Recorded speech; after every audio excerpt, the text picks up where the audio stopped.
Salute, salute, everyone. Salute, salute, salute. Welcome to the first edition of The Quiet Storm. We're bringing the Quiet Lives back on Sunday night. Salute, salute, salute.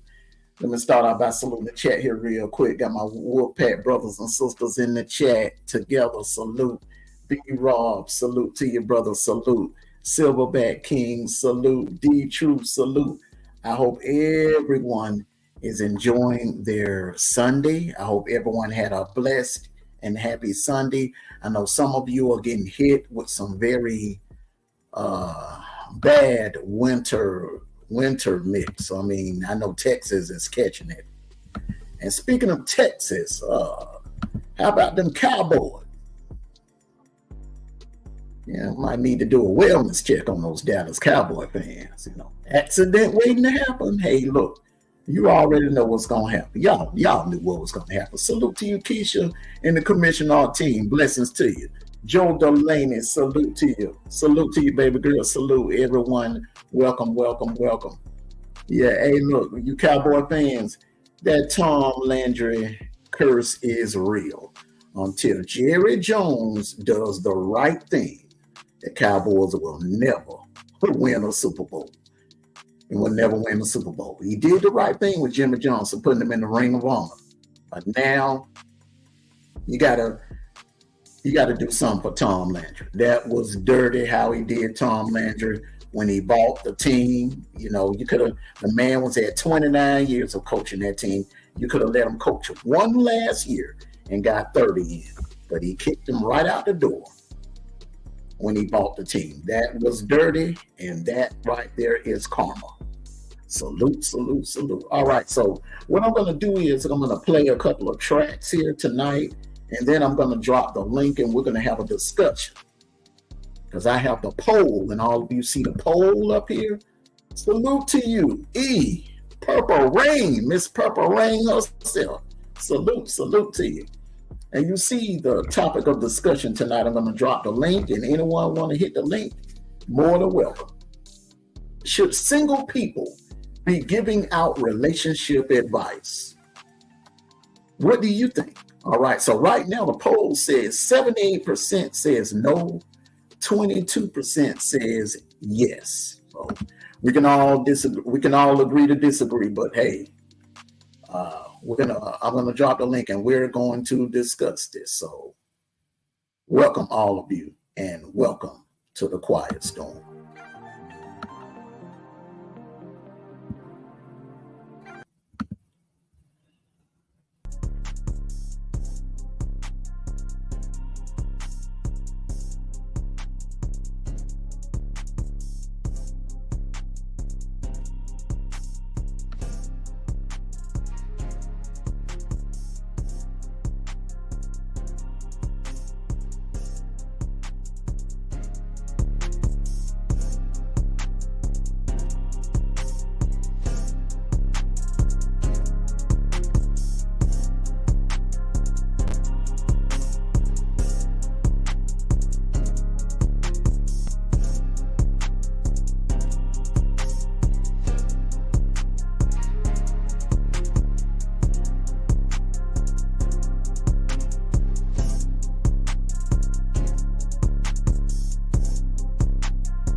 All right, everyone. The link is pinned at the top. The link is pinned at the top. Anyone that wants to come and hit the link so that we can have a discussion on this topic. Should single people be out here giving relationship advice? That's the topic of tonight's subject.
Salute, everyone. Salute. I'm going to break for a quick commercial break here, real quick. And then I'm going to come. The link is dropped.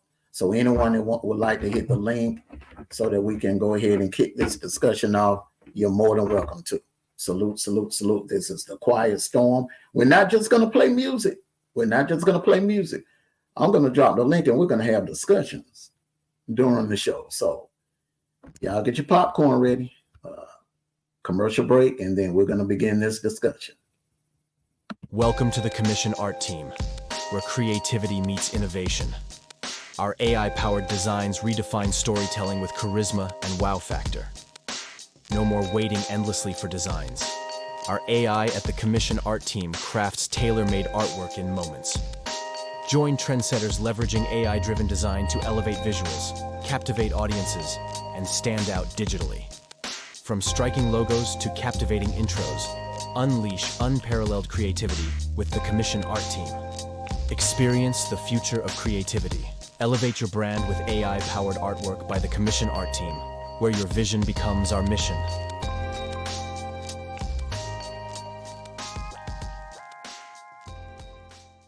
Welcome. Hey, you guys, what's going on? This is my newest design. This is something that Armando always say. It sounds good. It sounds good. It sounds good. So I decided to make something. So tell me what you guys think about this. I hope you guys like it. Your girl's busy. Talk to you later. All righty. Welcome. Hope everyone is having a happy Sunday, and I hope everyone is keeping warm. This is a very, very cold night. Salute to everyone in the chat. For those of you that are ghost watching, make sure you hit the like button. Let me go back and say hey to some people that came in. Salute to you, B. Raw. Appreciate that you becoming a member of the channel. Salute to you, Dub. Salute D Truth, my little bro. Salute Kevin Corpin. Salute to you. Salute Sikkim Doll. Salute to you. Salute Queenie Eat. Salute to you, baby girl. Salute. Welcome everybody that's in the house. Salute, salute, salute, salute, salute.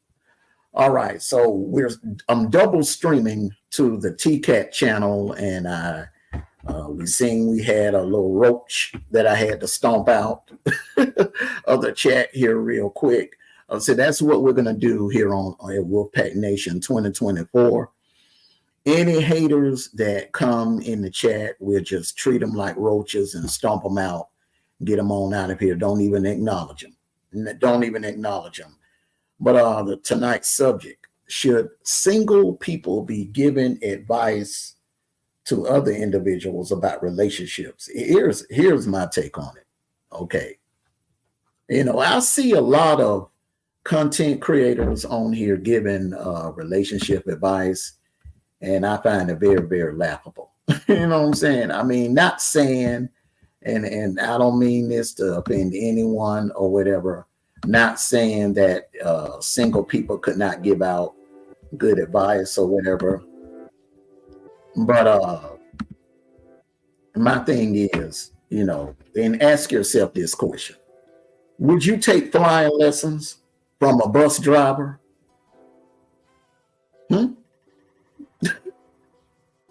Would you take cooking lessons from someone that has never been to culinary school? Would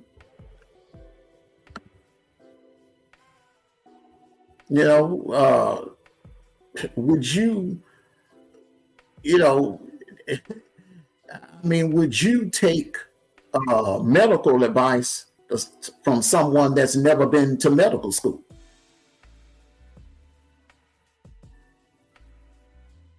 So the answer is simple. If you're the type of individual that's taking relationship advice, salute to you, Steady Grind, and salute to you.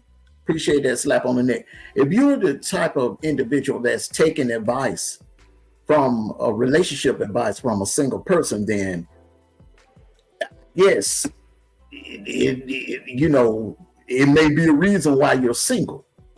My thing is, if I was single, I would take, a single person can give me advice. Single person can give me advice, and I'll listen to it. I won't be rude about it or whatever. But if a married person is giving me relationship advice, I'm listening. Not only am I listening, I'm taking down notes. Because see, what better person that can give you relationship advice than a married individual or someone that's been in a long relationship? Someone that's not. I see so many men and women taking relationship advice from individuals that are not even dating. They're just single. So how, if this person don't have anyone, how can they give you advice? How can a single person give another single person advice on a relationship? That's something I never understood. Salute to you, E. Salute. And it seems like, some single people, they thumb their nose up at married people when, an individual that's married and they try to give you relationship advice, they'll thumb their nose up at us. But they're quick to go listen to some disgruntled, angry, no dick getting single female, angry feminist single female that ain't getting none, ain't had no man in years. And the same thing with guys. Guys they'll go take advice. Instead of taking advice from one of their friends that got somebody, that got a woman that's in a relationship, they'll go take advice from one of their single friends that ain't in no relationship, that don't want no relationship, that don't know how to keep a woman. So, it's crazy. It's backwards out here. It really is. So anyone that wants to come up here and challenge me on that, that's my opinion on it. I feel like, look, If you single, you want to give out relationship advice, that's fine. I don't understand how, and I see a lot of these content creators that are single and they are, they're doing lives, they're doing lives about, relationships and what you should do, how you should treat your man, how you should treat your woman, and they don't have anyone. When they in that StreamYard and close their computer, they ain't even got no man, or they don't even have no woman. So I don't understand, I just, it's crazy. It's crazy. If I'm going to take relationship advice from someone, I'm going to take relationship advice from someone that's been there, that got someone that knows how to hold on to their relationship. That's just my opinion on it. Salute to you, brother. Before you get salute to you. Salute E. All right now. Everybody rocking the white tonight. Everybody rocking the white tonight. Salute E. Salute. What's your take on it? I mean, we got 2 married individuals on the panel and 1 single person. So ladies first, I want to start out with you, Miss E. What's your take on this? And salute and thank you for the super chat. Always. Salute myself, salute little brother. What's my take on this? Salute E, Mama Wolf. How you doing? I'm good. I kind of agree with you. So I agree with most of what you're saying. Because I think with gurus, I get you on that. I see a lot of people on here that's single. Case in point, what is her name? That divorced Tyrese. Mm-hmm. She on here trying to give advice. His ex-wife, and it's like, your stuff is all in the streets. We all know that you don't know what you're talking about. Obviously, Mm-hmm. given what Tyrese has said about their situation, but in some cases, I think it's okay. Personally, not when you're talking about content creators. With content creators, I think you're just searching for a bag. You just trying to, you're trying to get into the algorithm. You're trying to say whatever you can to make people come and rock with you. Mm-hmm. That's just my opinion on that. I don't think any of these single content creators should be out giving advice, because 9 times out of 10, they just trying to hit. They trying to hit the algorithm. They trying to say whatever seems to be popular, whatever seems viral. But in personal experiences, it depends for me. If I know, if it's a friend that I know that's not biased, then I may, that knows me, that would know me in my relationship, then maybe. But 9 times out of 10, I'm usually, and I've said this before, I usually go to people if I want advice on relationships. I'm going to go to another married person. I'm not going a single friend, unless it's a single friend that's been around me and my, my significant other for a long period of time, and they know it. Kind of like you and D-Truth. Mm-hmm. You know what I'm saying? Where they know you and it's not biased. Okay. But these folks on here, I take that with a grain of salt. I wouldn't do it.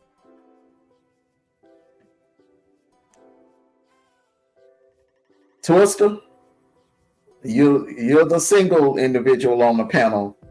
How do you feel about this? Do you think now, okay, as a single man, all right, now, a single person giving you a relationship advice, a guy that's not married, that ain't holding down a long-term, ain't never been in a long-term relationship, and you got a brother like me that's been in a 20-year relationship with the same woman, all right, married, got a child, family with the woman that I'm with now.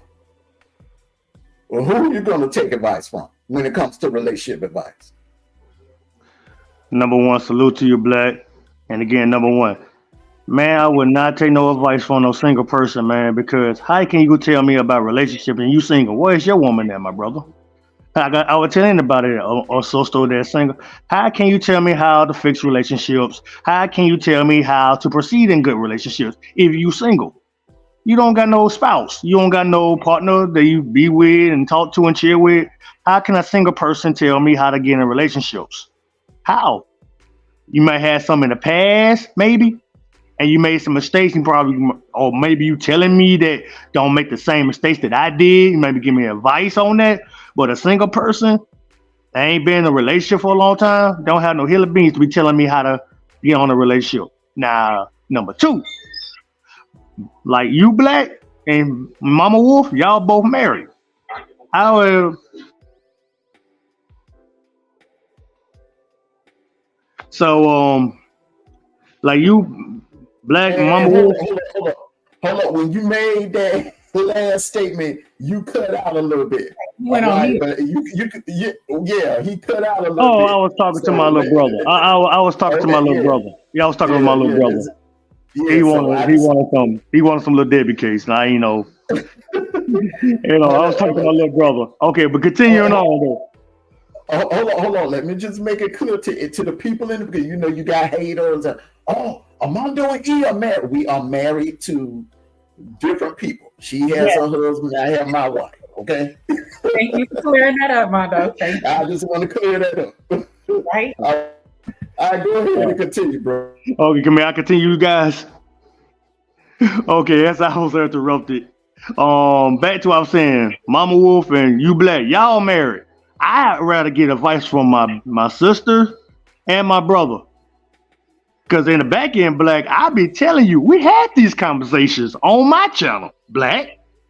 I'm gonna ask you. I'm gonna go ask a married man or a married woman for advice because y'all relationship, you and your wife been married for over 15 years.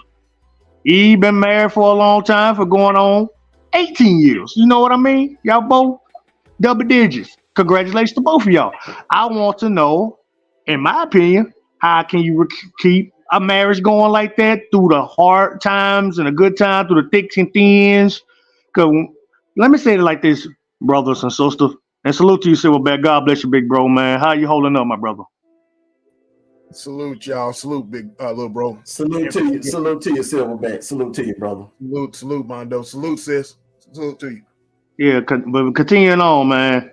Look, The all that, like people get married and it's looking beautiful, odds and everything, and let's just say a year or two later they want to have a divorce.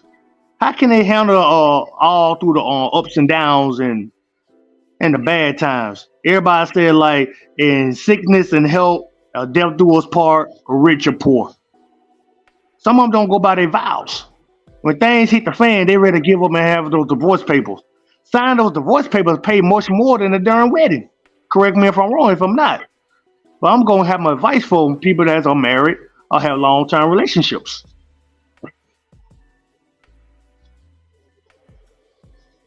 Black Eve. I mean, I agree with you. I agree. Let Silverback get on in here because he's so now it's two married and two single people on the panel. So let's get your take on this, Silverback. Salute to you, brother, and blessings to you, brother. Thanks, big bro. I appreciate it. To answer to your question, hell no. I'm not taking any advice from anybody who has not gone down the road that I aspire to go down, because that's foolishness.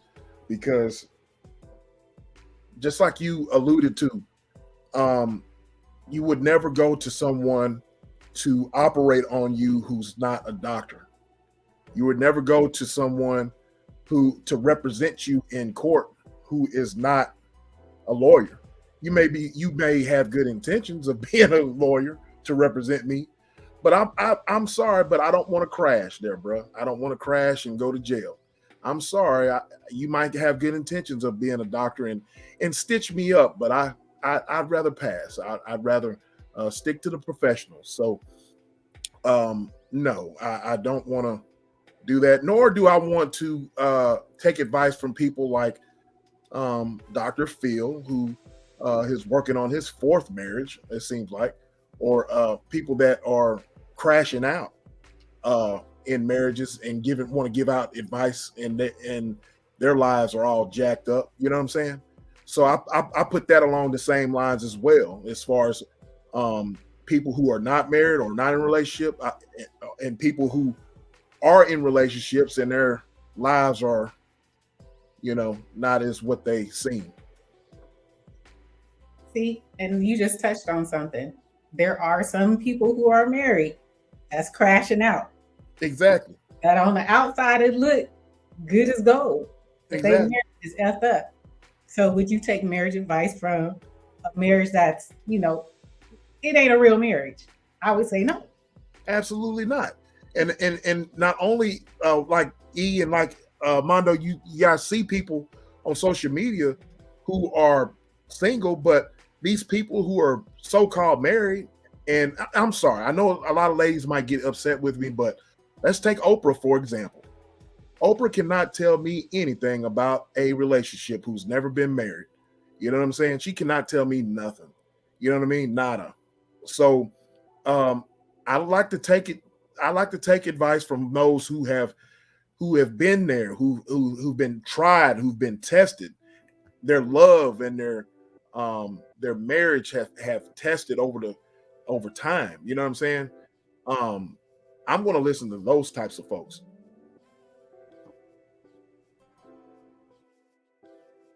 Yep. Because how can you tell me how to hold on to a woman when you ain't held on to one? How can you tell me how to maintain a relationship when you've only, been in a relationship at the longest maybe 3 to 6 months? Salute to you, Selena, D. Santana, Bevan B. Line. Salute to you. Salute. Fantastic, Matt. Salute. And I don't know what Oprah and Stedman got going on.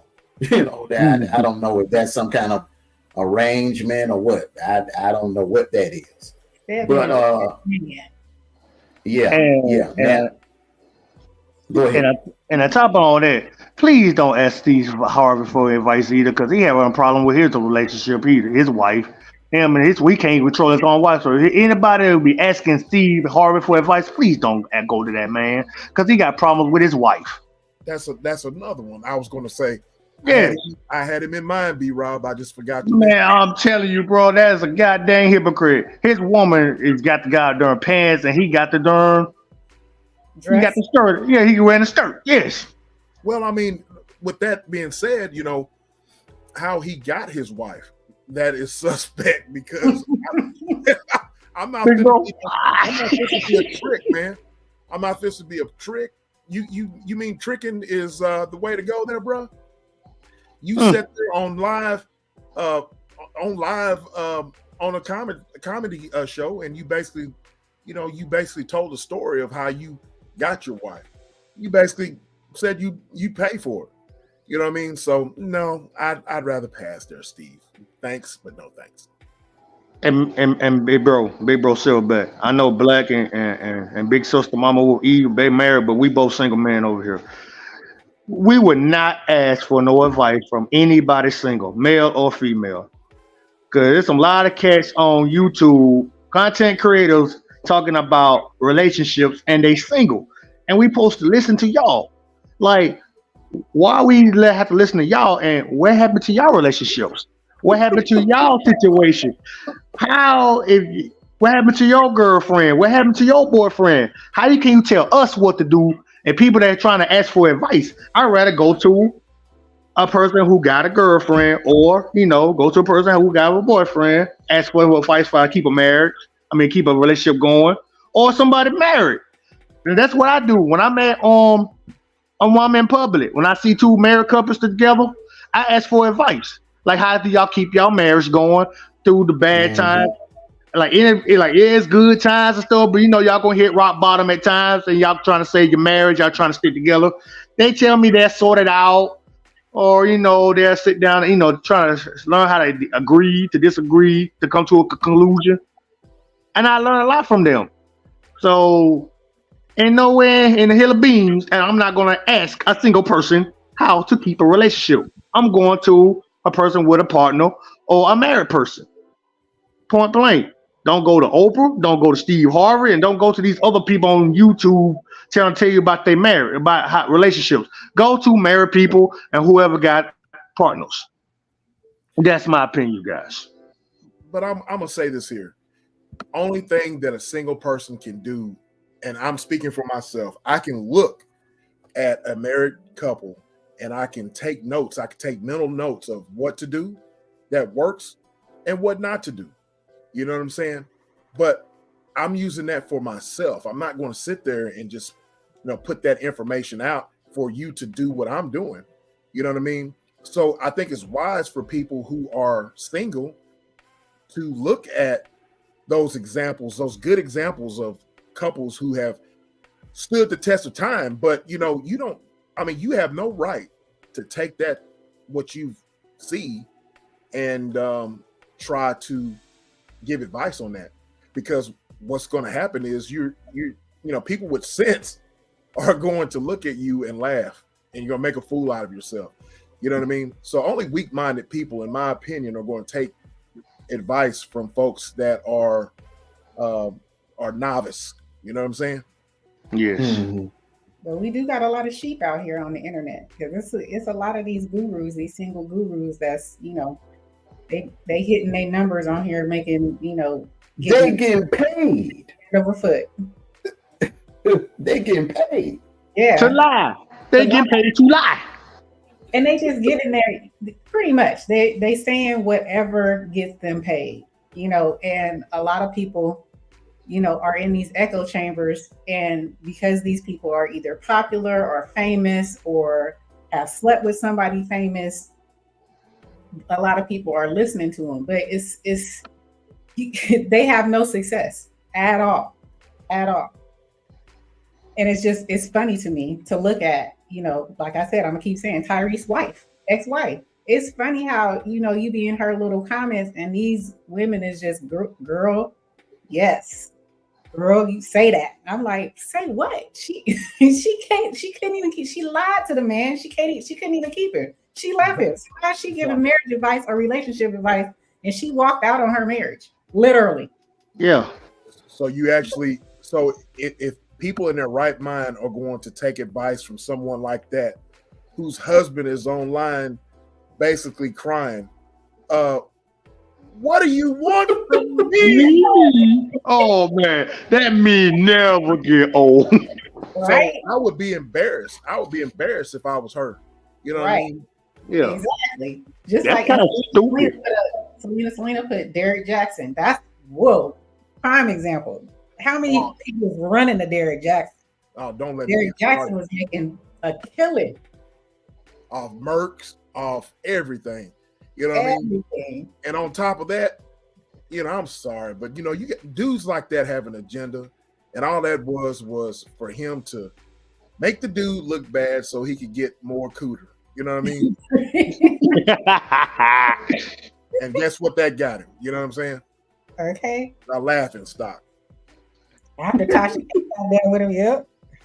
You know what I mean? Everything for bad.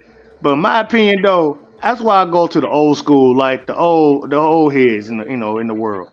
Like the ones that kept the marriage for going on 40 years, 20, 40 years, 50 years. Like this generation, this era we living in right now, they can't handle the pressure like that. One little false move, they ready to go call it up, hang it up. Oh, I can't handle this. I want to break up with you. Blah blah blah blah blah. But these old school people who been through the dicks and dawn, they got cheated on and everything. They still went through. They still pushed through. They still fought for their marriage. They still grinding. They still happy and together and living a good life. They went through the good times, the bad times, the darkest days, the bright days, and they still together to this day. But us as young people, because we basically young, including you black, you young just like us, and they can't handle it like the old school did. They handled it through it all. No matter what happens, I'm still gonna love you no matter what you did to me. I still gonna support you no matter what. This generation is weak. Like I keep saying, you guys, this generation is weak. And they can't handle a little bit of pressure. So how can you tell me that this generation is stronger because we're young and more athletic and more, agile? but our minds are not strong enough and and got that wisdom like the old school do. What's glitter is not gold. All the cars and all that BS, that's fine and dandy, but deep down inside, it's all beneath who the person is, what's beneath the flesh, what's between the lungs. That's all that matters as a person, not what you got. Absolutely. Go ahead, E. I was just gonna say these people. B-Rob, you said something. You know, a lot of them don't want long relationships with young people, but I disagree. It's a lot of young people that's in long-term, quote unquote relationships, but they toxic relationships. That's the part I don't understand. You'll stay with a toxic relationship, but as soon as they get married, or if they even make it to marriage, then they throw that away in 1 to 2 years. That's the part I don't understand. You could be with somebody who then did you wrong for 8 to 10 years, and then maybe let's say y'all get married, and then you ready to dump them after a year. I don't get that, but you've been a ride or die for 8 to 10 years while y'all was, quote unquote, just dating and single. They eat, they get married, they have some of the beautiful wedding, the goddamn, the dresses, the bridesmaid looking good, the bride looking beautiful like a goddess, the groomsmen looking all tight in their tux, looking like goddamn pimps out there on one side, the bridesmaid on the other side, and the groom looking like goddamn a pimp named Slipback in this nice old suit. And then all of a sudden, a year and a half later, they ready to have a divorce. Well, all that money was just wasted. And Jolene, beneath the flesh, between the lawns, I mean your heart. That's what I said, between the lawns. But yeah, back to what I was saying, but what's all the glamour? That's just like showing, like, look at me. I know how to start a wedding. Y'all look at me. I want that paparazzi. It's not for show. It's about who you love and care. Not for show. You trying to make somebody jealous? No, man. Who do you really love that person? That's all that matters. I'd rather go to a courthouse and get married and have their reception afterwards. Sorry, I'm just old school. I'm sorry. No, I was in one of them weddings and they didn't last but a year. And I was like, I want my money back because y'all made me buy this dang dress. Had to spend money on this wedding, held the bachelorette. I want my money back. And top of that, you buy the cake and the food and all that stuff. But wait a minute. Okay, hold on.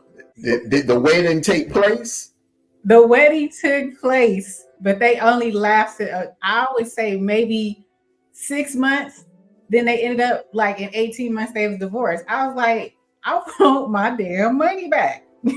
All that money going to waste. I'm like, they be having that beaches now. You can go to a beach. Let's go to Panama City Beach and get married there. Or they get married at some island. And I'm talking, they look beautiful. And all of a sudden, a couple of months to a year later, here's a divorce. That's some more money you have to spend. I'm like, what? Oh my God, you should never marry the person. That's why I say you better wait. Be careful who you date. Learn the person before you marry them. Take time. What's the person's likes or dislikes?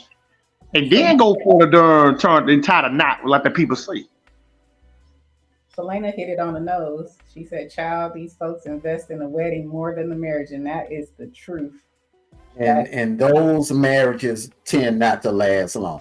Okay, you having these big extravagant weddings like you from down the royal family in England.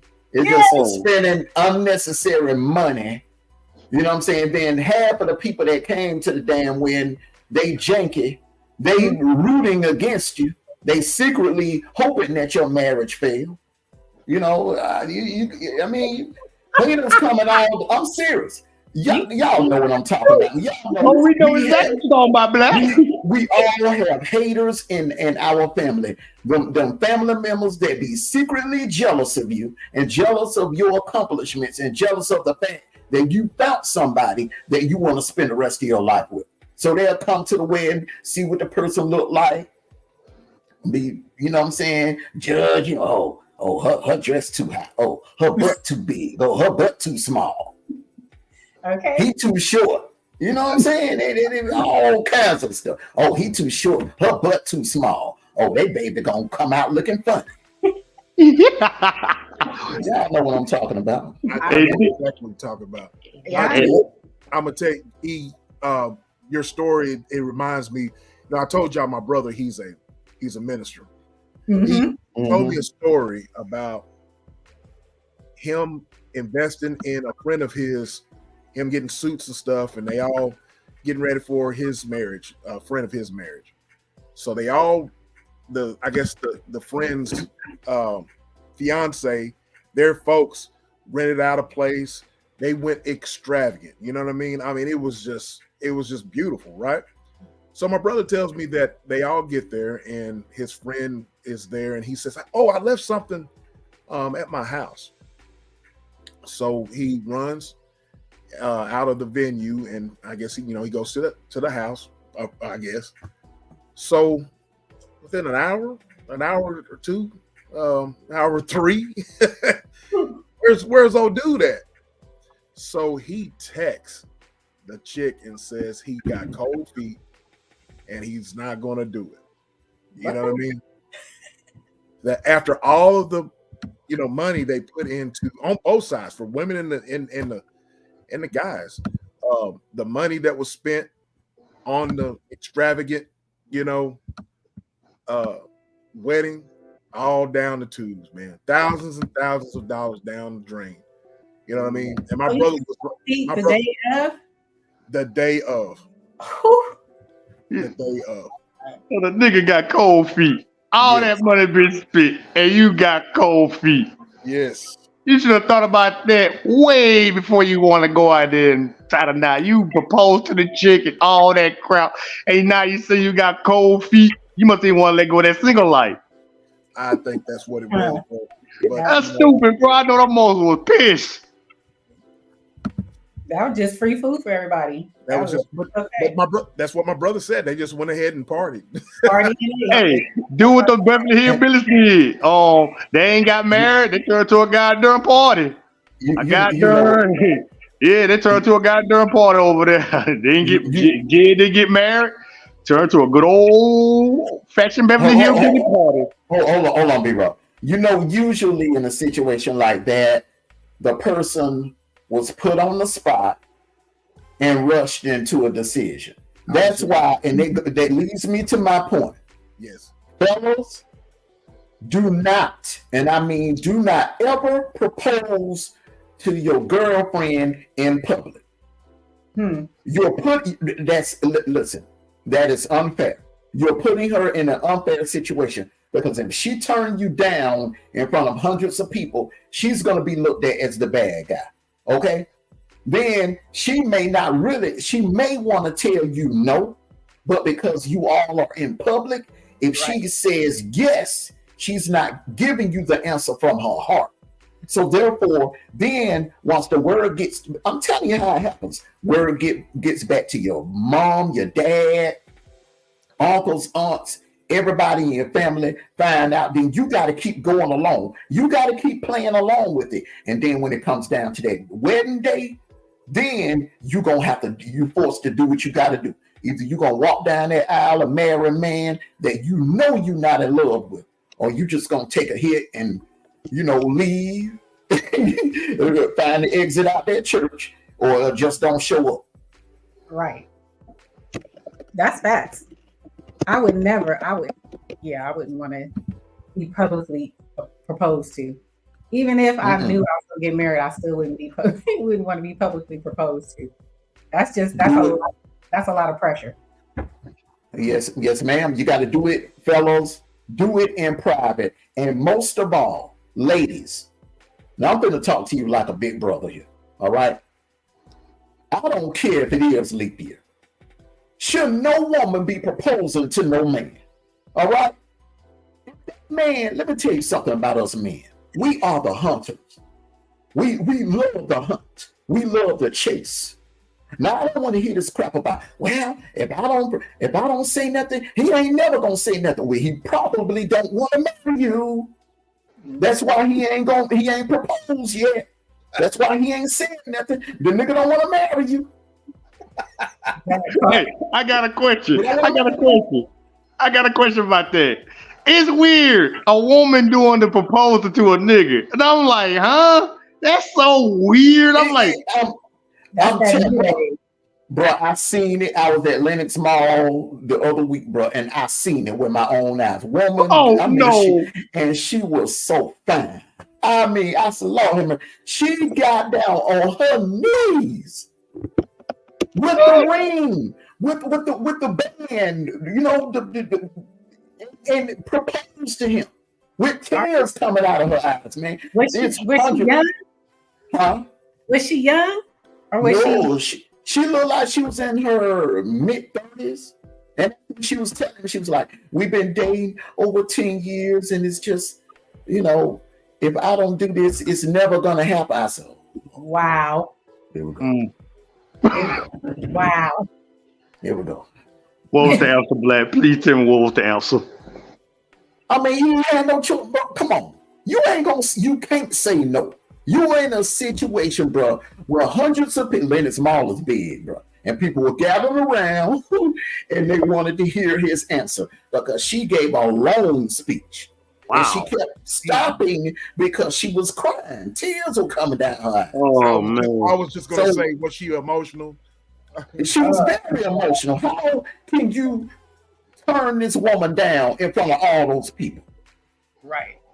Wow, man. Oh, if she did that, man, I would say yes, man. And I do it for 10 years. I would say yes. Come on, man. Take it. Is she real what she says, man? But B-Rob. Go ahead. Talk to me. If your heart ain't in it, don't do it, man. B-Rob. Forever? Hey, and most of all, here's the number one question, B-Rob. Forsaking all others. Oh, yes. See, that's what you single brothers, when you hear that, forsaking all others, that's when a lot of you be looking for an exit in the church. Looking for somewhere to run and get out of there. hey, Silverback. Let's throw that pointer finger in the air and walk out the door. Oh my God! But it just to me, maybe because I'm just a man and I got a little bit of alpha in me, I can't have a woman propose to me. But yeah, I'm gonna say yes. But I'm kind of like, it's kind of awkward seeing women doing that, and I'm like, that's what a man supposed to do. A man supposed to get on one knee and and propose, not a female. But a lot of them do that, and I'm just scratching my head. I'm like, I don't know about this, man. It's something I tell my dad. If that happened to me, but you said they hit the nail on the head. 10 years. Now, B-Rob, I know if you was in a committed relationship, would it take you 10 years to propose to the person that you've been with? Would it take you that long? If you with a person for 10 years and never married them, there's something that's missing, right? You're not gonna marry. You're just not gonna marry somebody. If you really love them, you wouldn't take 10 years, would you? Well, Mama Wolf, there's a lot of people, like I said before, I think we had this discussion before. A lot of people been married, been together for a long time, never been married. Remember that conversation we had before in the past? I know, but I'm asking you. But me, I ain't never been, like I said, I ain't never been in a relationship that long, so I can't tell you that. I'm gonna tell you, I'll give you the answer. If that Go was ahead, me, big bro. Go ahead, Silverback. if that was me, B-Rob, if that was me, and I turned around and she was like that, I was like, get your ass up, get up. Hey man, listen. I'm talking about people. Listen now. Let me explain it again. Please, Black. Hundreds of people in the biggest mall down there in Houston, or wherever you're from now. In the biggest mall down there in Houston. Okay. And yeah, the big ass mall too. She done gave a 15-minute emotional speech, bro. She holding your hand. She on her knees, practically begging you, bro, and pouring her heart out and confessing her love to you. No, sir. And when it's time for you to answer, come on, man. Hold on. Here's the kicker now. When it's time for you to give your answer, everybody is quiet. Looking, You can right. hear nothing but a pin drop. That's where the pressure gonna come in, brother. And I'm telling you, ain't no way in here you can turn her down, man, bro. Armando, and she knows that too. She knows that too. You'll go viral. You'll go viral because somebody gonna be rolling the camera. Armando, I'm telling you, before she even started, get your ass up, get up. Everybody gonna hear you. Everybody gonna hear you. As God is my You're gonna be on World Star, YouTube, Instagram, and TikTok. You know what? All that. You know what? You're going viral. If it goes viral, you're gonna be my. I'm gonna let you interview me so you can get all the hits. That sounds good. Sounds good. But in real life, if Shay call you, bro, how would you be mad at you, bro? You got to take that interview. You can be the most hated man on goddamn social media. Oh, that big old nigga who just tore to die. Let me get in here. Go ahead, Drew. Sit back. Would you let me interview you? Absolutely. You sure about that? Oh Lord, sit back. Don't you dare do that. Hold on, people. Are you sure about that now? Absolutely, man. But don't offer me no damn beat.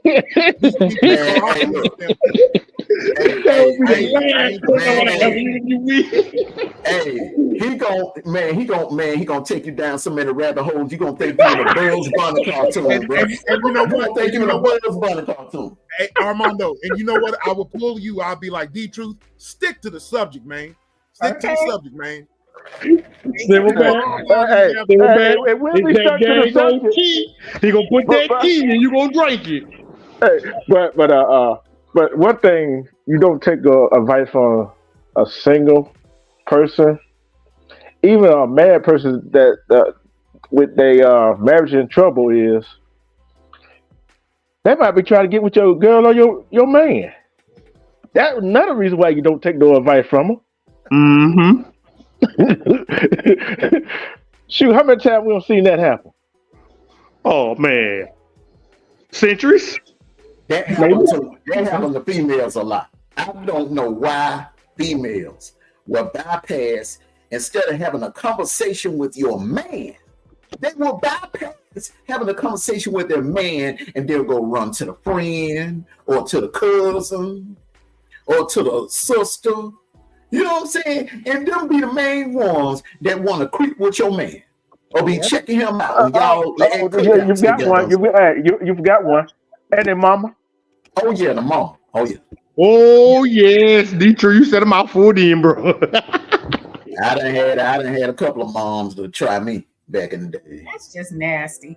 They don't care. Mama Wolf. I had an experience like that too. I think I told this story before. I was at Walmart when I was living in Alabama, in Jackson, Alabama. I was walking down there, I was talking to the daughter. I'm talking about, we were just having a conversation, and this mama just keep flirting with me. Don't care, just talking to me. I'm talking to the girl. She just sexually talking, flirting with me. Me and the girl kept looking at her and looking at each other. I'm like, I'm trying to talk to you, and the woman keep dipping in, trying to get my attention. Kind of, man, like I said, we were just having a friendly conversation. Man, she spooked me so bad, I got scared, walked off. I'm like, man, this woman, like, she was looking at me. Her eyes look like they trying to, like, silver back. Let me tell you that, big bro. Those eyes talking about she wants to hunt me. I'm telling you, that was a panther. That was a jaguar hunting me. Y'all talking about cougars? She was looking at me as lunch. Yeah, that was a jaguar there, bro. I'm telling you, bro. I'm like, man. Hey, man. Crazy ass experience I be having, bro. I'm telling you. Let me tell you how it usually go down. All right. Say a woman has her first child when she's say a woman get pregnant when she's 15. She have her first child when she's 16. All right. By the time that child gets 17, 18 years old, the mom is in her late 30s. So therefore, I mean, they're not only just mother and daughter. All right. They got a bond, especially if they just say if that's her only child. And her daughter she had at the age of 15. So they form a bond. It ain't just mother and daughter. It's like they hanging out like friends. They going to the mall together, going to get their nails done together, going to concerts together. Going to parties together. They dressing alike, wearing each other clothes and stuff. So it also can turn into competition. That goes back to what I was talking about on that cam reaction I did Friday. You got women that had their daughters at an early age, and when the daughter get of age to start dating men, they start competing with each other, and that's what happened with B-Rob. Them two women were competing with each other, the mother and the daughter. But I know you better realize though. That's how it happened with me. Hey, don't get it twisted now. The mother and daughter might be hatching a plan. We both gonna sleep with him. That too.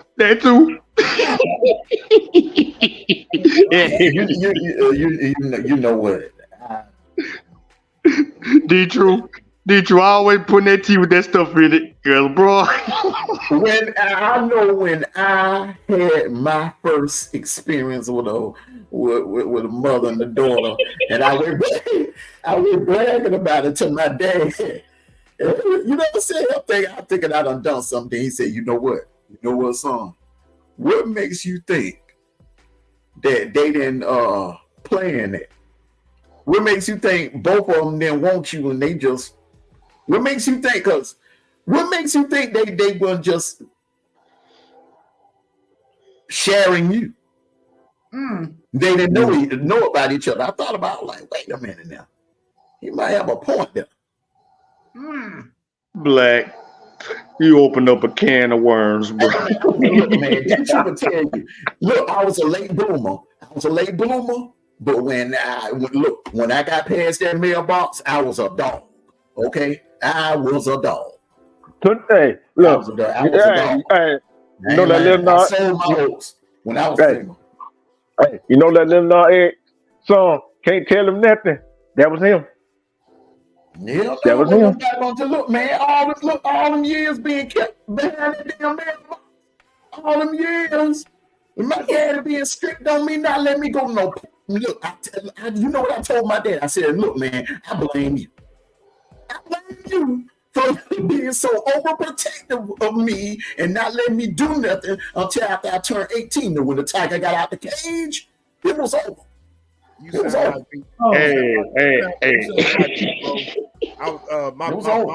My folks was the same way. I was a late bloomer as well. So, the Bible Belt and so forth, so on, you know what I'm saying? So, once I got to do my own thing, that was a different story. Yeah, back, I'm telling you, bro, when this wolf got out, bro, when this lone wolf of Alabama got out, it was OV. I'm talking about, bro. Man, smashing. Oh my God, bro. I was like, yeah. I'm tired of these niggas talking about all that stuff they done did. I was like, you know what? I'm finna go out there and I'm finna do my crap. And I was like, God, no, man. Oh man. But you can tell, Mondo can tell you, right? We're like, Mondo, we got these girls now. You want to come on, man. Man, you know I can't go past that damn mailbox. And you know what my dad gonna kick my ass. You know what? Silverback, B-Rob. You know the funny thing about it. Okay, when I couldn't do nothing, okay, D-Truth was the one running the streets with the women.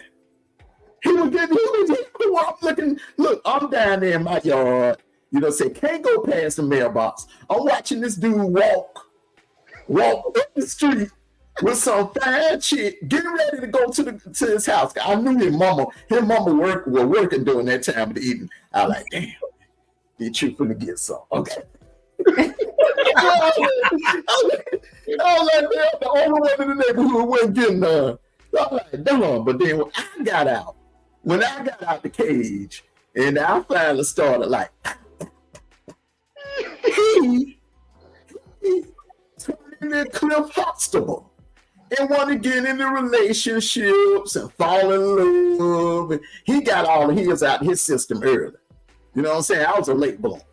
Hey, D True. I'm a late Hey, big bro. Man, look. You look, man. Look. All the homies in West Sham, everybody, they was getting some except me. I was the last one. I wasn't getting nothing. Cause man, my dad was strict on me, bro. He was strict on me. Hey, Black, me and you just the same. We just the same. You, like I said, I just started later than you. I was like 23. But man, my grandmother, oh my gosh, my grandma, she was strict. Bro, we can't, we come late. She said she locking the door. And she actually did that. But guess what I did, y'all? I went through the window. I try to go, I got a window, it's unlocked, and I lift it up. I go in there. And I pretend like I got in there. She don't find out. The next day, I heard you were coming in through that window last night. You thought I was sleeping. Wait a minute. Hold on. Back up. Did you say 23? Talking about losing my virginity? No, I'm talking about back in the day. Yeah. Man, when I was 23, boy, I was stacking and racking, bro. Stacking and racking, bro. But yeah, man, in my younger years, yeah. But shoot, man, we used to do a lot of crazy crap, man, because my grandma was strict. You under your grandmother's house, man, it's rules. You gotta be obeyed. If not, you gonna be out there house. Man. Look, that's why I look, man. Salute to you, Richard Harper. That's why, man, look.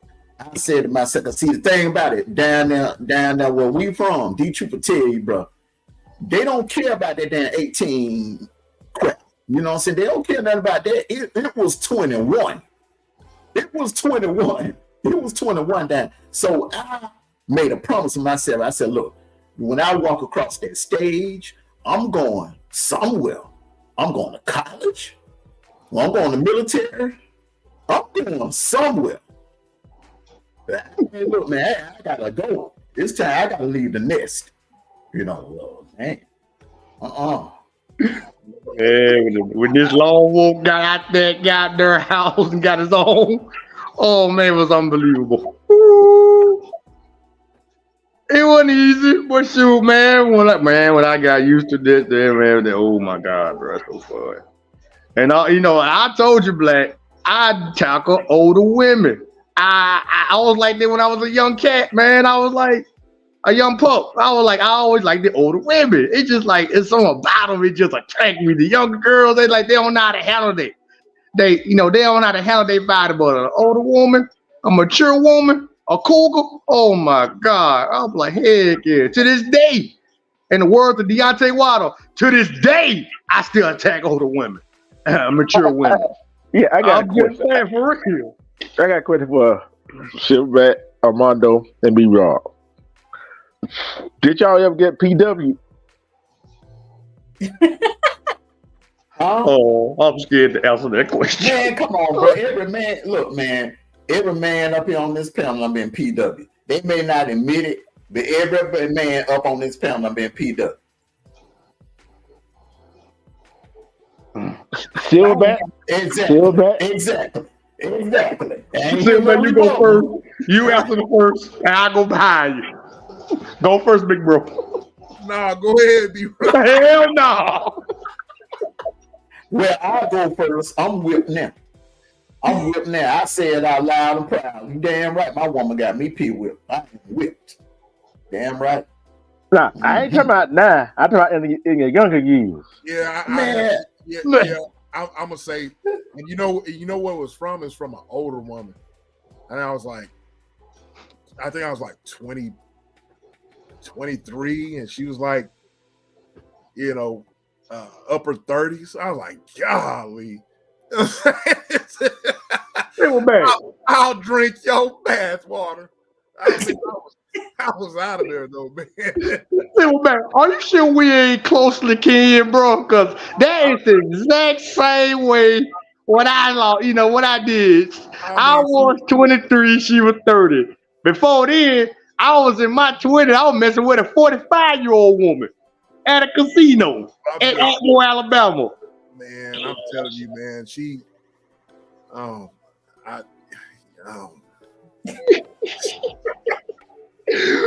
We had the craziest experiences.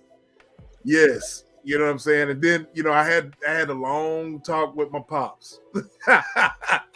those father and son real hard talks is like, son, you moving too fast, bruh. So he was right. You know what I mean? But I had to go through that. You know what I mean? But yeah. Hey, so bad. My dad told me the opposite. Son, you don't want to be slowing down, boy. You better get all them women, bro. And you ain't think about slowing all those women out there, boy. You better go and get your and let you know he's married and he goes to church. Hold up, B-Rob. Gonna break for a quick commercial break, everyone. Go ahead. Gonna break for a quick commercial break. Go ahead.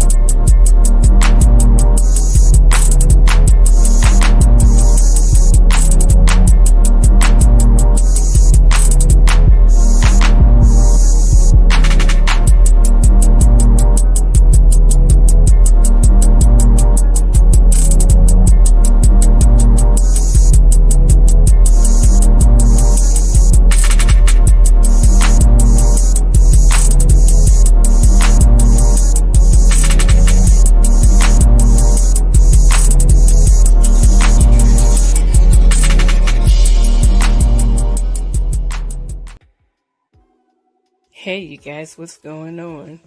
This is my newest design. This is something that Armando always say.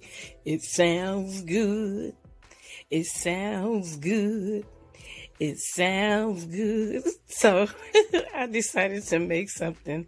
So tell me what you guys think about this. I hope you guys like it.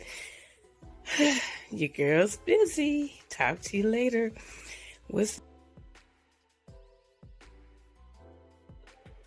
Well, the ladies think they out of the woods. The ladies think they out of the woods right now. No, y'all not.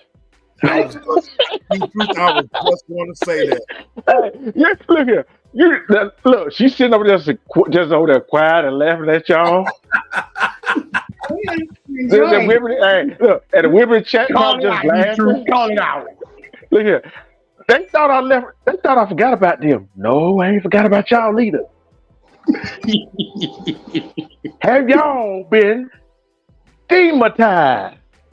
What you say? What matized?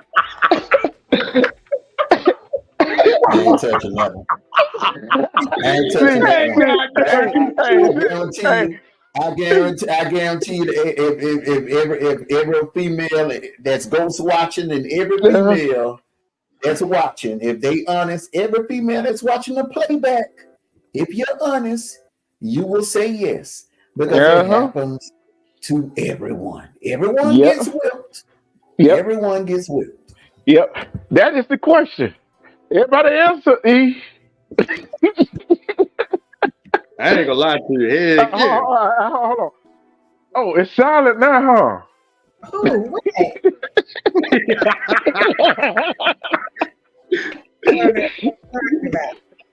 He just drank the tea. Drink the tea and stuff in and tell the truth. Hold on, y'all calm down. Let her answer. Go ahead. I'm like Mondo. I'm whipped on my husband. I'm whipped on my husband. I was talking about when you were younger, just like I told Armando.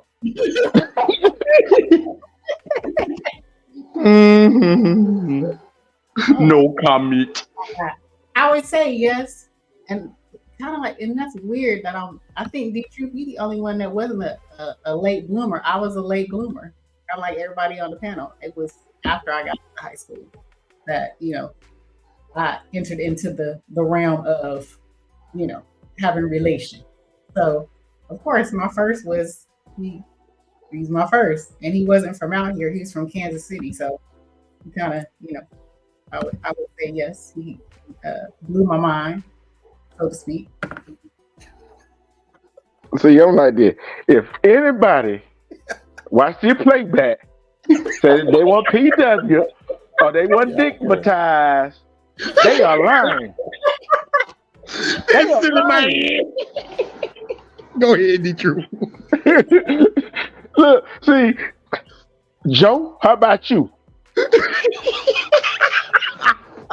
I mean, she said. Hey, No, I just see it. Before you even answered it, bro. Another thing we have in common, late bloomer. If you let me tell you something. If you were late Steady bloomer, Grant, how about you? Hey, Steady Grant, how about you? You trying to get everybody in the conversation.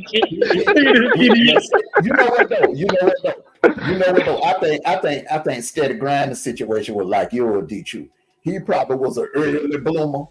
Yeah. That dude he probably was stacking and smashing when he was like 12 or 13 years old, just like you. But see, the thing about it is, when you a late bloomer, you a prime candidate to be whipped. And I know my first go around, I was whipped. You know what I'm saying? That girl had me doing things that I never thought I'd be doing. Vacuuming her, that girl had me doing her chores. I already know who you're talking about. So you know because I never did no other female ever had me like that. No other female had me like that. Hell no, never again. Hey, get what I tried to tell. I tried to warn him. He didn't want to listen. And then look, let me tell you how. Look, man, this dude doing this dude wrong. This nigga right here was wrong. Okay. Oh Lord. Look, I played the fool. You know what I'm saying? When I went up there one time and there was a dude up there, and I had to take that long walk.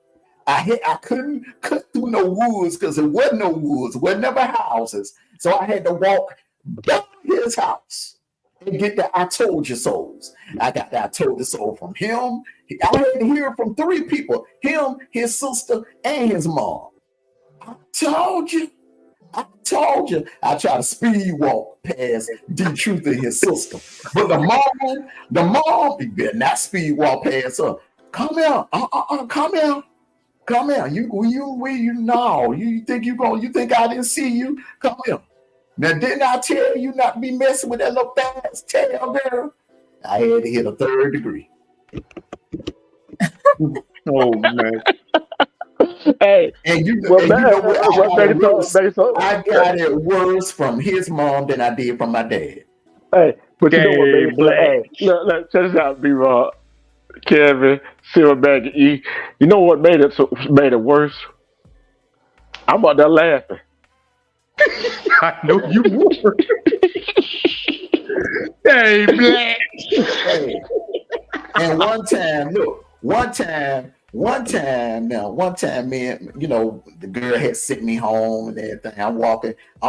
I couldn't cut through nobody's yard and that. Like, you know, back then folks had gardens in their yard. You better not cut through their yard and travel on their garden. So I had to walk by his house. And this particular day, I was mad here at you for doing this. Him and his girlfriend was standing out there. Don't laugh. Don't laugh. You know what I said, what happened? I tried to be serious, but it was hard to be serious because the look on his face like, what happened? He started going to do what happened. You know, another thing he used to do, man, used to piss me off. Look, man, if you're chilling with your girlfriend, you handling your business, man. Just let me go on home, go on about my business. Nigga invite me in the crib, be like, hey man, you chilling in the living room, watch TV. I'm sitting there watching the entire Braves game, and this nigga back there here on Smash. And I'm hearing all. Hey, Drew, why you let that man in your house? You doing that? Touching the nigga, man. But you know, I know what you were doing. I know exactly what you were doing. You was using me as a lookout man. Just in case your mama came home early. That's all you trying to do, man. I feel about some man, this nigga using me as a lookout man. Oh, you slick son of a gun. But hold on. But also, I'll try to save his ass too from his dad. So, hey, Say what look now? out. Hey, look out. Hey, Yeah, you be a lookout or go home get your ass chewed. Which one? this what I used to do. This what I used to do, y'all. This what I used to do. Okay, I would lie because I had a job during the summer. Okay, and I would lie and on one of my off days, I would lie and tell my dad I had to go to work. So I would get dropped off at work, and then I would have my cousin to drive me back to West Sharma and drop me off at D Troops. You know what I'm saying? Because I would go there to wait because the girl I was going with, she lived like 2 houses up from D Troop. So I'm just sitting around waiting, you know what I'm saying, waiting for her to get home. Hell, I didn't, she was out with another dude. So I couldn't go back home early. They would be like, what the hell you doing here so early? You supposed to be at work. So I had to sit down on this nigga, in the nigga living room, on the couch, watching TV, being the lookout man. Make sure his mama don't roll up on him. And while he back there in his room, smash. Tell you, man, D True was low down back in the day, man. Back in the day. Let me tell you something about my D True fool you. Don't let D True fool you. Oh, man, D True. D True used to be a player back in the day, man. I can tell how he be acting too, as D True did some crap, bro. I can tell D True that. Hold on. Jericho, you going back to bed. You up now? You might bring your butt on. You might well bring your butt on up here. You might as well come on up from this panel. Hey. Come on, he going back to bed. Hey, D True, let me tell you a story, big bro. You know, the PW, yes, man, but guess what, bro? You won't believe your eyes where I got PW from, bro. She was my rival. She was an Auburn fan. An Alabama fan and an Auburn fan. Bro, I'm trying to tell you something. That what happened when y'all try to fuck with Auburn, see? Auburn fan wore you out, didn't they? Man, I know. Nick Saban couldn't help him win that game, could he?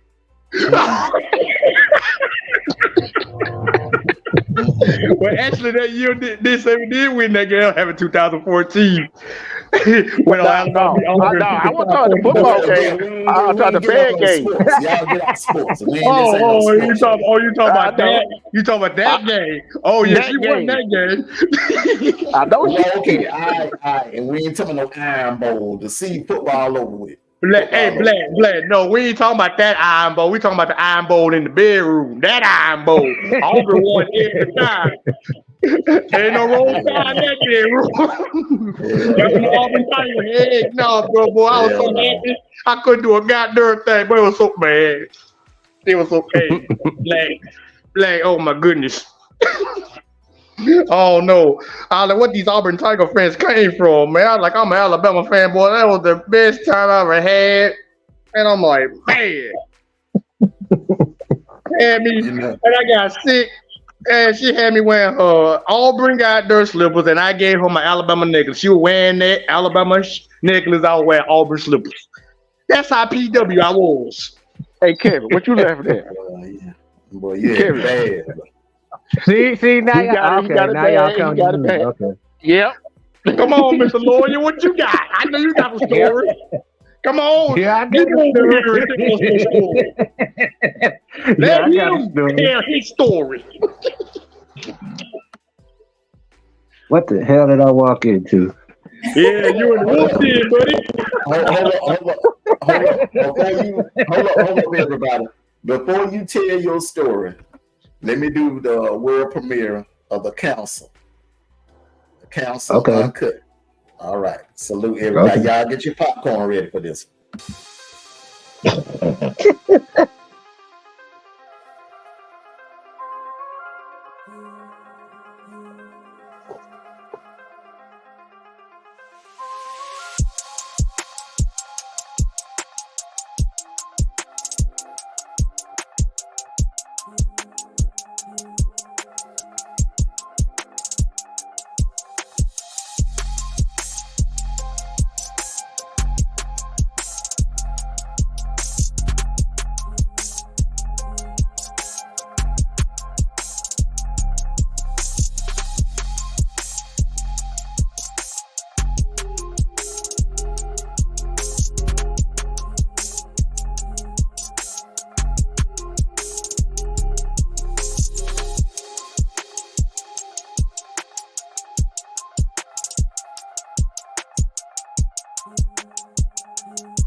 Shout out to the commission art team. That was a collaboration between the commission art team and yours truly. Salute, salute, salute.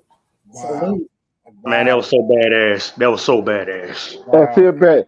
That last picture. Hey, now Jacob look like Terrence Howard. And Silverback look like 50 Cent. Oh my goodness. All right, Kevin. We ain't forgot about you yet. Let him tell his story. Silverback, I see you got your white on. I like it. I told y'all I had to step up my game, right? I ain't finished yet. Armando, you put a fire underneath me. I gotta get my Frank Lucas on now. And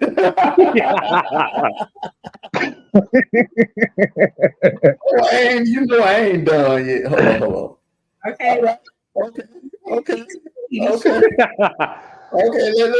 Let's see everybody do white attire. Okay. All right. Okay. See, I ain't got mine yet. I don't got mine. I just got my white wolf. B Wolf, B-Rob, you missed it. We was it wasn't mine. It was my live. It was me, Mondo, and D True. We was flipping from outfit to outfit, avatar to avatar. We was having a competition. I can't. Mm-hmm. I don't know how to do them flipping avatar crap. I don't know how to do that. But yeah, I got some more in the works. Y'all, I got a bunch of, artwork done by her, but my suit game and stuff like that, I'm like, man, y'all. So you ain't got a wardrobe. It's very small. You need to go shopping. Hey, you need to take him shopping. You need to take him shopping. Man, yeah, so man, take him shopping. So I give me some suits too. God dang. Man, I'm like, man, and then Armando, he breaks out the damn Timbs. I'm like, what the hell? He came clean. He came clean with the Timbs. I'm like, this dude here, I'm gonna have to step my game up on that. And the man got the bike and all too. I'm like, man, I gotta say, give me the leather jacket, the blue leather jacket with the sword on my back and a bike. This dude had a chinchilla. I'm like, what? I'm like, what the hell? I'm like, man, I'm gonna have to. Man, you got me going to talk to the commissioner back in. I said, man, I can't let y'all do me like this. Come on, I can't be idea like this. Wait now, break out that white alpaca. See how you doing? See. Man, this gonna be in that Silverback. We know we got T-Cat. We know we got a lot of outfits. We know that. Man, I got a whole million of them. And all of y'all are on motorcycles. I'm like, look here now. Look here. I got my Silverback. I don't got no motorcycle. Everybody's stunting in front, except me. I barely got a car. What you expect? Hey, that motorcycle right there, bro. That Harley right there. Put it up on the main screen. Hey, T-Cats, we need to have a talk in the back end. There you go. There you go. That crazy man. You see the Silverback? How you doing us? Yeah, man. Look at that, man. Look at this crazy man. T-Cat, you know, I got to work with you now. I step up. Look at D True. Now you got his bike out, man. Yeah, I had to put my bike out. I had to put my bike out too. You don't want to get out beat by black again. Did you had it bike way before I had mine? Yeah, like about 2 months. And then D True had the bike, Mondo had the bike, and then here come E stunting in front. She got the leather boots. I got the car. Yeah, okay, that's right. You got the muscle cars. I got the muscle car. So yeah, muscle car. Hey, Yeah, Silverback. yeah. We gotta step our game You up, bro. heard We them. gotta step our game up. We gotta step our game up, bro. And I'm telling you, You heard them. You heard them with that though. In that your Car Chronicles, you heard them with that. Man, Oh, for you real. I like talking I about like that other I like that other one you got, E, the one where the different color one. It's kind of God purple. dang, you like Catwoman over there with that goddamn muscle car. I'm telling Hey, you, man. Man, check out my car. Check out mine now. look at Oh my lord. He on the Oh, fast. hold on, everybody. Kevin glad we're talking about this other stuff, so he wanted to answer the question. Oh, you trying to get away? Get Yeah, over you gotta here. get You away. ain't going nowhere. Come on, Kevin. Where's your story at? What do you think you're movie? Kevin? Damn. Big Oh Mama will get man, your attorney. All right, damn. I'm good. You see, I ain't go nowhere. Hey, I've been up there. I ain't even go nowhere. That's what I say, Mondo. You got your P1? See, I ain't man. Mondo on, Kevin. No, You know Silverback. what? Let You this know man what? talk. You Let the know lawyer talk. I'm about You know to what? I tell didn't it. even mean to say that out loud either. I That's thought so I was Mondo. muted up. Hey, you know I can't. You didn't know when I said damn. You know. Damn. I catch everything. I catch everything. Hell no. Got to be more careful. Got to be I more. could have sworn I thought Indeed. I was muted up when I said that. For real.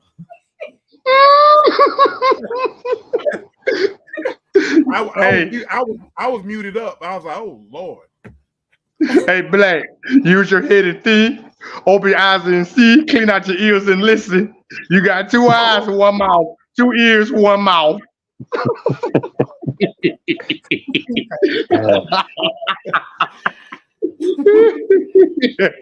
Better get his own self in trouble.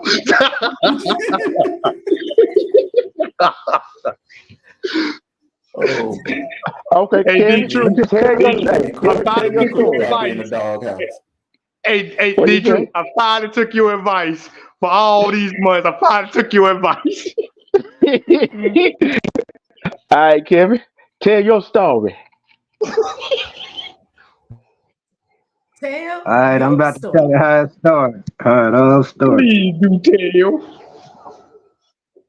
I gotta mute up for this.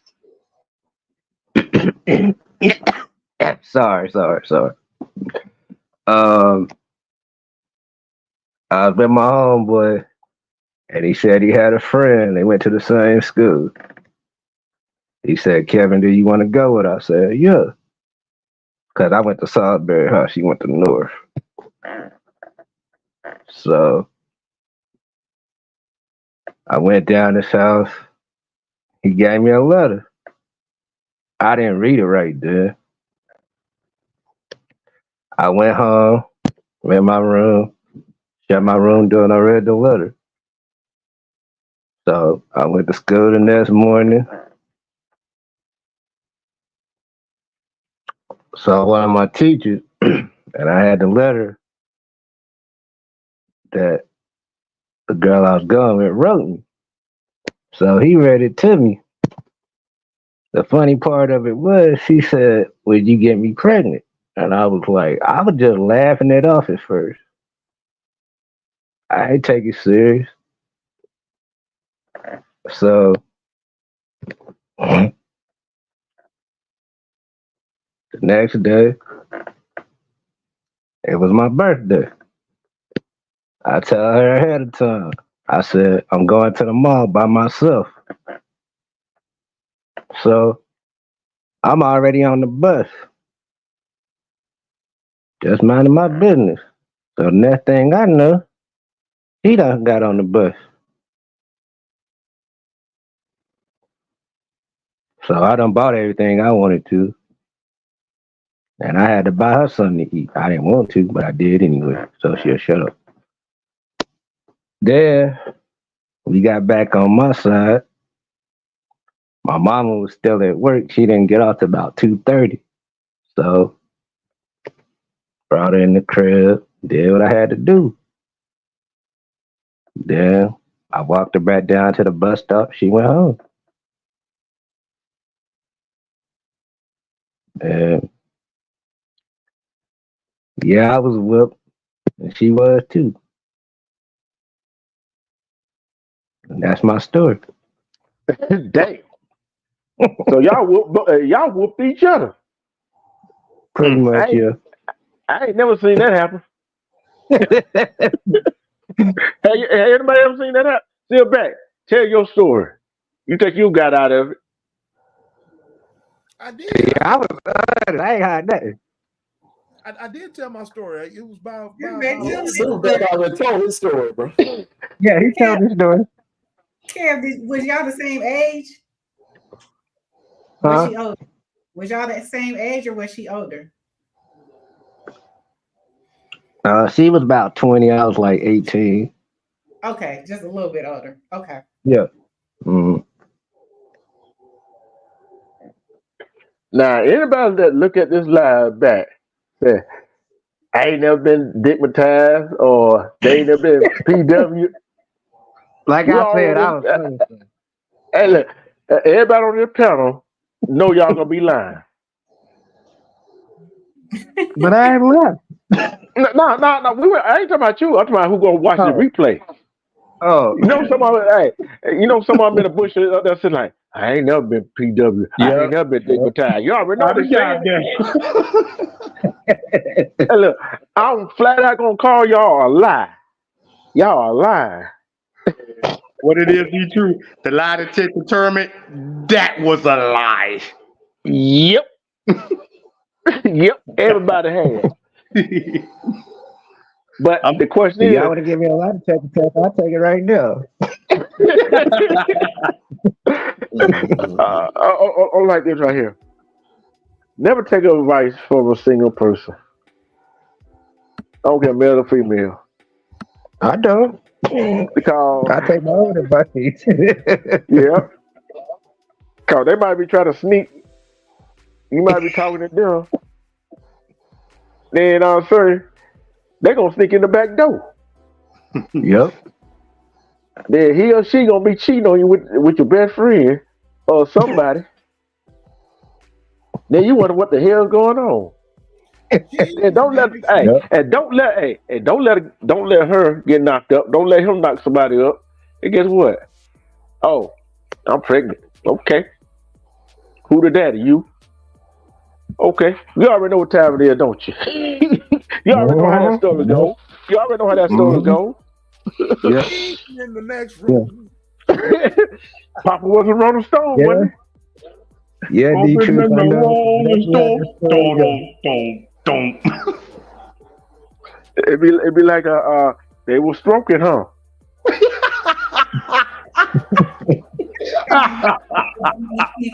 Commercial, the oldies commercial. That's what y'all sound like right now. Yes.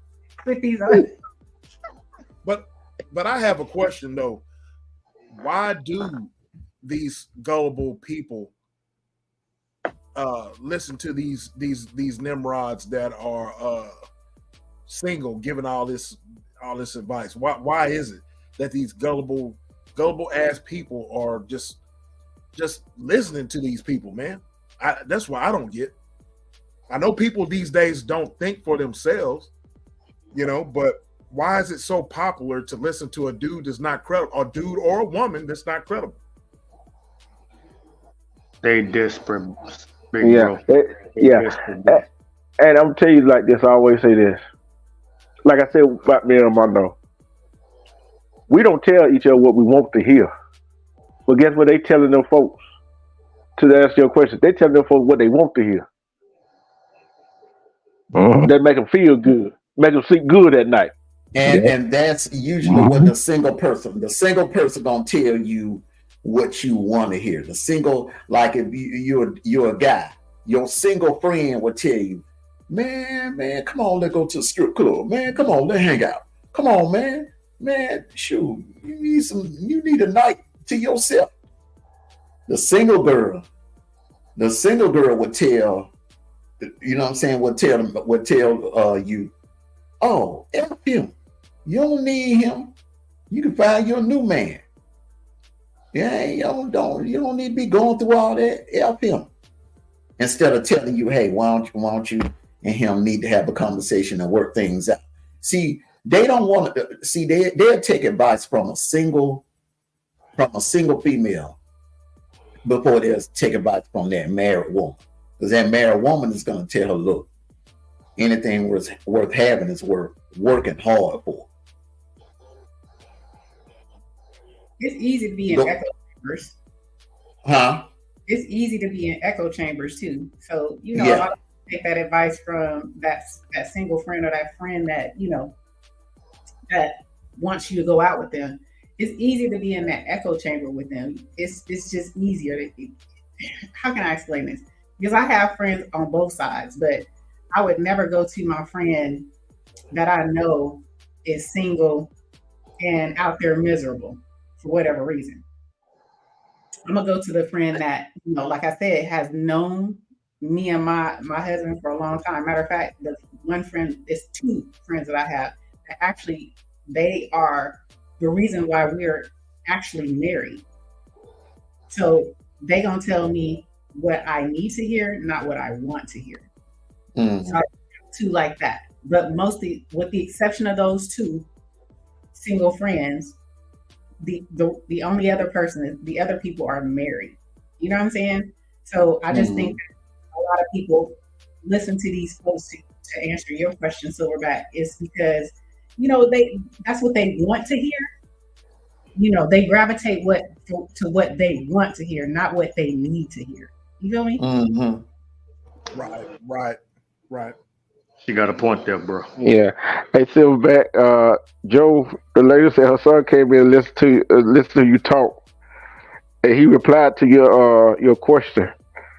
It was influence, which is true. Go ahead. Influence with regards to people that's on the internet, they influence, social media influence. I think that's what he said. Yeah, and I look like this. With that being said, it's influence on the internet, influence outside in real life too. Cause though a single man or single woman like, dang, I'm in this relationship, I can't go do this, I can't go do that, and then the friend come around, oh good old boy, come on, he or she ain't gonna know. Man, listen to him you want to. And then all of a sudden come out, where you been? I went out with my girlfriends, went out with my guy friends. Have any of you, question, have any of you ever been that single friend when you were, well, Mondo, I'm gonna ask you when you were single, but have any of you guys as single people ever influenced someone who was in a relationship to come hang out with you when their relationship wasn't going well, and they came to you? Were you that influence? Yeah, I ain't gonna lie, I was a bad influence. I was very. Yeah. Hold on, did I fall asleep on your panel the other night? Yes, you did. You and you and Silverback. Both of you.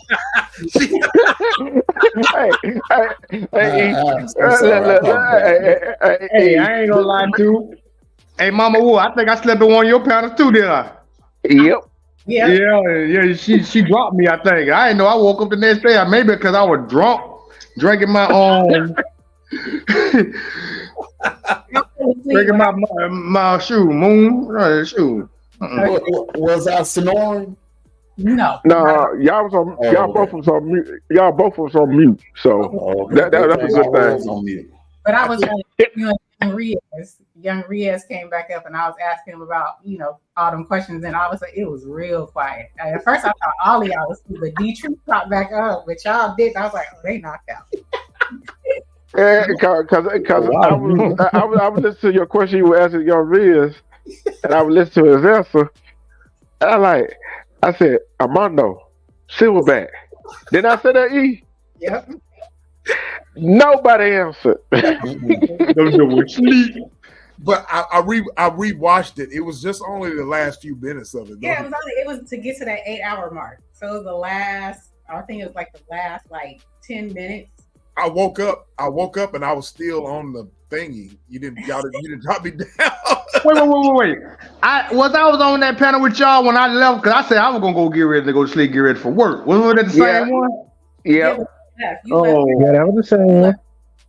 Second or third hour. So we stayed on there for 8 hours. That was an 8-hour live. I was surprised y'all stayed up that long. Man. That was Mama Wolf. That's rarely for you to be up there that late, that long on the show like that. I take the blame for that. I said you should go 8 hours. Then guess who's second in motion? Guess who's second in motion? Who? King Wolf. Yep. Black. You done got our sister to drink that tea with that stuff in it. You know what? You know what? Hey, we trying to accomplish that goal. Yep. He gave me 6. He told me 6 hours, but we actually pulled it out for an extra 2. So. Oh yeah. Okay. What about over 5 hours? Now, I did a live for over 5 hours. Do that count? That was your first one. Yeah, it counts towards your watch time hours. Hold on, let me do a quick announcement here. Oh, Oral History Chronicles. That's going to be the news channel, but it's going to be a history channel, a black, history channel, history and news channel. Make sure you go sub up to the Oral History Chronicles. Yep, I subbed up already. Yeah, I already subbed up. Oh no, I ain't got to it yet. I do it after. Yeah, I've been subbed up. Dang, I'm late. I'm sorry. And make sure you sub up the TCAT Sounds and Beats, because from here on out, that's where the quiet storms are going to be. Yeah, the quiet storms are going to be held over there on that channel. Okay. Oh, okay. I'm going to go to it right now. I already subbed up to that one. And I'm going to make this announcement right now. Tomorrow night, I don't know what time, I need all the females in the chat and come up on the panel. Because this has something to do what I seen, what happened to this young lady. Shouldn't happen to no other woman. So y'all might want to tune into this. Okay. Sounds very interesting. Mm-hmm. Oh, but Mother, you didn't answer the question. You started, but you didn't answer it. Was you a bad influence on your single friends when you were single? Me? Mm-hmm. Uh-oh. Yes, I was a bad influence. Give me an example, and then I'll tell you mine. Okay.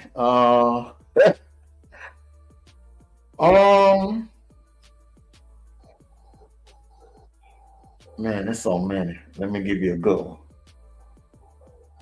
God, you gotta think about it. God dang, Black. Okay.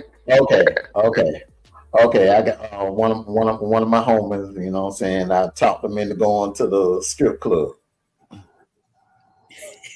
It was the Blaze, as a matter of fact. No, I'm sorry. Club Nikki. It was Club Nikki. Okay. We sitting in there. Hell. You heard this story before. We sitting in there, we chilling, we having a good time. And next thing I know, his girl, bro, done walked up in the club. Because we told her that we were going to the run and shoot. But we was up the street at Club Nikki, at the strip club. So, yeah, so she came. I don't know how she called him or how. He never told me how she called him. She must have had a tracking device on his car or something. Back then? She had something on him. Or he slipped up the toll or something. Or he pocket dialed or something. Yeah, and that was the whole strong road where they was on. So there really was a Club Nikki, like the Yin Yang Twins. There is a club. Was a Club Nikki's. Yeah, it was a Club Nikki. They shut it down in 01 though. Okay. What happened? Too much prostitution going on. Oh, No, wow. not that. No, not that's Metropolitan. We're talking about Club Nicky. Club Nicky, what happened with them was violations, and they lost their liquor license. And you know, when you lose your liquor license, eventually you're going out of business because dudes go to the strip club. They want something to drink. They want something to sip on. Right. Well, I try to give him some good advice, but he just wouldn't listen. He just wouldn't listen. No, I was single back then. I was single back then. I didn't give a damn.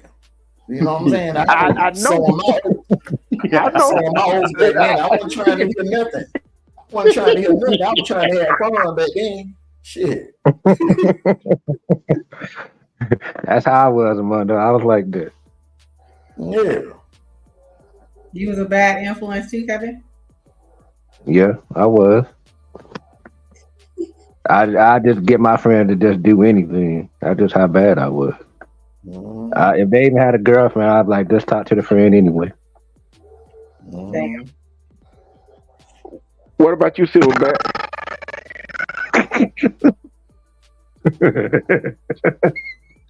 I was more so the I was more so the follower, and so the dude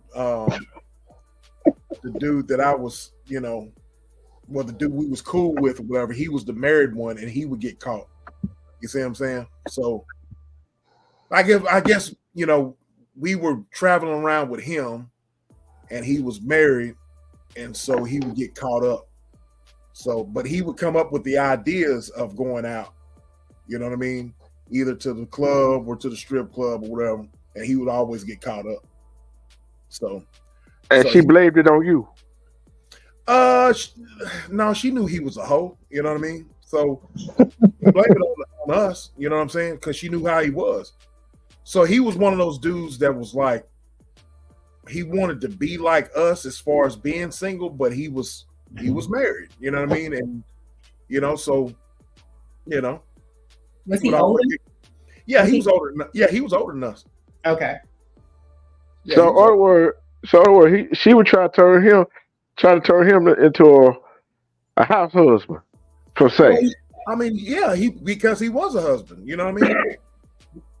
He was. You already, you know what to say. You can't turn a whore into a house husband. True. No, you can't. That's true. That's correct. Look, she should have known that.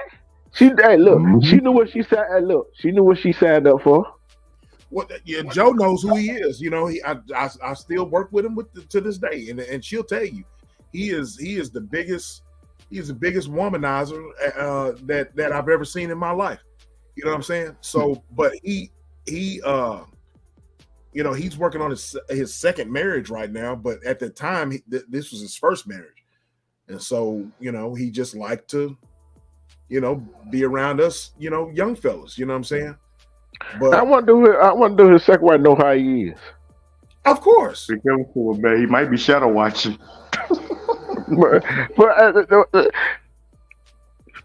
See, that's what I mean. That some people are scared to be by themselves.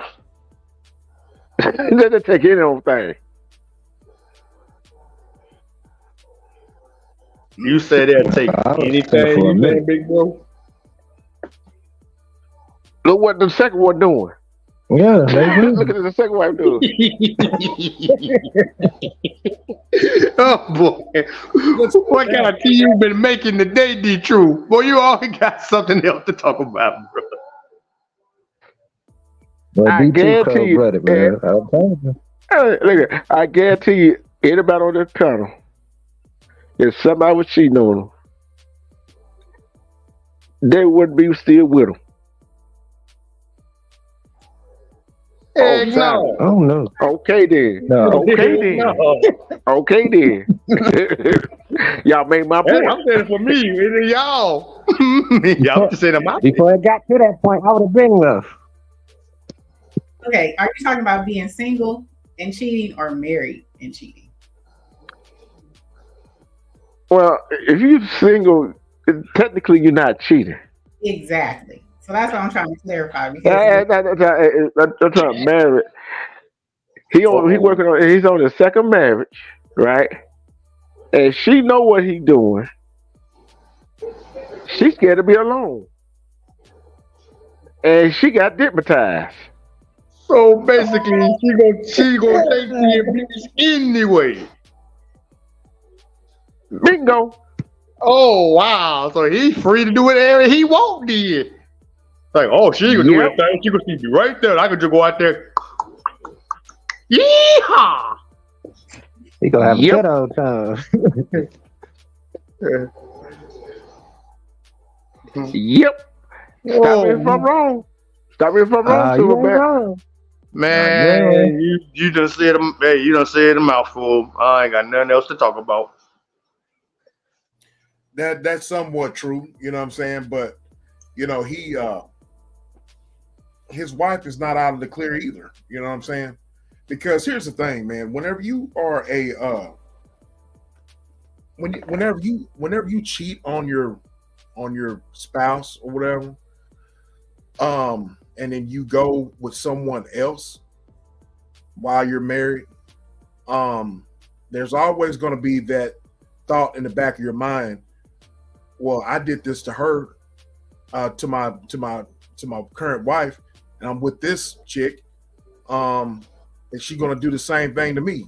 It's going to be that karma. You know what I mean? That reap what you sow. You know what I'm saying? So Yep. who's going to be Still bet we all know she gonna do the same thing, bro. Come on, man. right? Right. That's automatic. Right. Yeah, I'm telling you. You know what I'm saying? And so it happened to this dude. You know what I'm saying? Yeah. And one thing in a marriage is he doing that, or she doing it. One thing they better not do. He better not want to get that woman pregnant, and she better not want to get pregnant by that man. Ooh, now how they hell gonna gonna work break out? loose. Now how they gonna fix this? How are they gonna fix this? that's not always the case, though. I mean, most men who cheat like that, they usually know what type of woman to pick. And the female, 9 times out of 10, does not cheat on them. It's usually the man just cheating.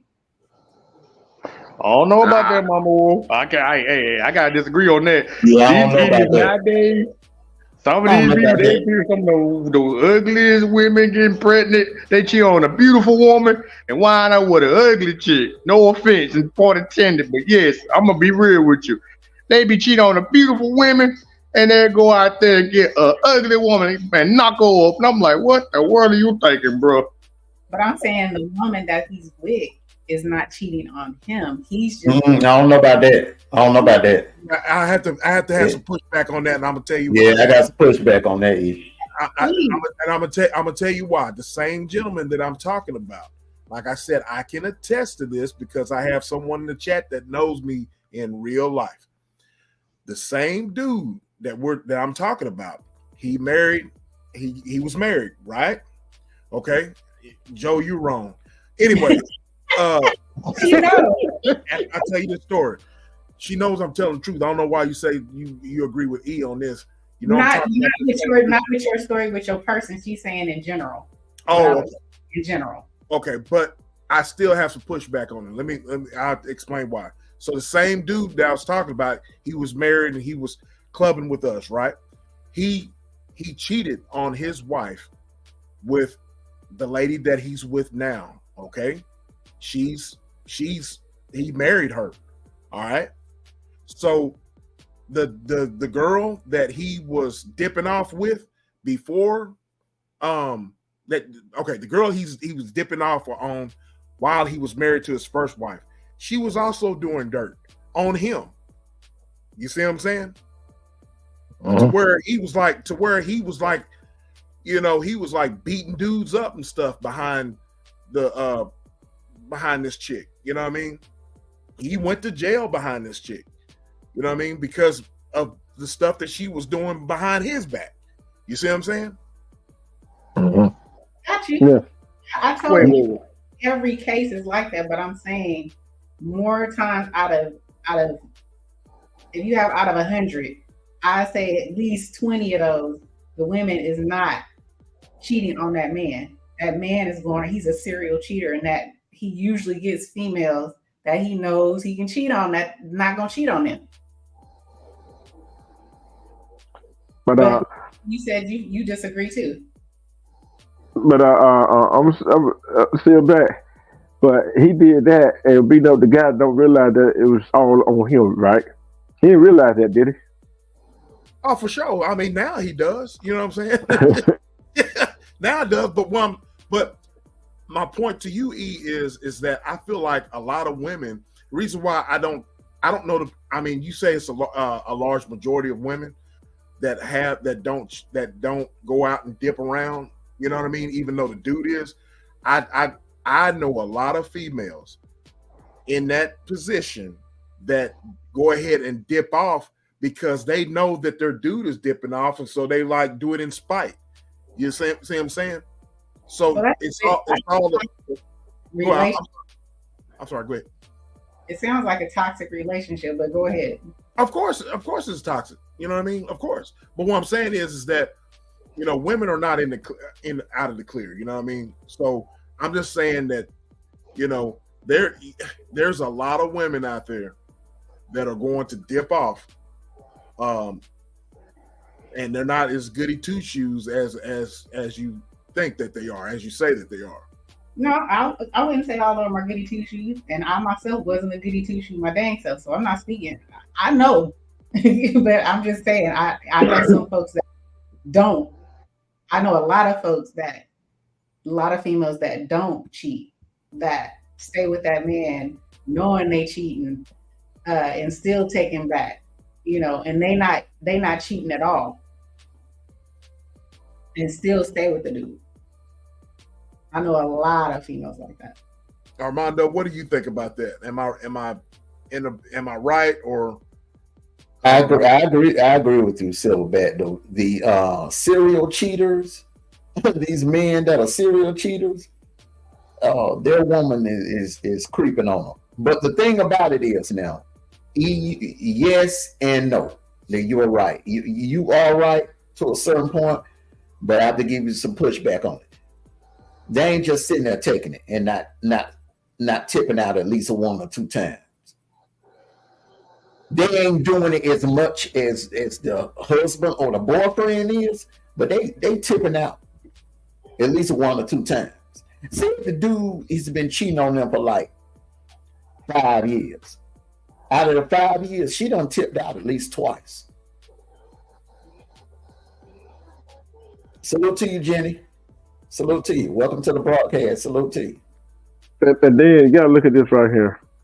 With man or woman, whoever is cheating, the man or the woman that gets cheated on gonna dip out. Right? Cause they're gonna get sick and tired of it. Cause though some females feel like they're gonna feel like, oh, he ain't giving me the attention, he ain't giving me that emotional support.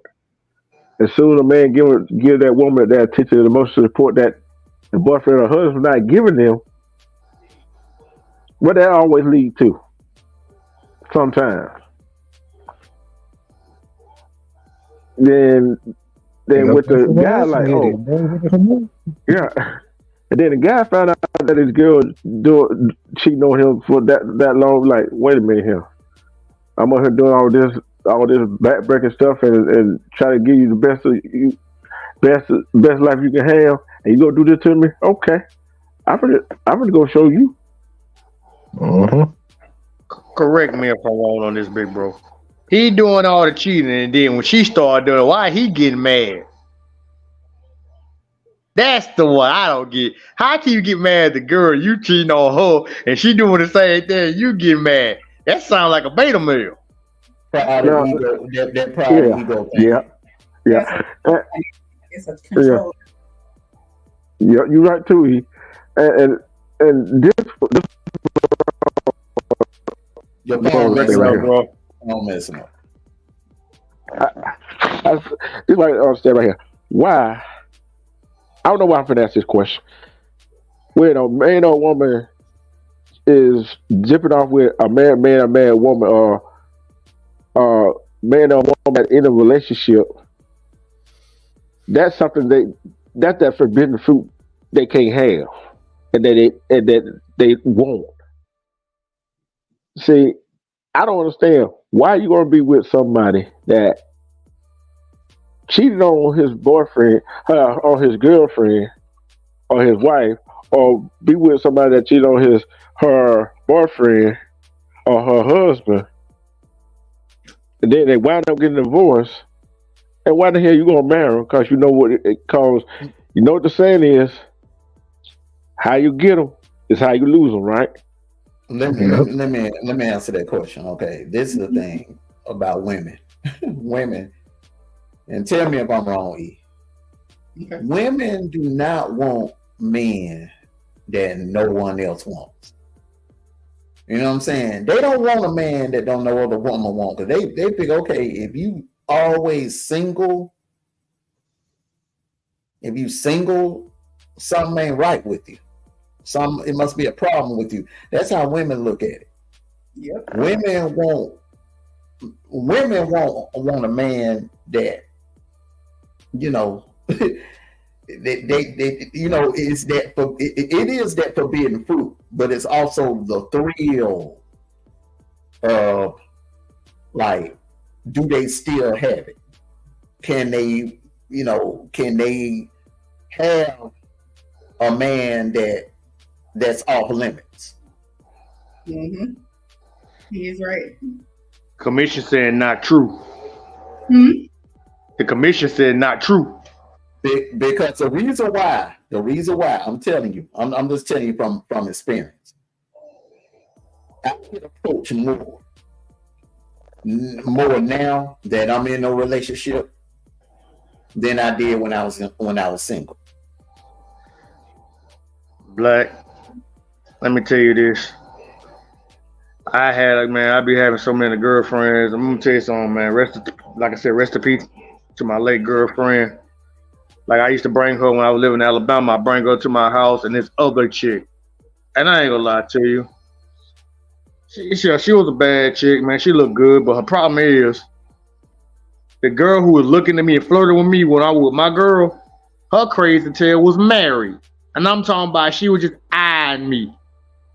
And my girlfriend keep looking at her. I'm like, she's saying, "Hey, how you doing?" I'm like, "My girl right here. Why you speaking to me?" And she looking at her, and my girl just looking at her, wave at her, just waving back at her. She's saying hello to me, but my girl is waving back at her like, "This is my man. Leave him alone." And I'm like, man, I ain't wanted her or nothing like that, man. I was like speaking, and I'm like, man, when I'm with somebody, I ain't gonna cheat. And bro, it be like every time you get somebody, that's what all the women really come after you. The Panthers, the Cougars, everyone, they all coming at you. And I be saying to myself, why y'all coming at me now when I got a woman? But when I'm single, y'all ain't doing nothing. But when I got a woman, all the women start coming out. I'm talking about from all angles. You even know they even looking at you. And I tell them I got a girlfriend. And they come and press you even more. They come at you even harder. Like, they don't give a damn you got a girlfriend. They still coming at you. And I'm like, God dang. And they talking about niggas be aggressive. I'm like, oh my God, these women are worse. Say, well, back me up on this, bro. You single just like me. Hey, look. Silverback don't have that problem. Look how big he is. He got all those damn muscles. Shit, he big and strong. Okay, D True. Let me ask you that. How about you then, big bro? Y'all crazy. I'm getting it for real. I know you hear the piece of my late girlfriend. Mondo's not lining up to marry though. Once a woman sees a lot of these single girls out here, when they see a ring, they, it's automatic. My husband tells me that's why he doesn't wear his ring to work or anything. He wears it when we go out, when we're out together, but he doesn't wear his rings like when he's out at work, because it's a magnet. It's a magnet for women. It's like they see you have someone, you're in a commitment. So in a way, it's like it's kind of like when you have kids and your kids have their children, you have grandbabies. You love to play with the grandbabies, you spoil them, you treat them good, and then when you're done, you give them back to the parents. You ain't got no responsibility. It's like you can go back to your parents now. Same thing with these single women. That's easy for them to play with. You can have fun, but it's no commitment. They don't have to deal with the ups and downs and the headache of being in a committed relationship for a lot of them. So they like that. Hey, E, I got a question. I got a question I got to tell you. But that woman who was flirting with me, she was married. She is married. She was married, flirting with me. And I'm like, problems at home too. And I'm like, I ain't trying to open up those can of worms. I don't want this man coming after me. Think I'm trying to get his wife. But you This know man can something. be very sensitive now. But you know some that chase out the women that chase out the married men, and some of them that do get them. They don't want that attachment, right? But yet they don't practice safe sex either, do they? Oh God. Say that again, big bro. They don't practice safe sex. How many of these women that chase out the men that not single wind up getting pregnant? Now you're attached. And that's gonna be a problem that goddamn marriage too. Yep.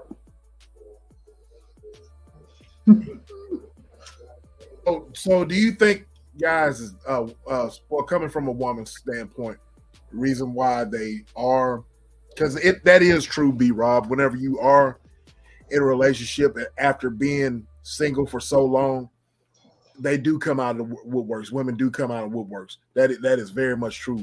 But do you think, E, coming from a woman's standpoint, what you've seen, Armando, y'all think that that's because women want that challenge? They just want that. It's a challenge, and that's it's more so that let me see if I can do that with this married man. What Joe Delaney just said, men that are able to be in committed relationships are more appealing to single women. And it's rare that you can, that men, it's not just because he's married. Let me tell you what a woman will do. A woman will have a conversation with you. They'll feel you out. And if they see that you are committed to your wife and you love your wife and you really are committed to her, for some strange reason, that'll make the single woman want you even more. Well, versus like if I was single, like you two brothers, and a married woman like Eve tell me, look, I love my husband. We've been together for 18 years. Man, that's all I need to hear. I'm backing off. Mm-hmm. I'm backing off. That is a total turn off. Married women, single. I know when I was single, a married woman, off limits. I would not even waste my time even trying to talk to a married woman. But the single women is total right about opposite, man, because the thing about it is, they look at a married man that's committed and that's able to commit in a relationship. They look at it like, damn, that's a good man, that's a good dude. But I want to see if I can still get him. For some strange reason, it's like that. They'll bypass a single brother, and their interest will be in the married man. And Alpha King, I just don't get it. I'm telling you again, man. I had that so many times. I even showed them my girl. They pressed even harder. They said they didn't even care. Mm-hmm. And I'm turning my head to the side like, God dang. Speaking to the married folks on the panel, being a married man, on the flip side, I'm being a single man. On the flip side of things, the married women tend to want to dip out. And I speak from experience because, being then at work or social media, it's always the married women that like to kind of like throw that hook, line, and sinker too. You know what I'm saying? Why is Can I tell you why? Yeah. Still back in line That's about you. that too. And you know why? Because that a married woman that's not getting no attention from her husband. Correct. A married woman that ain't getting no dick from her husband. Correct. And a married woman whose husband ain't hardly ever at home. Yep. Will get lonely. She will get lonely, and she will go online first and start wandering around and checking out, what's on the market. That's when you start, when he's right. I mean, and it works both ways. So if a man ain't getting from his wife, then he's gonna start looking. You know what I'm saying? If he's not getting, to that bedroom on a consistent basis, he's gonna start looking. If the woman is not taking care of him, making him feel like he is the head of his home, he's gonna start looking. It's just it works both ways. You want that attention. You with somebody, you want attention. That's why you're together. You're together because that person is that person that you felt you want to be with for the rest of your life because of how they made you feel, because of how they are, because of how y'all get down. So when that starts lacking for whatever reason, and it can cause your eyes to wander. I'm going to tell y'all, coming from a single man, and I've had this conversation with people or whatever, and I want y'all's opinion. I am leery of relationships because of what we're talking about right now. Because if I can go about my daily life and here's a married woman that's willing to dip off with me, you know what I mean? Then me as a single man, I'm like, why would I want to commit myself to a woman that might do that to me? You know what I'm saying? So that's one of the reasons why I'm kind of leery of that. What are y'all's take on that? Am I wrong on that sort of thinking, or is my judgment clouded? I'm just, because here's the thing.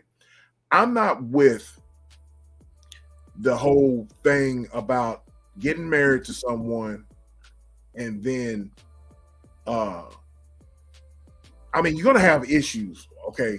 But the dipping off stuff, man, I mean, that's you should have that out of your system if you're gonna be married, okay? What I see in a lot of so-called marriages is that it's fake, okay?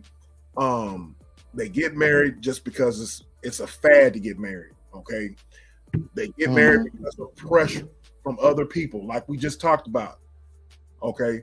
Or they get married because of having a child together, having children. I see a lot of that, and that just deters me from not even wanting to be married.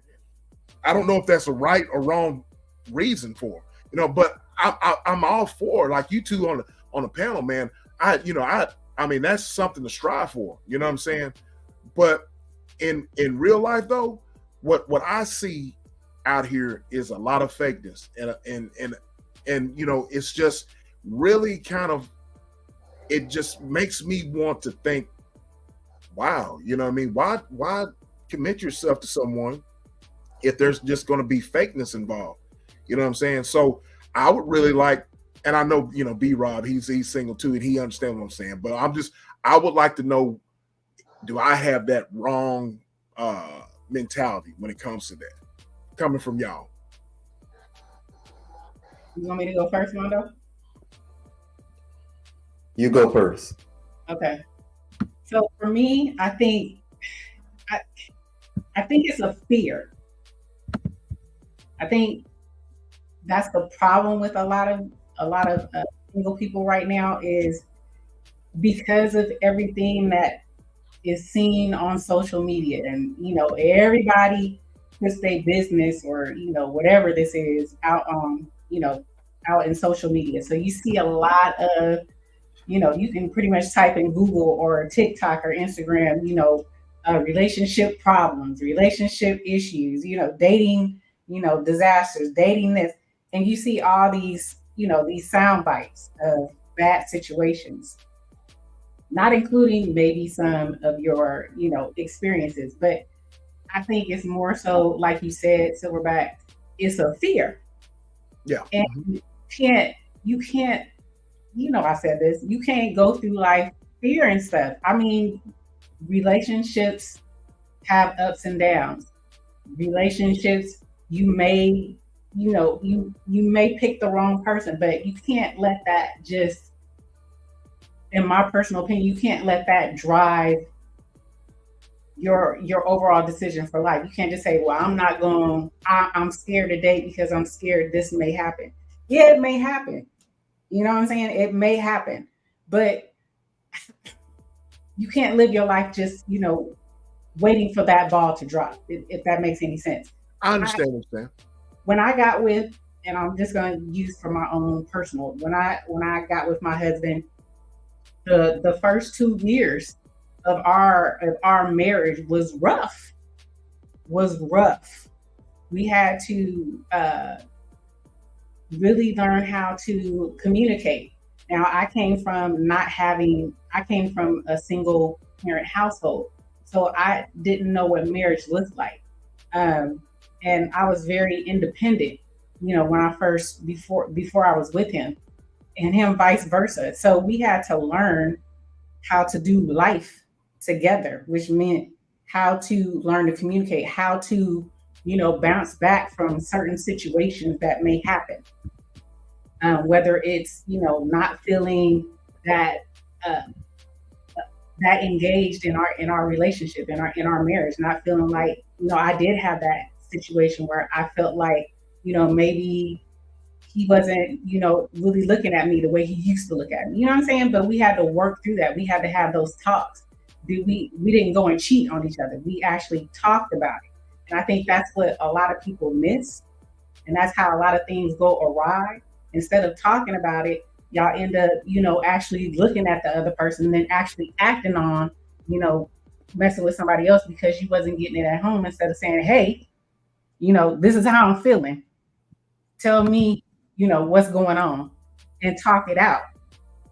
You know what I'm saying? You have to, I think people are scared they want perfection, immediately. And as soon as something looks like it's unperfect, then you're like, oh, you scared. Right. And you don't know how to work on it. You don't know how to talk about it. And then, things just happen. Unfortunately. But that's my opinion. That's my opinion. I feel that single people need to stay out these echo chambers of, all these other folks that's having all these problems. When you get with somebody and you're vibing with that person, you really think this person may be the one, then you need to shut off other people and kind of concentrate on y'all's situation. I appreciate that. Go ahead, bro. Okay. All right. Okay, it's a 2-part to this. Okay. Number one, you're looking at situations of people that are in toxic marriages. Okay. Their marriages were doomed for failure before you even came along or before you even heard about it. So you're looking at something that just was not going to work regardless. Okay. So you can't go by that, Silverback. Like I said before, and I think I said this on E's panel before, a successful marriage, first of all, it starts with communication. Okay. You gotta be able to communicate. If you're not communicating, the communication is dead in any relationship. It's not going to work. It's doomed for failure. Next thing, you got to put the woman first. A lot of marriages fail because Either the man is not putting his woman first, or the woman is not putting her man first. It's something else that's distracting her or him from giving their all to the person that they're married to. And you know, it could be something very serious internal in that marriage that's wrecking it. And you're on the outside looking at, okay, dang man, you know, will I have to go through that? Would that happen to me? No, it wouldn't. Your situation is different. What's for you is for you, brother. Right. And it depends on what you make of it.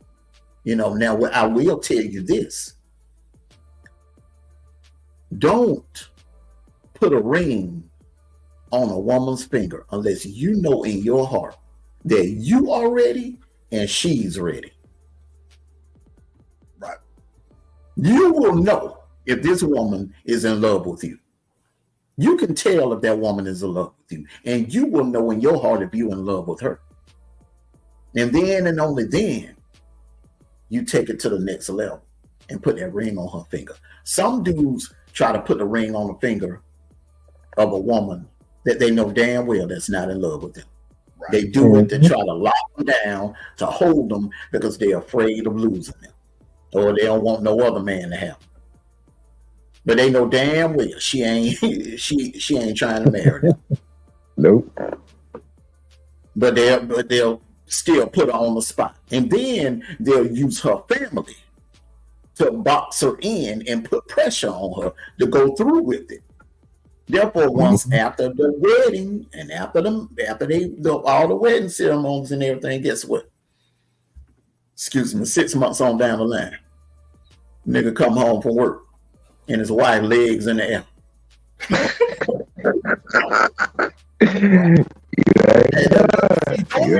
Those are the men that it happened to, bro. Right. Those are the men that it happened to. You gotta be honest with yourself. You got to be honest with yourself. You know if this woman is in love with you. Because the energy, you will feel her energy. Right. Yeah. I don't disagree with that.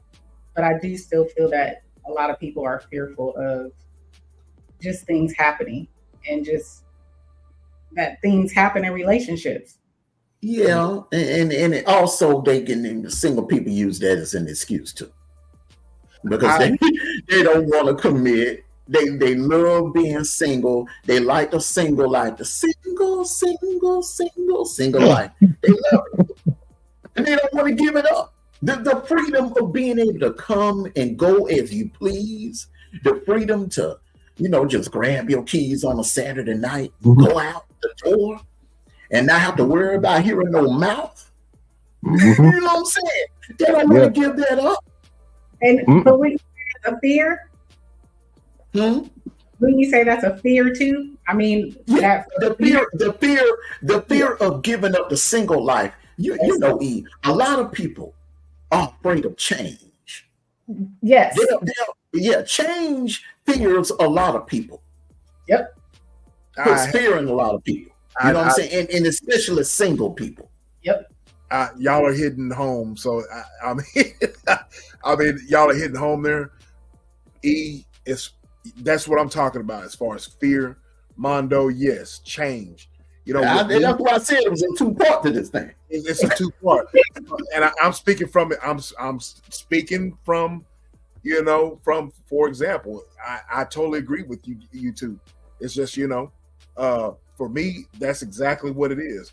It's a fear of the unknown, of what could happen, and then you know what I'm saying. Yeah, Mondo. Yeah, you're right. I'm speaking for example. You know what I mean. So, okay. But I wanted y'all's opinion about that. You know what I mean? Yeah. Yeah, it could be all rosy. Oh no, go ahead. I mean, you'll be surprised that it's a lot of people on this app that are married and they're unhappy. They're really unhappy. And the fact that they're online, they don't want to let you in and show. They don't. You will never know. Put it like that. They'll put this facade up like they're married, happily married, or whatever, but really they're not happy. And it may not even be their fault. It could be the person who they're married to's fault, like lack of attention, lack of time. I really don't understand how, like some married people that will, they'll be in chats all day, then they'll be jump on a panel, then be in the chats for like 3-4 hours, then jump on a panel. See, like me now, you didn't see me until 10:30 in the night. Ask me why. Ask me why you didn't see me until 10:30 in the night. Why? Because I put my woman to sleep at 9 o'clock. I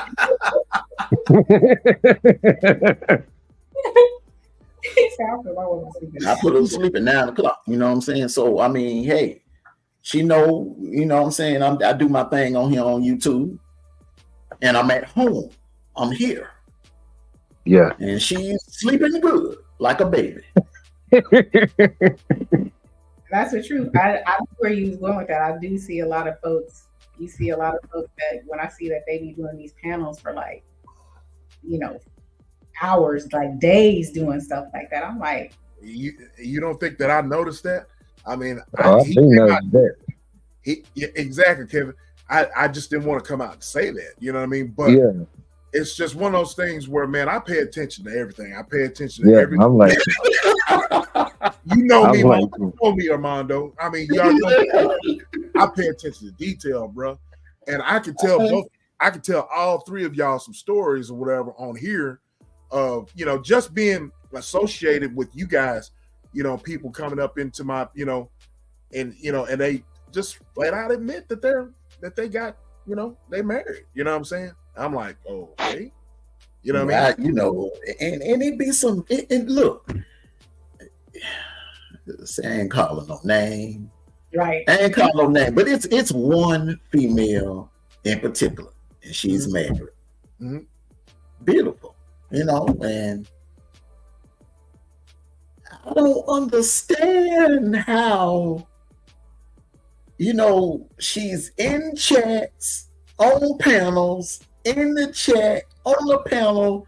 I mean, like a damn 12, 14-hour shift on YouTube, and could hold down a happy marriage or maintain some. I believe this woman being neglected by her husband, and she's unhappy.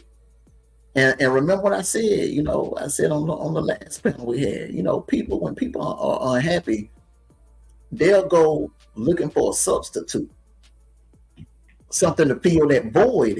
And I guess the drama on YouTube or whatever is, it's appealing to her because she's not really getting any attention at home. Right. But I think this, in my opinion, I think this woman is it's not her fault that she may be getting neglected or anything like that. I think, any man would be lucky to have this woman. She's a beautiful woman. Right. I think she's unhappy at home, and that's where all the free time is coming from. Man, they look, man, they straight up, tell me that they're not happy at home. I'm not gonna name no names or whatever, but if I name a name, or every last one of y'all would know who I'm talking about. You know what I mean? So several people, but it's just, I look at that and I'm like, damn, you know what I mean? Because I want to put myself in her dude's shoes. You know what I'm saying? So, I do have a conscience. You know what I mean? I ain't no angel. You know what I mean? But I do have a conscience. See what I'm saying? So, it's just, it's good to have a married woman and a married man's perspective. You know what I mean? Because we're all around the same age. So It's like, but me, you know, like I said, I've never been married. Have I been proposed to? Yeah. Have I ever proposed to someone? No.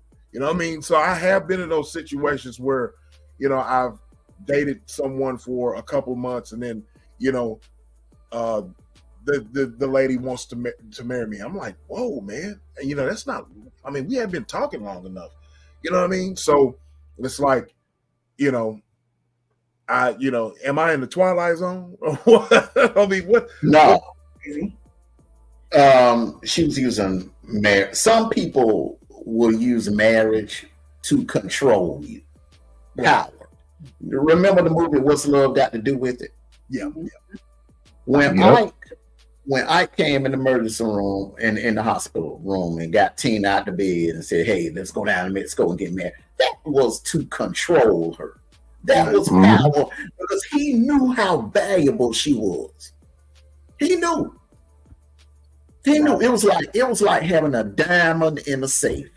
In order to get that diamond, you needed the combination. And the combination is, I'll take you down to Mexico and let's get married. Yep. And therefore, back in the 50s, when a man married you, back in the 50s, you was his property.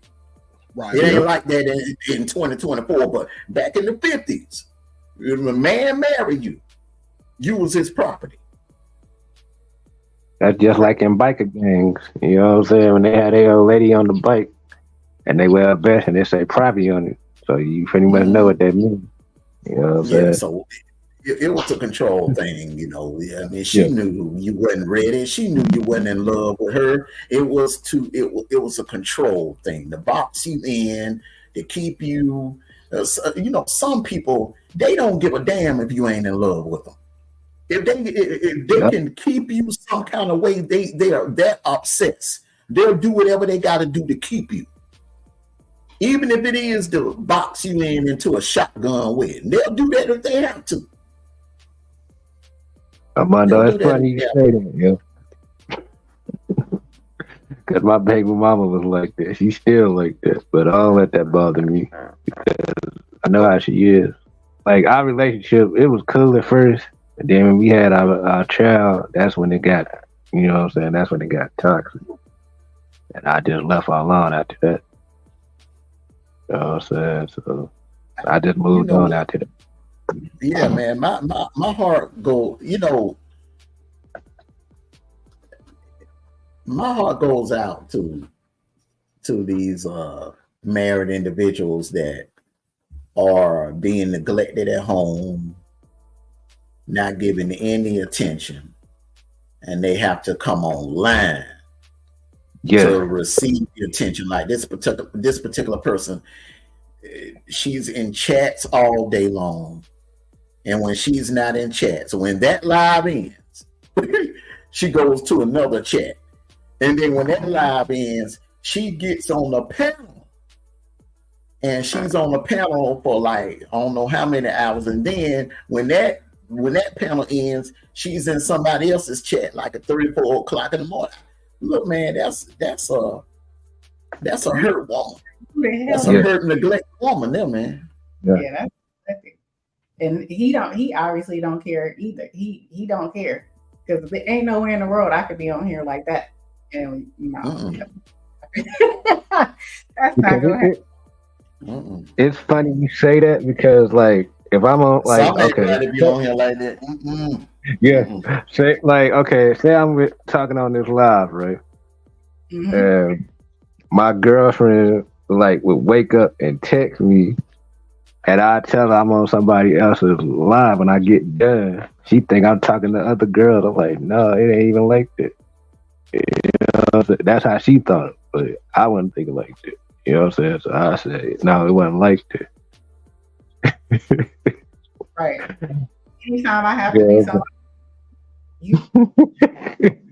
But yes, I do pay attention to the social media thing, man, and I pay attention to women that, just like you were talking about, Mondo. The men do it too. You know what I'm saying? The men do it too. That's married. So you know, you don't. I mean, I don't know. What you say? That's just crazy to me. Now Mondo got me thinking, who is this?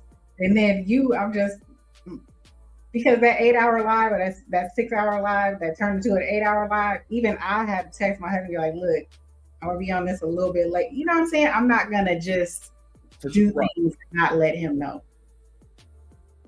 So I can't even imagine somebody being on panels and in chats for hours and days.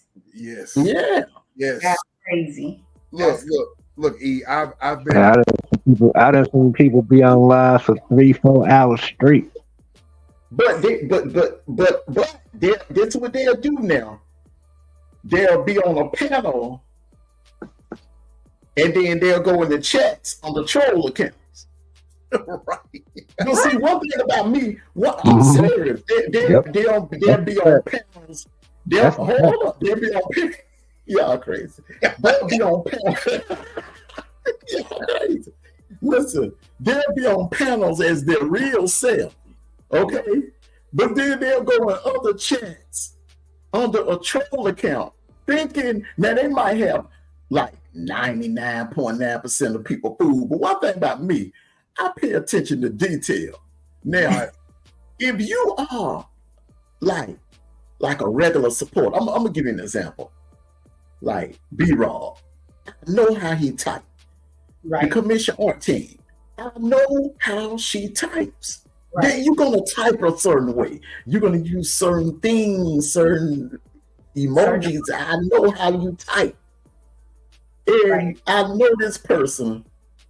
They go into other chats as a troll account, as someone else. But then when they get up on panels, they come as their real self.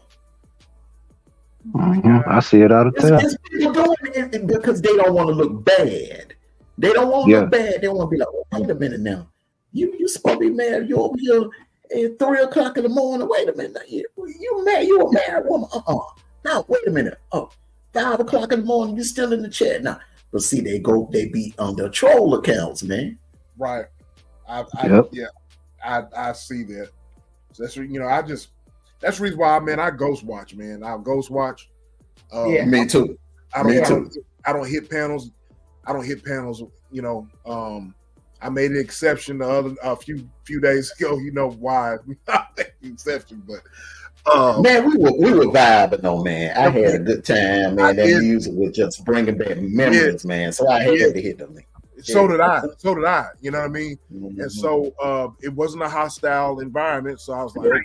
Mm-hmm. And so, but I noticed things in chats. You know what I'm saying? I noticed how women talk. You know what I mean? So, I just noticed things, man. It's just my radar, man. My ghetto radar is always up, you know. Yeah, I done heard women talk greedy. I done heard women talk. Man, y'all just don't understand, man. As much moving around as I do, it'd be crazy. Some of these women I didn't know was married, so you know, I just figured they not married because they be on here all day. I mean, most of the women be married, but half of them be single. You know what I'm saying? So say that again, Kevin. Your phone muffled when you said it. The last part, it muffled. I said some of them women be single, but most of them be married, but half of them be single. And dudes just be talking regular. Some dudes talk greasy. So, I mean, it go both ways. Yeah. I forgot to mention that to you, Silverback. A lot of these females that you be in the chat, that you see in the chat, that you be mingling with, bro. You thinking they single, they really not. I know. These women are married, bro. They just lonely, and they're not giving it any attention to them. Think about it, man. These women, you got some women, man. They got husbands that will leave them at home on a Friday and Saturday night. They're like, hey, I'm gonna go and hang out with the fellas. 7 o'clock, but they going across town to go smash their side chick. And they ain't gonna see that nigga till probably like 6 or 7 o'clock in the morning when the sun rises. Mm-hmm. So they ain't got nothing else to do. What else? Look, they get online and they go listen to certain content creators. And then, you know, just one day, 2 days, 3, and then it lead to a month, 2, 3 months, and then they form a bond with this content creator. Then an attachment with that content creator. And then, boom, it turns into a real attraction. Yep. So guess what? They're in the chat, and then next thing you know, it's almost like, I don't know how to put it, man. It's almost like they've replaced the real husband with the internet husband. Right. Yeah, because they feel more comfortable with that person. Yeah. Even though they may not be doing anything physically, they could be, let's see, thousands of miles away from each other, clear across, clear across the country from each other, whatever. But it's an emotional, like they're even though their husband is physically cheating on them, that woman is mentally cheating, right? Because that don't count. I mean, come on, mentally cheating, that don't count. But she's getting attached to another man, right? It's via the internet, right? I mean, does it really not count if she's really getting emotionally attached? You know what? Look, everybody got different opinions when it comes to this.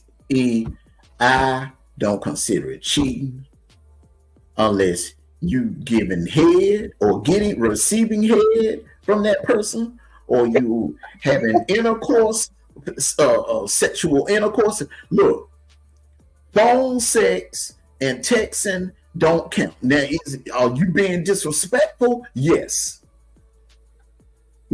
Should the other person be mad about it? Hell yes. But I don't consider that cheating. Okay, let me. I don't consider it cheating.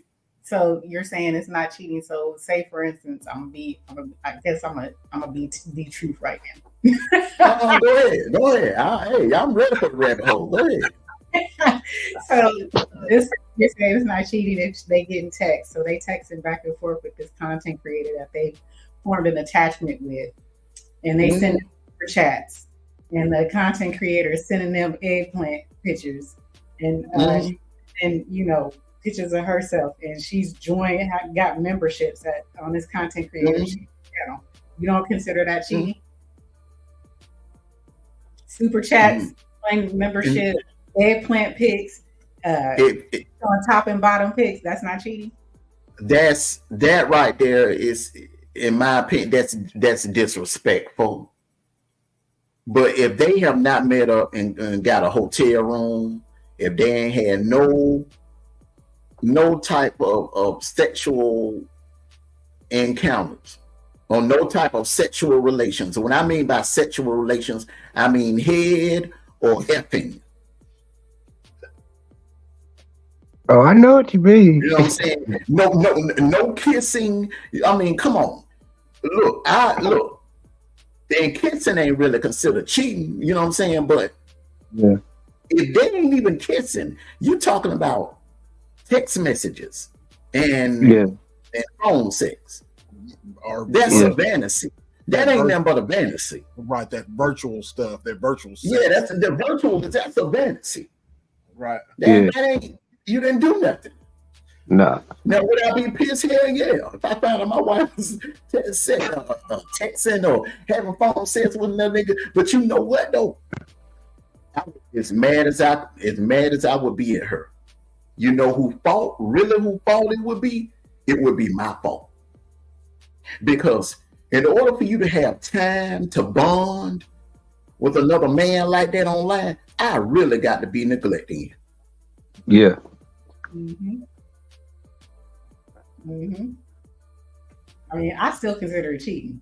So now, would I treat it differently? Would I walk away from the marriage? Probably not, because it wasn't physical, but I still consider it cheating. But that's just my thing is, if you ain't feeling no mouth, okay, no tongue, and you ain't feeling no wood, or you ain't feeling no coochie, it ain't cheating. I'm sorry, it ain't cheating. But see, personally, See, let me ask you a question here. So let's just say if your husband is off on a business trip, okay? mm-hmm. He off on a business trip for a week. And that week you are extremely horny. I mean, you hot and horny and everything. And you grab a dildo and go and handle what you got to handle. Mm-hmm. What's the difference between that? You know, 9 out of 10, you're going to have your Pornhub or whatever to inspire you and everything, or you're going to be having thoughts while you got that dildo in your hand handling your business. What's the difference between that? Is that considered cheating? That's a great question. Because a lot of married women do that. A lot of married women do that when their husbands go on business trips. Yep. That's a fact. That's what I'm saying. See, people move. See, look, I say that to say this. People move the goalposts. Right. If your thoughts count, then okay. I guess a lot of married women cheated while their husbands were going on business trips. Because if you laying back in your bed and rubbing on yourself while your husband gone, and you get your little dildo, and you get a nut. Yeah. I guess that's considered cheating too, huh? Yeah, yeah, that's a good one. I mean, personally, that ain't me, but I mean, I see your point, though. I definitely see your point. But for me, I think it's more so if the man, when I say emotional cheating, I mean, she, at this point, she's built this infatuation with the man, or this, this fantasy, like Silverback said, with the man in her head mentally, to where at this point, even if she's having sex with her husband, she may be thinking about that other dude while she's having sex with her husband. That may be the only way she can get off, is as she's thinking about that other man instead of her husband. So that's how I feel it's emotional cheating. And if it gets to that point, then there's a problem in the marriage.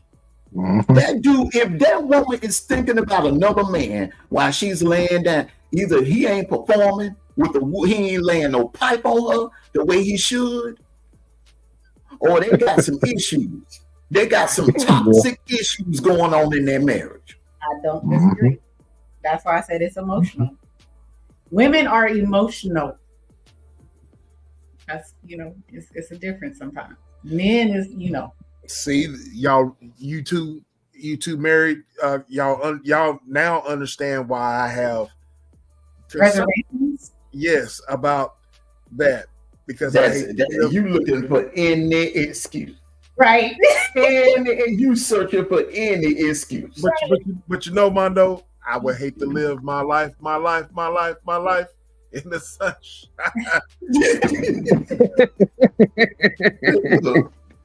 But you know what though? I'm gonna tell you like this, brother. I'm gonna tell you like this. Marriage is the cornerstone of life. I'm gonna tell you something. I'm gonna tell you some real shit right here, bro. All right. One day you're gonna get old, and you ain't gonna want to look up. See, what in your 30s? Okay, you in your 30s. You still young, still look young, still full of energy. Okay, so you go on and say, well, I'm gonna stay away from that marriage still. So 40s roll around. Oh man. And I was listening to that conversation E and Armando had on that panel. I don't know if I want to mess with it. Then you get in your 50s. Man, I don't want to mess with it. You mess around and then you're going to look up. You're going to be in your 60s. Alone. Old and alone, bro. And that's when it gets real. Because let me tell you something. Ain't nothing more sadder than being an old man or an old woman with a house full of cats and no one to love. That's facts. You don't want to miss out on doing life together with somebody. That is facts. Exactly. And that's what I think I wish a lot of people would talk about, because it's the truth.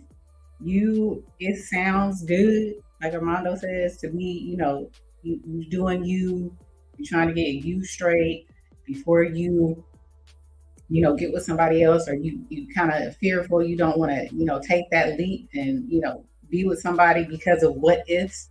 I mean, yeah, in your 20s and your 30s, yeah. But when you start knocking on 40, 45, 50, 55, you doing life by yourself, it's gonna get lonely. I know a lot of people say, well, they have their kids and they, I want to get my kids out the house.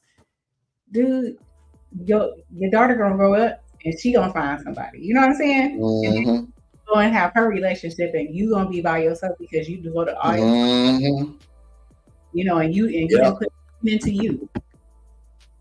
Your kid is not meant to stay with you forever. They're gonna get up and have a life too. So it's to have a life of your own as well. I hear you. I hear both of you. I got you.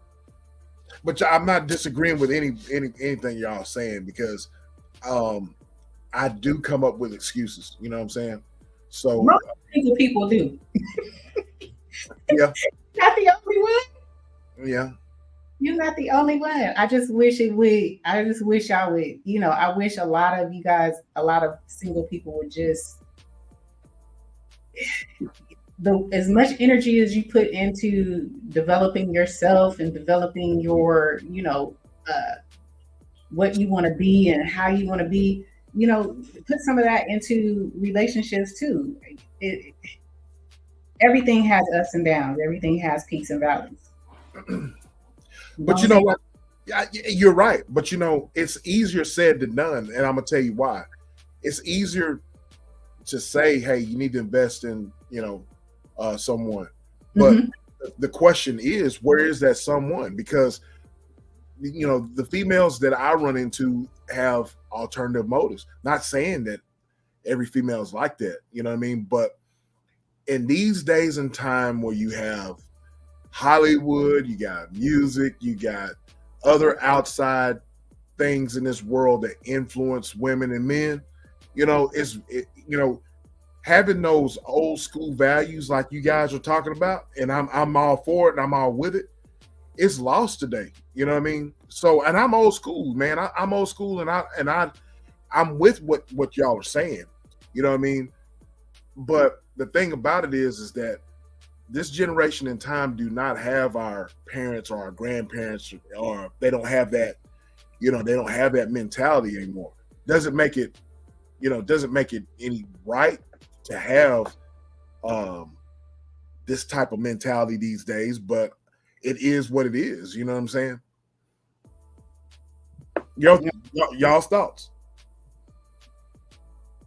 I definitely get it. And I think it's just the one thing that I say is that the older you get, I think you get kind of set in your ways, set in the way you like to have things, and vice versa. Women too. They've been single for a while, and they get set and they have the way they like things in their house and the way they want to do life. And I think it's just unfortunate that you guys,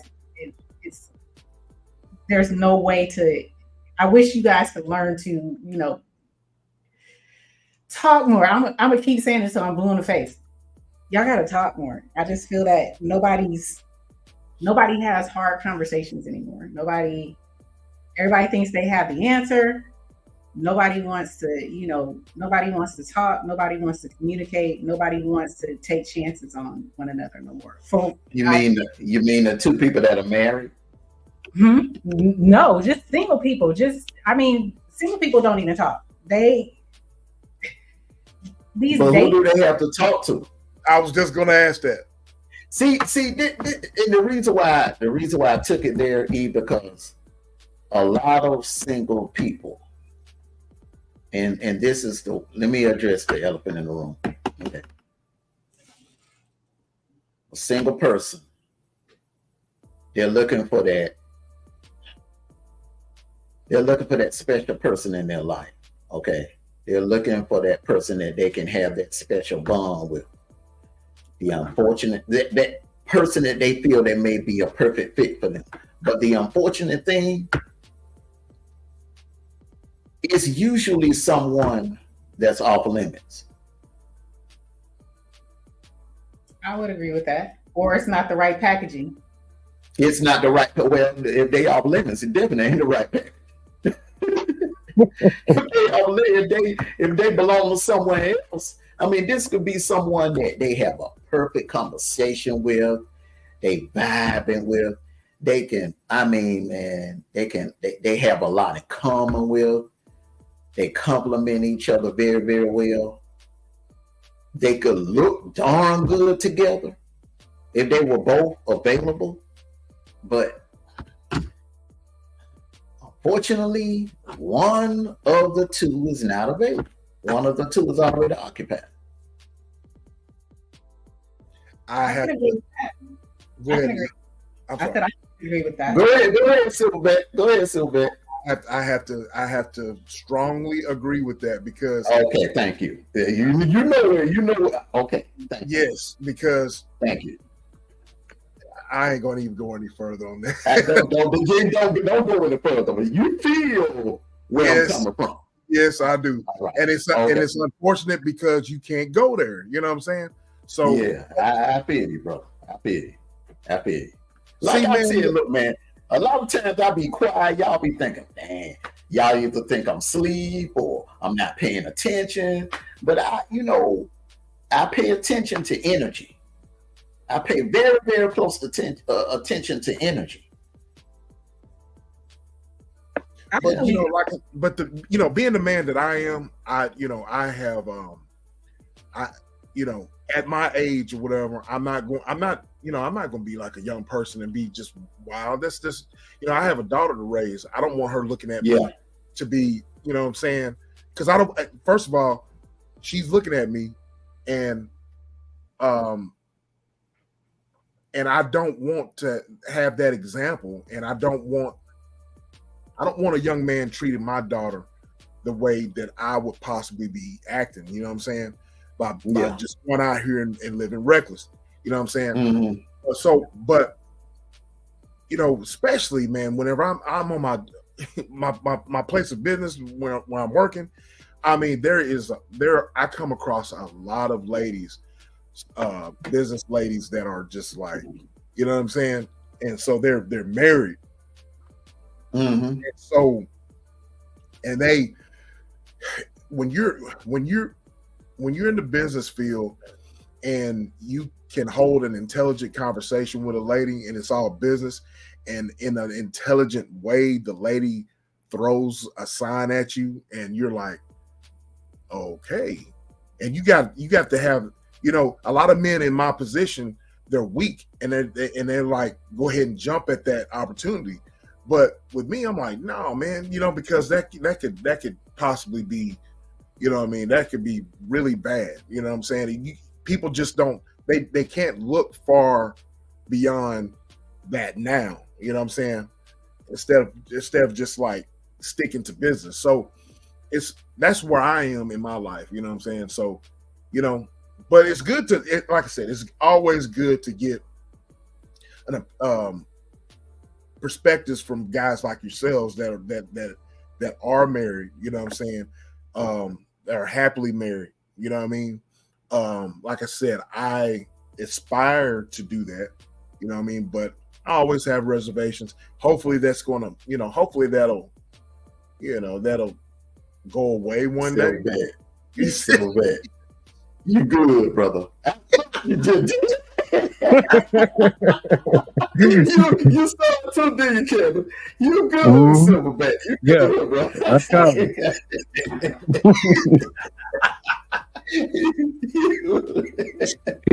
I'm doing it. Man, Armando, you can't. It's gonna happen. So Armando, you can't just stay up there and play against me, bro. I just want to say, so what you're saying, I can't bullshit a bullshitter. Hell no.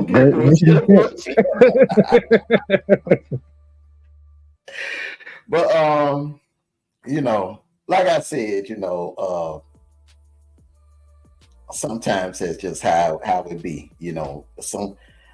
the single person that may be afraid to commit or get into a relationship and commit with a relationship, they run into an individual that would just be the perfect fit, but it's just they're off limits.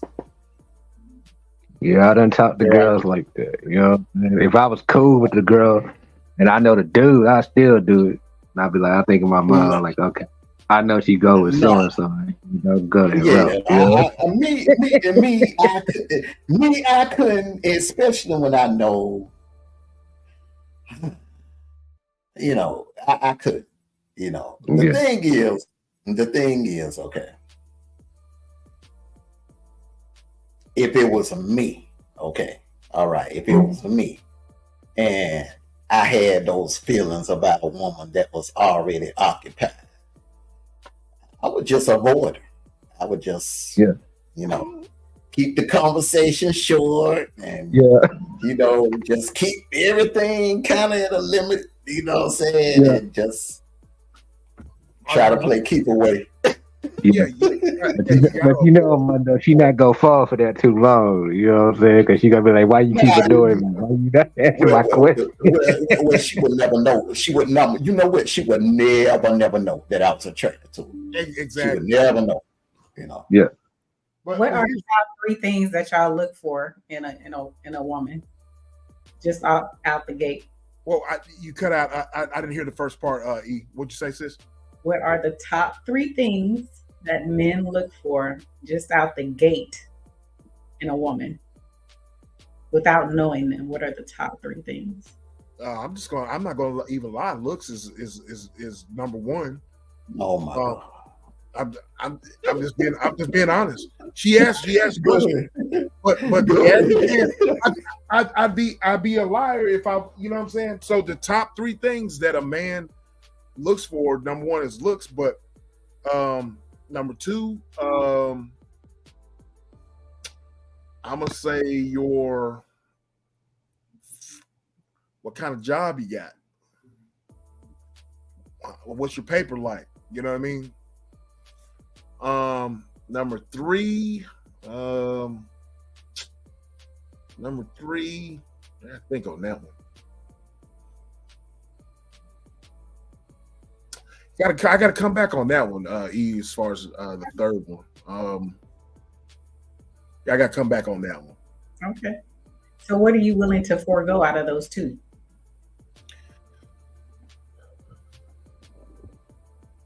Forego? Well, okay, the third one. I give you a third one, okay? And this is not any or God-fearing. No, I'm not talking about perfection or anything, but you know, a woman that puts God first. That's for me. You know what I'm saying? But I'm human, though. You know, the first thing you see in a woman is their looks. You know what I'm saying? So when you say looks, do she got to be drop dead? So I have to no drop dead, gorgeous, very exotic looking. What is it to you? No, I mean, no, I'm not looking for drop dead gorgeous or as you know, looking for perfection or like a Beyonce or nothing like that. No, I'm looking for just natural beauty.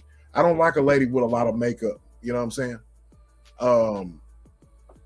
I'm not, you know, I don't like, you know, makeup is good, but I'm looking for natural beauty. You know what I mean? That's number 1. So to answer your question, just natural beauty. How you look without makeup. You know what I'm saying? Are you willing to forego that for the right person? Say, for instance, she was the right person, but she wore a lot of makeup. We're going back to this. You know, so am I willing to forego that? I would keep saying it until you. I know. See, I know you because you asked this question. Well, you didn't ask this question. It was on another panel, and you put it out there. Yeah. Can you talk to her? You know, babe. Sweetie. To me, you look good without it. You know, is there a way that you can get her to stop wearing it so often? Stop wearing makeup, you mean? With her. stop wearing makeup? You mean? Or, yeah, or not as much, not as often. Accountable. I think there's me personally, if I was with someone who was wearing a bunch of makeup or whatever, I think I could personally, like, in so many words, so many ways, kind of motivate her not to. You know what I mean? Okay. Kevin, what about you? I would say intelligent. She got to be intelligent. Mm-hmm.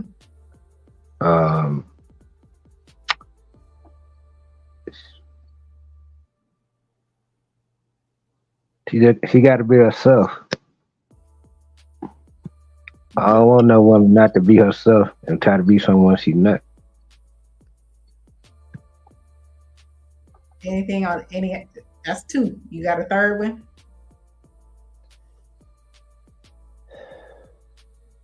And she got to be beautiful. Okay. Same question to you. Is there any out of them three, or will you forego one of them? Do you have that three, or can you work with two out of the three, or one out of the three? So you said I would have to forego one of those? I said, are you willing to, and which one would you be willing to give up? Uh-oh.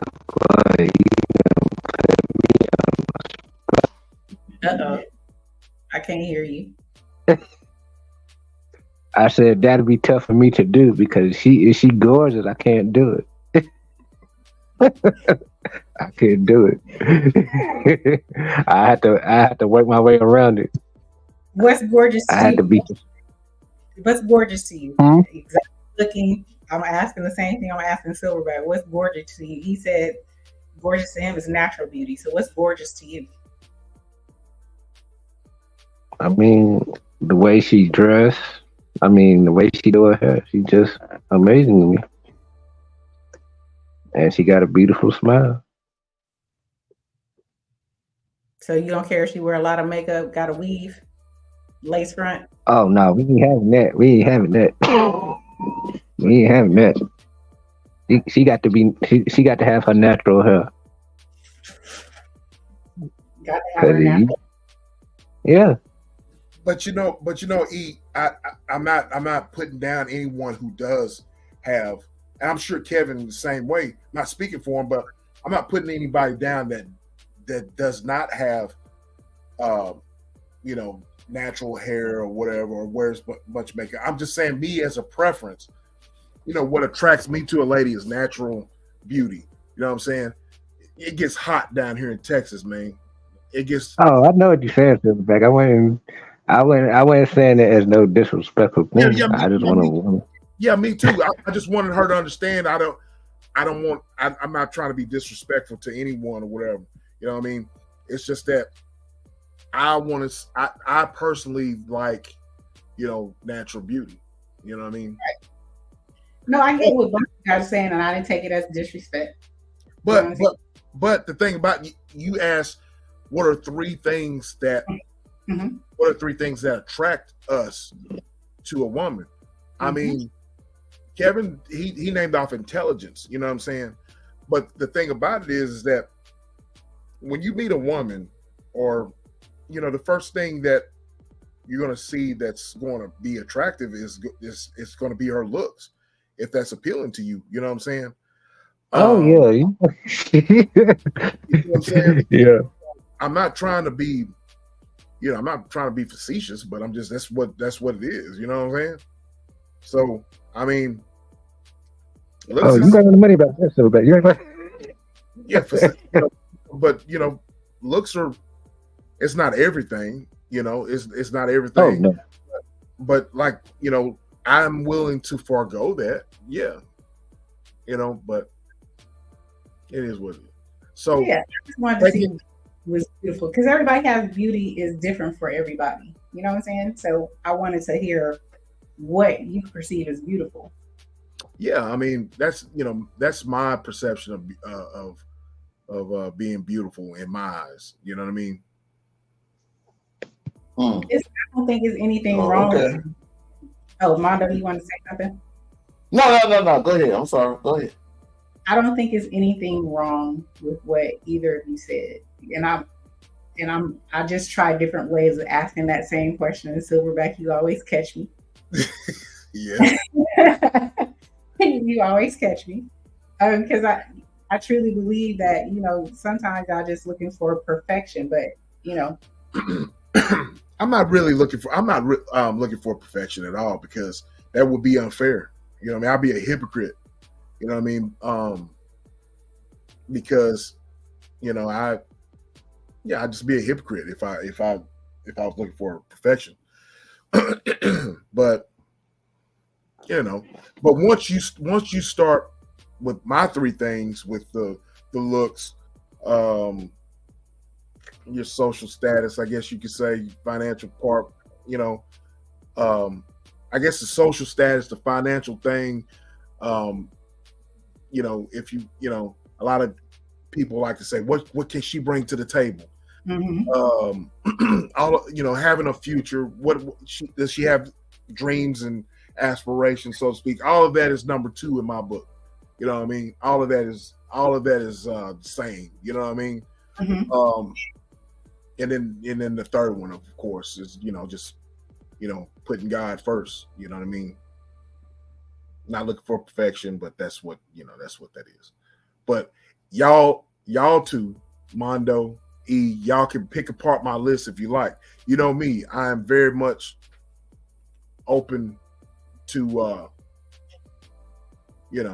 to y'all's opinions and y'all's input.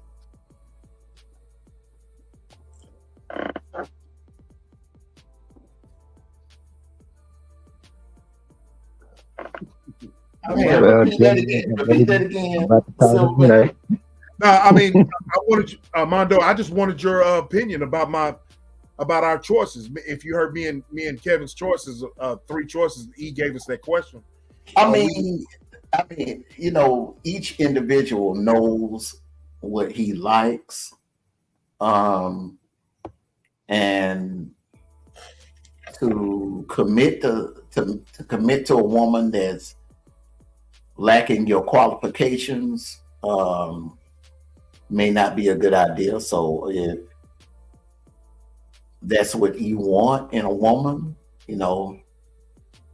that's what you should go after.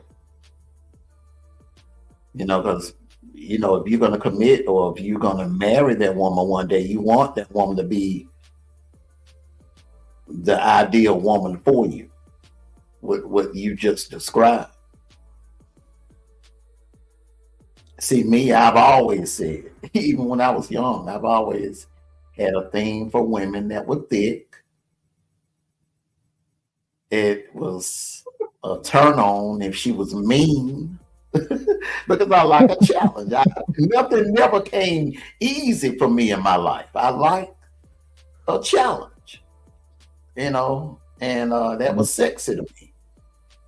And I love my women to be smart. Oh yeah. Yeah.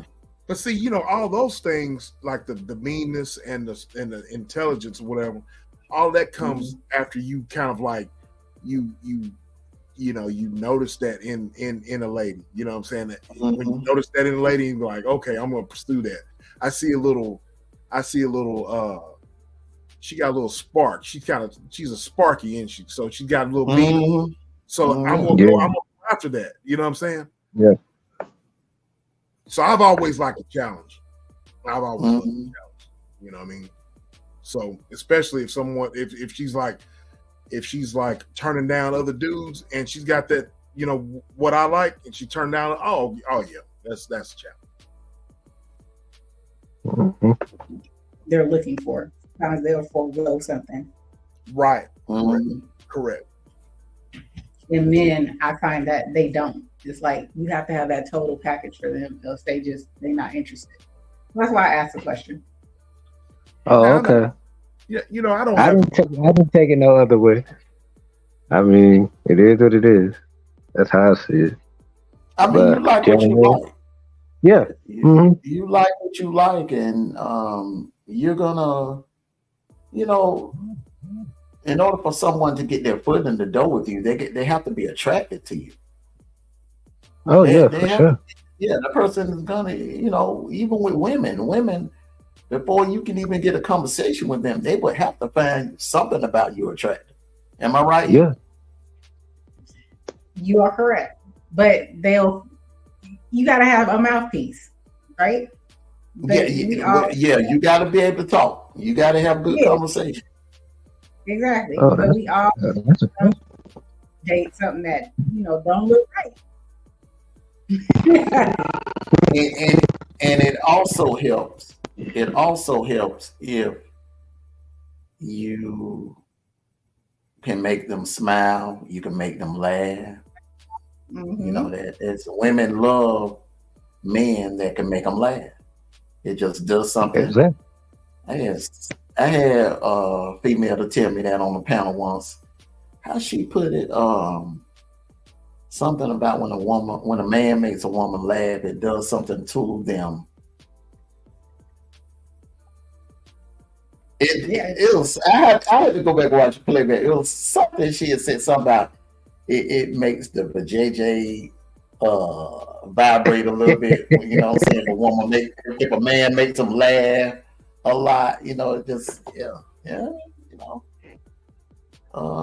And then it's the energy. It's a bond. Yeah, The energy and yeah, the bond. And the energy has to be perfect.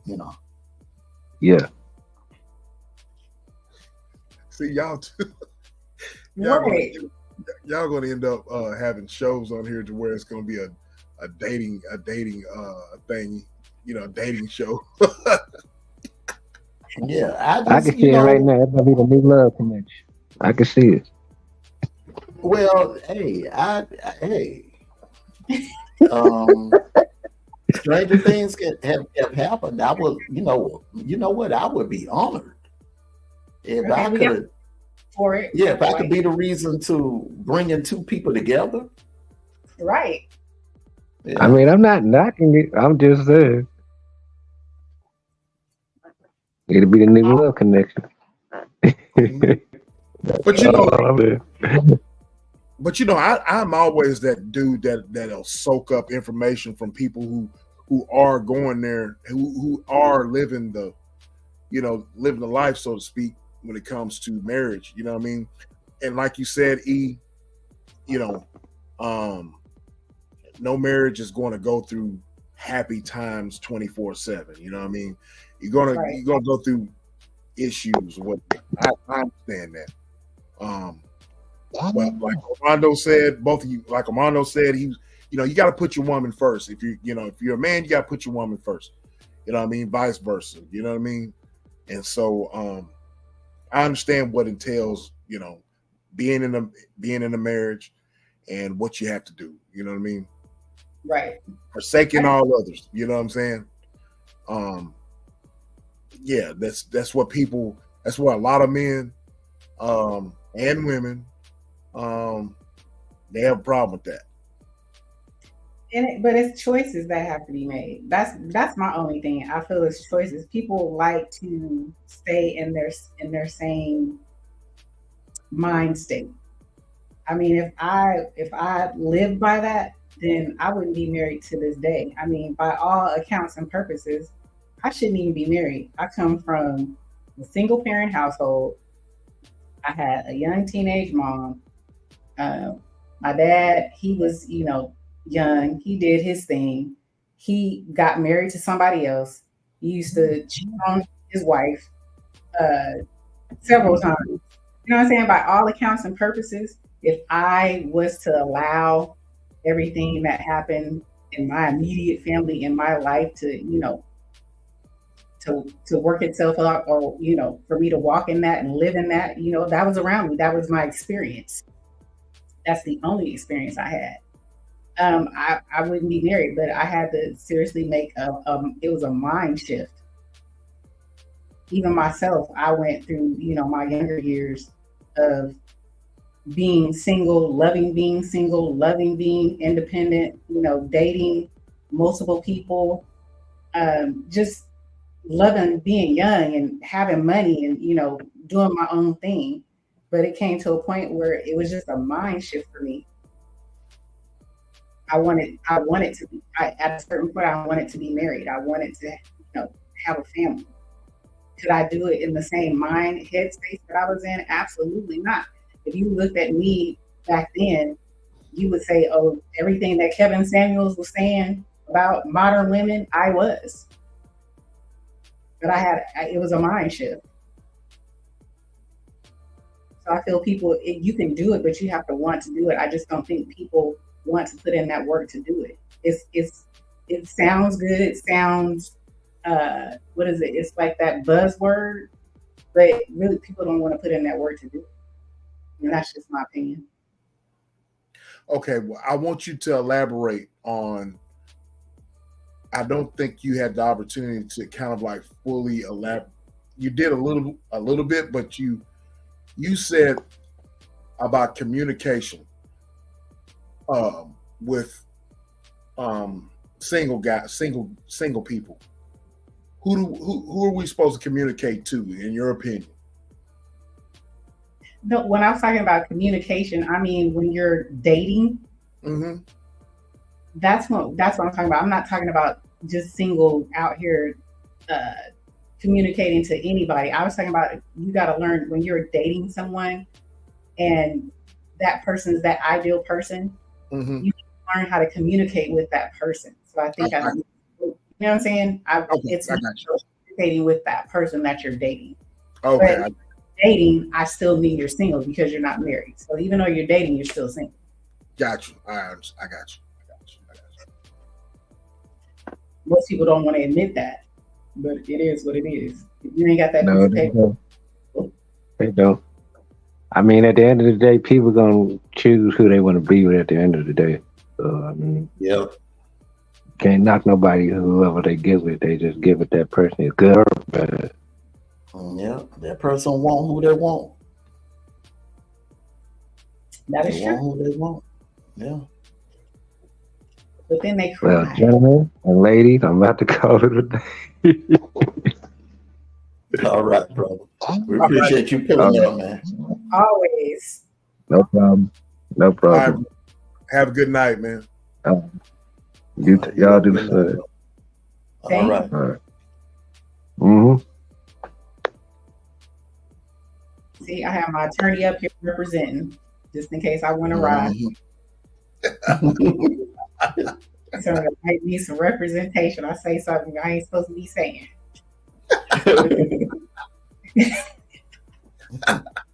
But I love these conversations with with two people that can take what I say and like analyze it and tell me the truth, because I'm one guy that's not going to like argue with the truth or argue with someone's perspective, because I'm open to, I'm open to all that dialogue. You know what I mean? A lot of people who are single, they are not humble enough to listen. You know what I'm saying? So you gotta humble yourself. Gotta humble yourself. Because some people won't. They don't have the courage to allow someone to tell them what they wouldn't look in the mirror and tell themselves. You know what I'm saying? Right. And I don't know if Penny 216 is still in here, but they put something at the bottom right there, Mondo. He said, or she said, because it ain't no more role models. That's why. Yeah. And I believe. Go ahead. Yeah, I'm sorry. No, I said I believe that too. There aren't a lot of married role models anymore. I think I think Pennywise put that up there whenever I was talking about how my reservations about being married and how people are in Hollywood and stuff like that. I remember him. That's when he put that up. People in Hollywood. People are looking at Hollywood, looking at listening to the music, listening to things that are influencing their mindset, and that's when he put that up there. Okay, and that's still a true statement as well. When you get into that. That is still a true statement. Everybody's looking at Hollywood, and that's the last place. Hollywood, these athletes, these entertainers, then the last people you should be looking at as far as relationship goals. Right. And I want to bring out something else. I think it was on your panel, E, and Armando. I was watching from the bushes while at work. He was saying the conversation was geared towards church and how women at church they tend to be aggressive when it comes to dating or wanting to talk to a man or they're interested in men. That is very much true. Because the reason why it's like that, I truly believe is because, especially when it comes to ministers and pastors and leadership, they take that as an advantage, because a lot of women are looking for that. They see a minister as being powerful, as being in leadership, you know what I'm saying? So, but then there are a lot of women in church that are, not to say that it's a bad thing or whatever, but they are ready to take the step in marriage and in a relationship and have a family. You know what I mean? I visited my sister's church a couple months ago, and at the end of the service or whatnot, man, they were taking pictures, okay? And so this one lady, I didn't know who she was. You know what I mean? I just noticed her, I just saw her in the audience. And my sister was taking pictures as a family. So she just walks up to me. Oh, let's get this picture in. And she wanted just to take a picture with me, right? So I asked my sister, who is this lady? And she was like, she's had a crush on you for years. I'm like, I don't even know this lady, man. And she was like, well, I always post pictures of you and the family on Facebook and so forth and so on. And that's, she's asked about you and inquired about you. And I'm like, okay, I got you. Okay. So that's just, and that's one of those examples, you know what I'm saying? Not to say that's wrong or whatever, but that's one of those things where, when you go to a church service, in a lot of cases, there's a lot of women that it's like that, You look appealing to a lot of those women there. Well,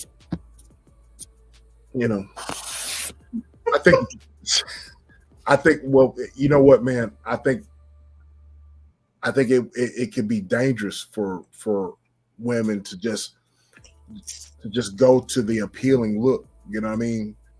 Just jumping head first, because what if I'm somebody that is completely different, you know what I mean, than what you think, you know what I mean? Because a lot of men, like I said, use that as their advantage, to take advantage of women. You know what I mean? If I was that type of guy, you know what I mean? Yeah, in church. Yeah. Right. But I think for her, what you just said was, and your sister said that she's been eyeing you for a while. So obviously she has a relationship with your sister. So she kind of, she's cool with my sister. Exactly. Women feel folks out a lot of times through family members as well. I agree. I totally agree.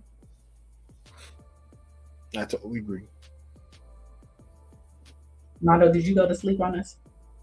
No, I'm wide awake. Okay. I'm wide awake. I want to apologize too for going to sleep on those last few minutes.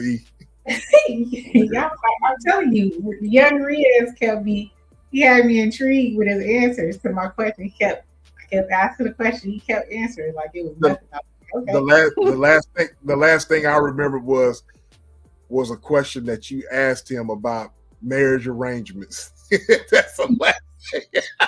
And then I woke myself up snoring, so I was like, damn. Me too. I went up and got me. Ended the live stream. Levels up on levels up on the didn't even drop us. Yeah, she didn't even drop us. I looked. I was like, damn, I'm still on StreamYard. I didn't know I was supposed to drop y'all. I just ended the stream. I thought it would automatically drop y'all out. I didn't know that. So now I know. I was out of there. And I was like, damn, I hope I made sure that I was on mute. I was like, okay, I'm on mute. I was You woke up, were you up there by yourself? I was up there by myself. I think you. Yeah, I left before you because I thought you was up there and I had left. Yeah, I was up there by myself. Oops, my bad, y'all. Now I know I have to click. I have to remove y'all. I know now. Okay. I just ended the stream. That's all I did. Yeah, he kept me company up there. I just kept asking him questions. I was just very intrigued with regards to, you very rarely do I get someone with a different faith, to talk to you back and forth like that. So it just, he was answering. So I kept firing off questions till that 8-hour mark. Because I was like, man, I got off my computer and I got on, if you remember, I got off my computer and I got on my phone. So I didn't. Okay. Because I kept dropping off. So I got on my computer, I got on my phone. And so I was just laying there comfortable and just listening to y'all go back and forth. And then all of a sudden, man, I'm like, oh man, I hope they didn't, I hope I wasn't snoring, but I was on mute. I was still in the yard. On mute. Nope, y'all was gone. I was like, Mondo, Silverback? Mondo, Silverback? What? The person said Mondo, Silverback, D-True. D-True said, I'm here. And I was like, oh, they done fell asleep. Yep. But it was, I had fun. I enjoyed it. Like I said, he helped me pass that last, because I think I had like 20-something minutes. Right. Left the 8-hour mark. Right. And young Riaz came back up, and then I just started asking him questions. Right. And that was in my wheelhouse because I love to ask questions. I'm gonna be honest with y'all too, man. There's some women content creators, man, that I pay attention to in the bushes, and they just give off that sassiness that I like. You know what I'm saying? And it's like, I'm intrigued by it. You know what I mean? I'm like, if I saw you, you get the business. You know what I'm saying? But it's just that sassiness they have. It's certain ones that have that sassiness and they have that, you know what I mean? Do you think that's them in real life, or do you think that's just them on here? I think it's a character. I think part of that is a part of them, but I think it's a character as well. You see what I'm saying? I think if they're pushed to a point to where they have to be that way, yes. But I think it's a character. I think it's, so I think it's a little bit of both. You see what I'm saying? Right. What do you think? What do you think, Armando? You think the same? Where'd he go? Did he go to sleep? You sleep? Oh, I don't know. No, I ain't sleep. I had to think on that. Not necessarily, man. So you think that's their genuine personality on there, on the lives? On the lives? Yeah. Okay. Kind of sassy. That's them lashing out. Okay. That's them lashing out, but could they be the same way at home? And the reason why they're at home alone, yeah. But a lot of them are acting out because they're lonely, and they're having problems in their relationship, and they're angry and frustrated, and they They have no one to take it out on their home, so they come online and take it out on other people. That's crazy. That is You crazy. think that's crazy? Yeah, I can see it though. I can definitely see it, but Mhm. that you would come on here, and I guess it's a way to vent your frustrations. Yeah, it's a way to vent your frustrations. It's a way for you to be, you know, you can't really take it out on a person that you want to take it out on. So you come on here and Mhm. you give people the business. Mhm. That's Yeah. just that. So some of these sassy women, right? They may not be that in real life. They may, well, not as bad in real life. Like, a couple of them, they come on here and act like they're badasses. I don't believe they're like that in real life. Oh, I don't think a lot of them are. Even men, a lot of them that come on here and be Yeah, especially the men. Yeah. okay. Like, if this man pull up on you in real life, Mhm. you got no smoke. Come on now. Yeah, I mean, like a 5'4" dude. And I'm just giving an example. A 5'4" dude telling a 6'5" man not to ever come to Baltimore. I mean, come on, bro.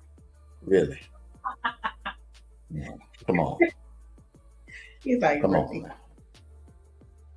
Yeah. It's a little insane on here. Some of the stuff That's insane. You know what I'm saying? When I hear some of these back and forth, it'd be funny, but a lot of it be like, y'all know, if we put both y'all in front of each other, you would not have the same amount of energy that you have. Hell no. It keeps on here like for real. And I'm gonna have a live about that one day. Pump fakers online. Okay, the keyboard Internet gangsters. and they mob. Yeah. Everybody got a mob they hang with. Everybody be repping they set. What set? You might as well ask what set you claim on here sometime. I swear. I swear to God. Everybody be covered with their little people. Hit the panel and they go at it. I'm like, oh my God. Mm-hmm. It's entertaining. I ain't gonna, like I said, I watch this before I watch regular TV. So don't get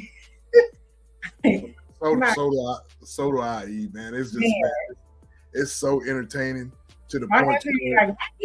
Why you on here? I'm like, you like watching a Law and Order on repeat. This is live and in color. Like King Erner says, live and direct. Yes.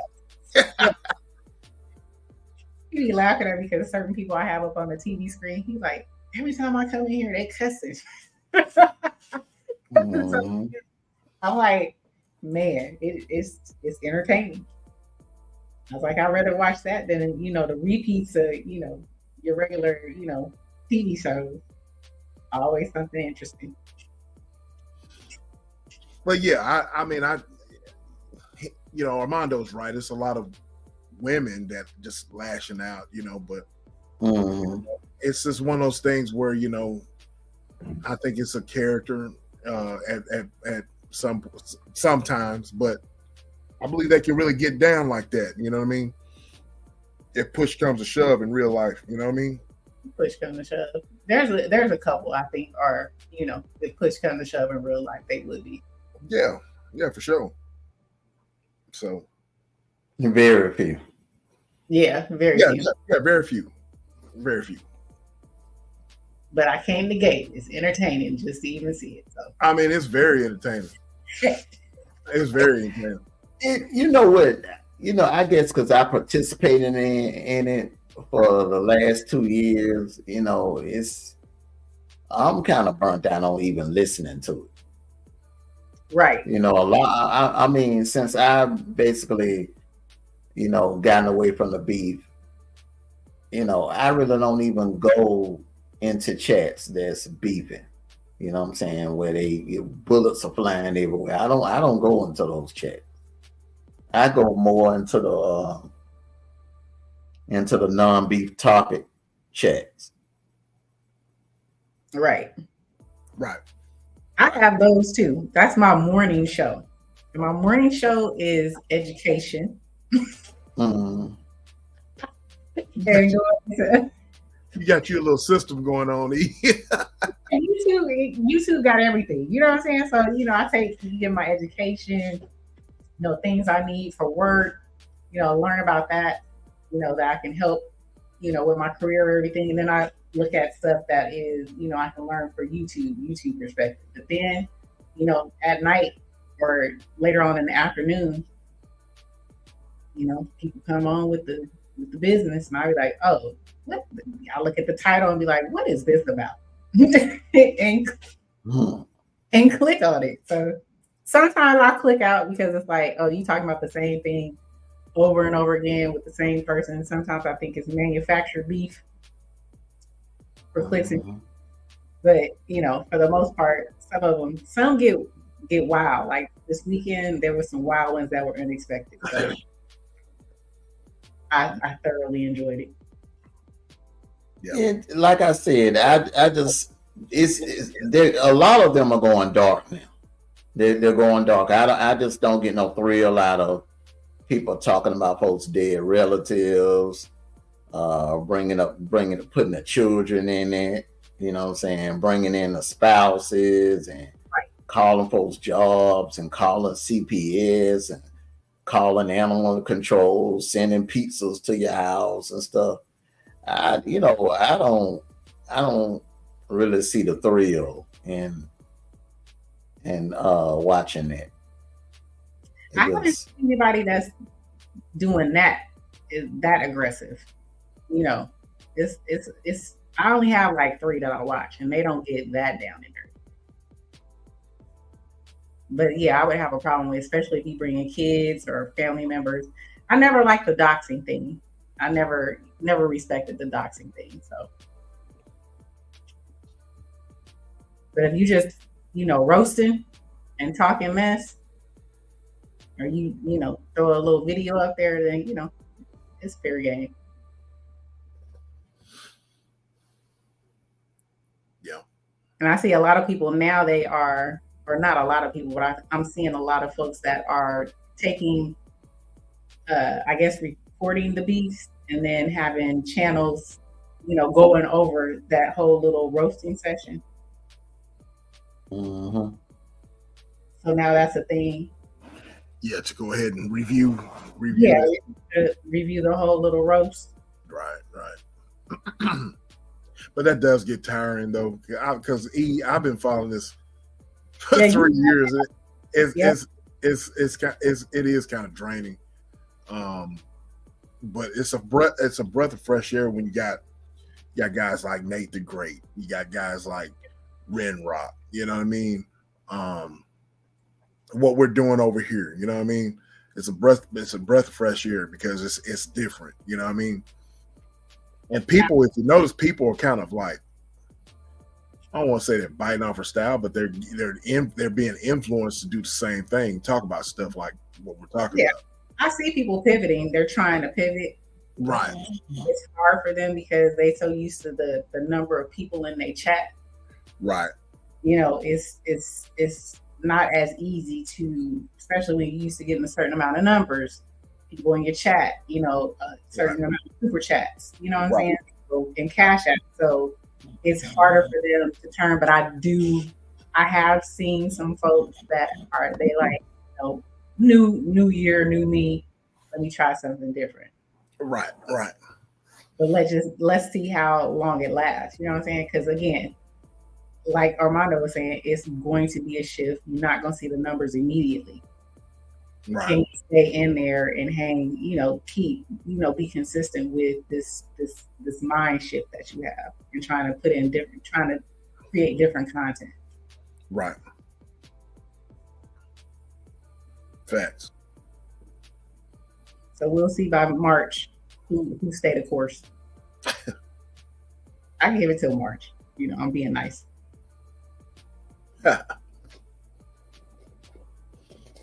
He got it's doing it this way. It's an endless amount of content. You know what I mean? Just like you was talking about on your page, E, about Willie D and him Ooh, giving your short. Yes. He went. I didn't expect it. I didn't even watch his look. What? His feelings is hurt. He had some. He was pretty perturbed about the way people were saying that his interview was trash compared to, you know what I mean? Like, for example, Damn D, he responded to whenever I don't know if y'all saw it, but Damn D, he said something about, he responded to Willie D's live that he had with Cat Williams. He said, he straight up, the title said the interview was trash. You know what I mean? So if Damn D said that, how many more folks were saying the same thing? And I said the same thing because I actually watched it. I had to speed it up. You know how you speed up, the videos. I had to put it on max because the first 10 minutes, I was like, "Oh my God, seriously?" I had to speed it up. I was like, "Thank God it was just an hour." It was trash. I wasn't expecting him to respond that way. When I saw your short, I was like, "Dang." Yeah, man. He at the end of that, he was like, "Man." He went in. I'm like, wow. He's like, F your mama, F your daddy, F your. I'm like, you emotional. He said everything you love. I'm like, wow.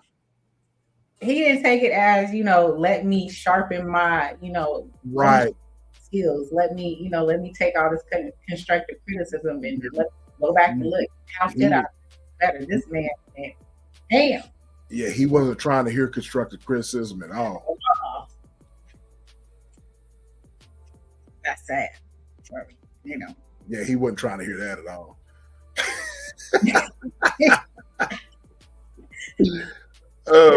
So remind me not to comment or say anything about that dude. He's gonna be, F everything about me.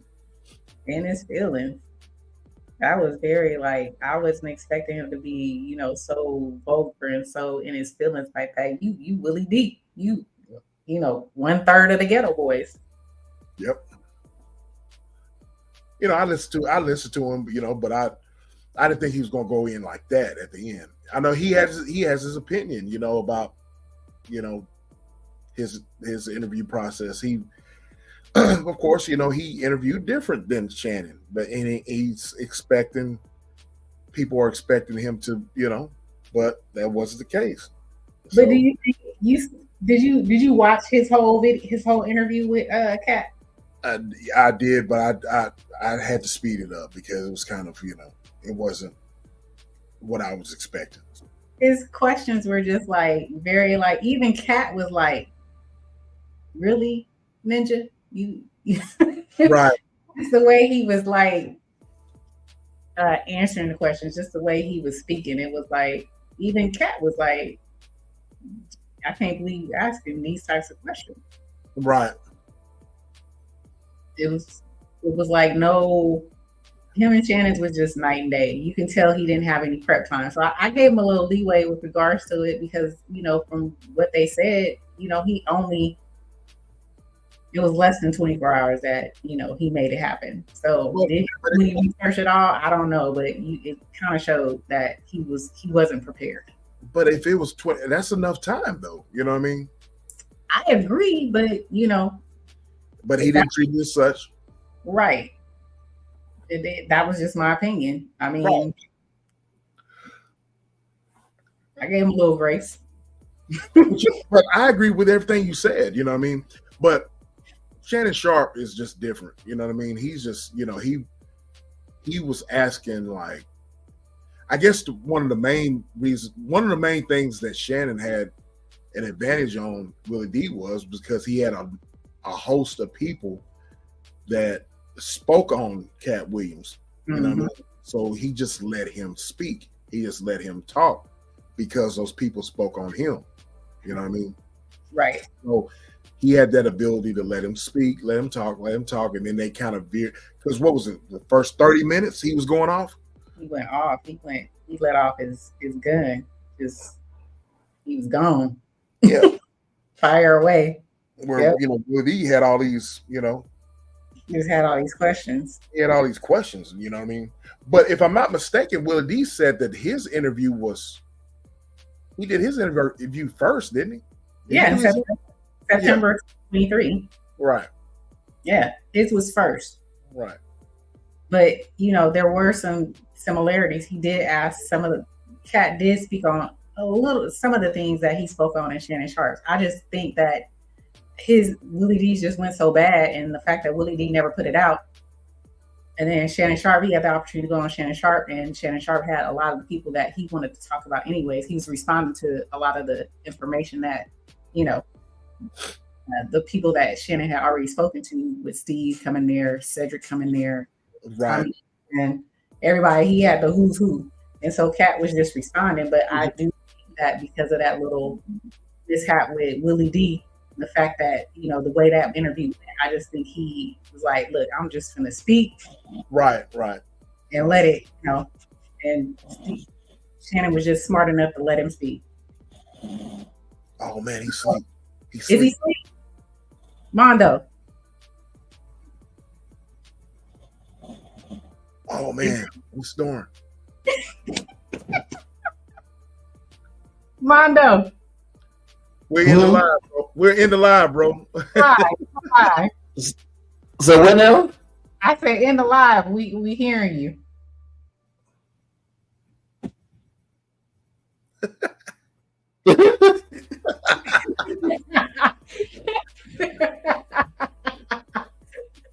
No.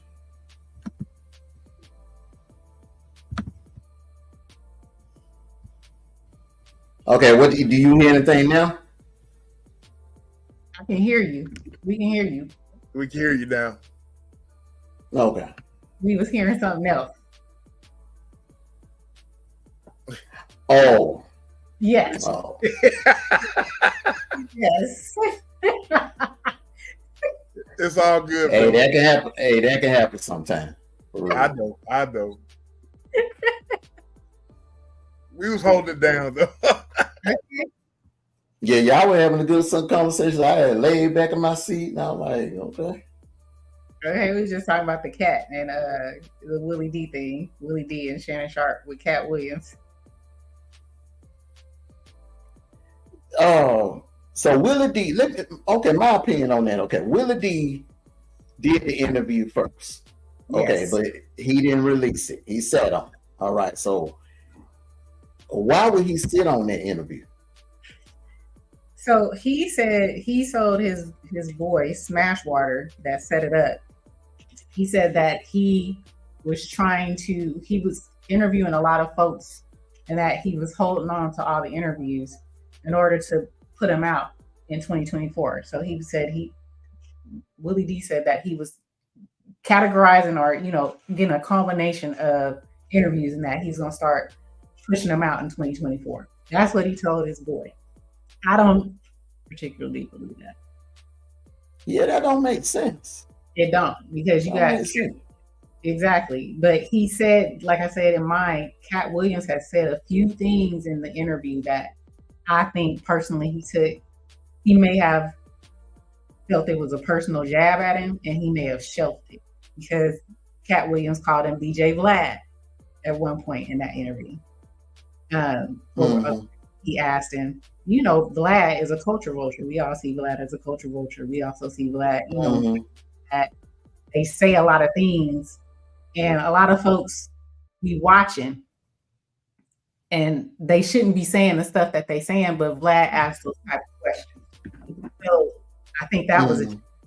And then he also had a point in that interview where he was asking about some Houston comic that Willie D is cool with per Angry Man's podcast. I guess this comic was cool with Willie D. Willie D was asking about the situation, because the comic said he came there and Cat told him that he was going to allow him to perform.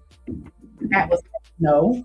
When I'm on tour, I have my comics already lined up. So I'm not coming to a new city looking for comics to come on stage with me. I already have my comics for the tour already lined up. We have a time slot. I'm not looking for new people, but Willie was like, well, can I get homeboy on the phone? And Cat was like, for what? I'm telling you, this is how it goes. I don't know if that was a personal dig that Willie D didn't like. And then at the end of Willie D's interview, Cat just told him, he gave him his flowers as being a ghetto boy and being, hip hop legend, but he's like, this was the worst he had ever, been on. And, you asked the worst questions that I've ever, he point blank. He said it at the end of the interview. No one will ever ask me any questions like this. You ask the worst questions. So I think, maybe he felt slighted and, he may have shelved it. I don't think he was just holding on to it like that. Because they did the interview, back in September? September, when he was on tour in Houston. Right. September the 2nd, he was on tour. September the 3rd, he did the interview. But, I'm going to say this here. DJ Vlad is not a good interviewer, in my opinion. He's horrible. You know what I mean? Yep. He doesn't do any research, and it's like, okay, he interviewed Thug Life, the original members of Thug Life from Tupac. He was asking some stupid ass questions. He was like, so are y'all outlaws? And at the time, what's Tupac's what's the guy's name? I forget his name. He's dead now. E from California. The guy that said that killed him. No. Damn it, I can't. Big Psych. Big Psych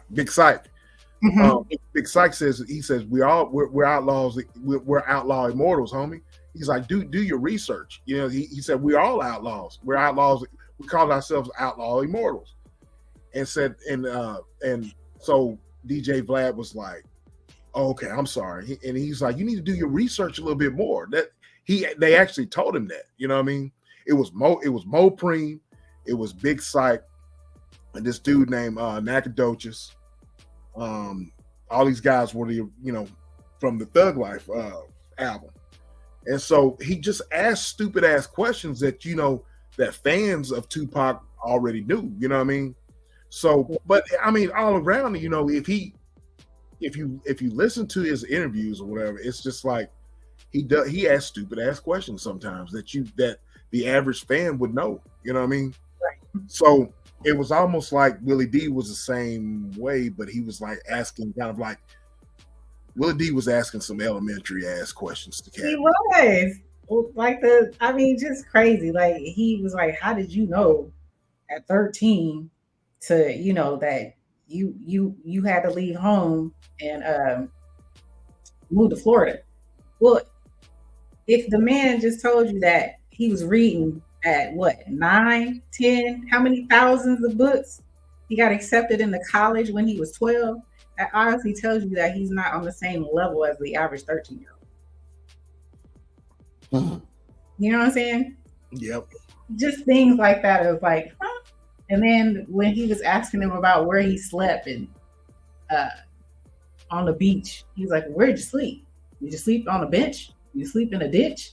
What?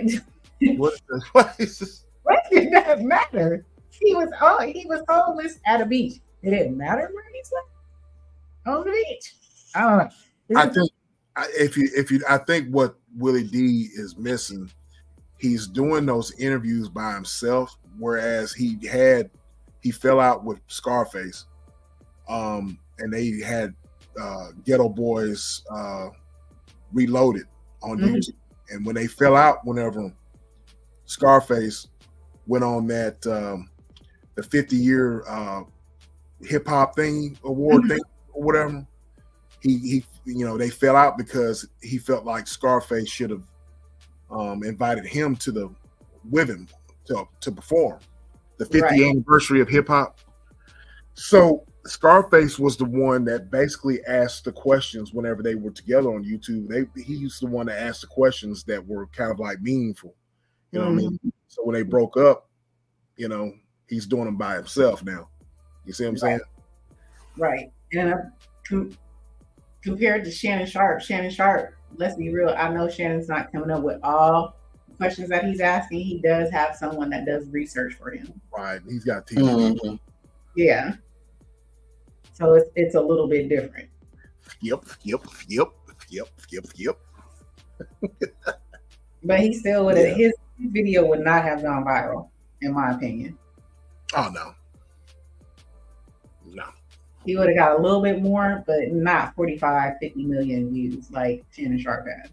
Right. Shannon Sharp got Mickey Figgies out here manufacturing beefs. Now you got Stephen A. and Jason Whitlock trying to beef now just to get some views. I will say, though, both of them are coons. I don't see one can't talk about the other. Right. Both of them are sellout. But one is telling the other one that they're a sellout. Right. They both sellouts, man. Right. When you got a track record of being a sellout. So Stephen A. Smith can't talk about Jason Whitlock, and Jason Whitlock damn sure can't talk about Stephen A. Smith. Exactly. But now they trying to beef out here for the views. It's like, okay. They got to do something. They got to bring in them numbers. They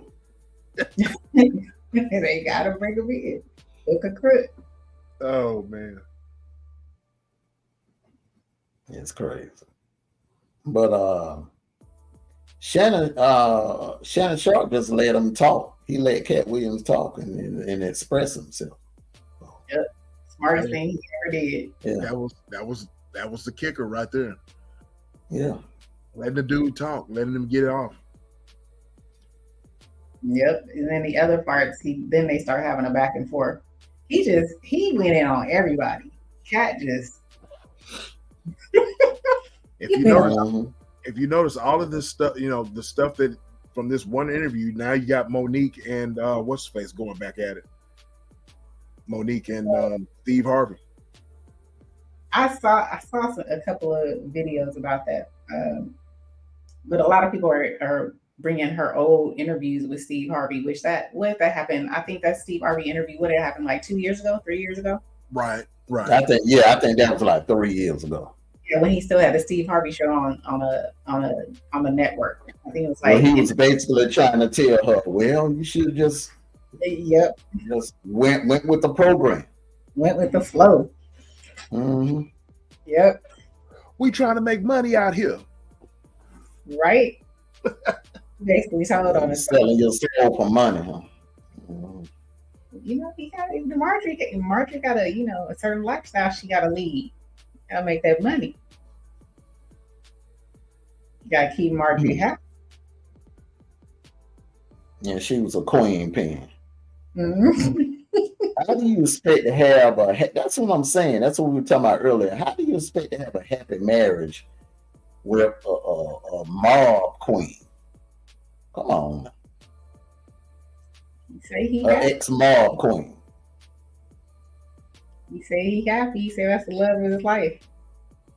Would you say that relationship was more based on, a certain look? Oh yeah. Looks and bedroom, the sex. Yep. She did something to him and whipped him. Man. She did things to him. She did things to him that no other woman ever done to him in the bedroom. That's what that was. Like D-True said, he PW. Mm-hmm. Okay. And he got it bad.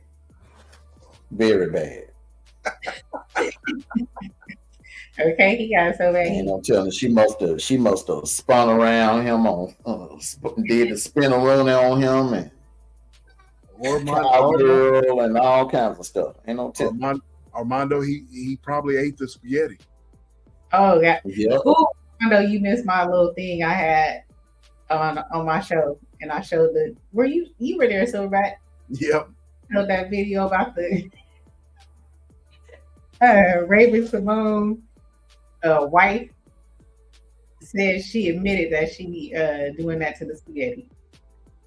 What? Yeah. It's on video. It's on video. And I brought that video up, but you weren't on that night. You was making beats and stuff. Hey, I told y'all. Hallelujah. And Ray was like, "Oh, and she makes spaghetti for me once a month too." Mm-hmm. Mm. There's a lot of women that do that. I'm telling you, you'll be surprised. If we could, give a polygraph test to over, let's say 1,000 women in the South, I guarantee you, over 500, you'll find out they did it. More than half. Yeah, more than half. Wow. Yep. In the South now. I don't know about up north. Women up north and out west. And that's more of a Southern thing. Yeah, it's a Southern thing. That hoodoo stuff, man. But it travels up to California too, because a lot of people, their parents, our grandparents and stuff came from the South. They just migrated up north. Right. Mm-hmm. On my mother's side, they came from Alabama, Cleveland, Ohio area, and then my dad's side from New Orleans, from Louisiana.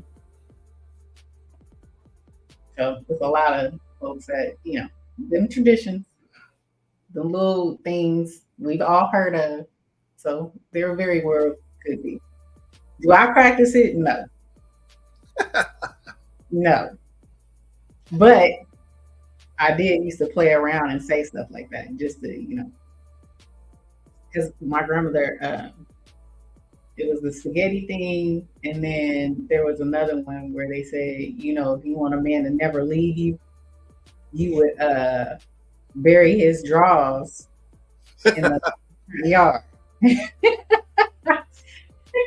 What's that Red Fox thing on what you call it? I don't know, but my grandmother actually said that to me. So, take it what you want. I heard that before too. That's why I do my own laundry. Bury his drawers in the front yard. He'd never leave. So, bury your drawers in the back of the house. You couldn't leave the house. Mm-hmm. Leave the house. Mm-hmm. Yep. Ever since I left home, I've always done my own laundry. When you cook the food, you do the laundry. What she do? No, I cook the spaghetti. Now, you can cook anything else, but I'm cooking that spaghetti. You want spaghetti? We eat spaghetti now. I cook. Oh my God. No leftovers, I'm assuming. When I cook it, it's going to get ate up. Ain't gonna be no leftovers.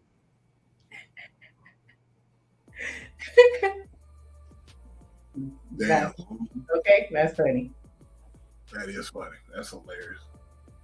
I made some spaghetti this weekend just because that little thing that happened. And, I was like, I'm going to make some spaghetti now. So I did make some spaghetti. I didn't taint my spaghetti. I don't need to taint my spaghetti. Okay.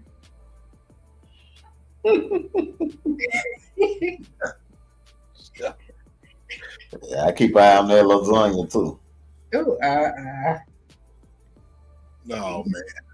Lasagna, the spaghetti, everything. Anything with red sauce, okay? You saying anything with red sauce? Mm-hmm. Well, then you might as well look at the chili. What else? Oh, I don't eat chili, no way. I don't mess with chili. What? I don't eat chili. Oh my God. I love chili in the winter months. Silverback, do you eat chili? I love chili. Beans or no beans? You in Texas? Beans or no beans? No beans. Oh my God, that is truly a Texas thing. Okay. No beans. That ain't nothing but some meat soup. They put some crackers in there. You know, I'm good. A little bit of cheese. I'm good. But no beans. Nah, no beans. Nah, no beans. Nah. That ain't really no chili then. That's sloppy Joe. That's Sloppy Joe right there. That ain't no damn chili. That's what they say. They like, you can't put chili in your beans. It's a Texas thing. And I'm like, no beans in the chili. That's a sloppy Joe. You eating sloppy Joe. Sloppy Joe is kind of, I don't know, man. Do you put ground beef or do you use like steak, chuck, or something like that, meat? I like ground meat. Okay, you like ground meat? Well, I mean, and then, you know, turkey meat too as well, but you know, but I like ground meat. Okay. I used to make it with like steak. Steak. Well, see, the only problem with that is with making steak with chili or steak with stroganoff and all that, it just, the steak you get, I don't know, it's just different. I don't know. I just like ground meat with with stroganoff and beef stroganoff or chili. Right.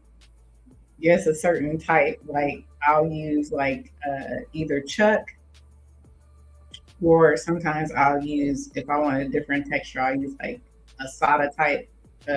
Yeah. Seasoned real good. Yep. Yeah, I hear you. When I ate meat, which I do miss it a lot. Right. I'm still perfecting my vegan chili. Your vegan chili? Mm-hmm. Vegan chili. What's the ingredients that goes into that?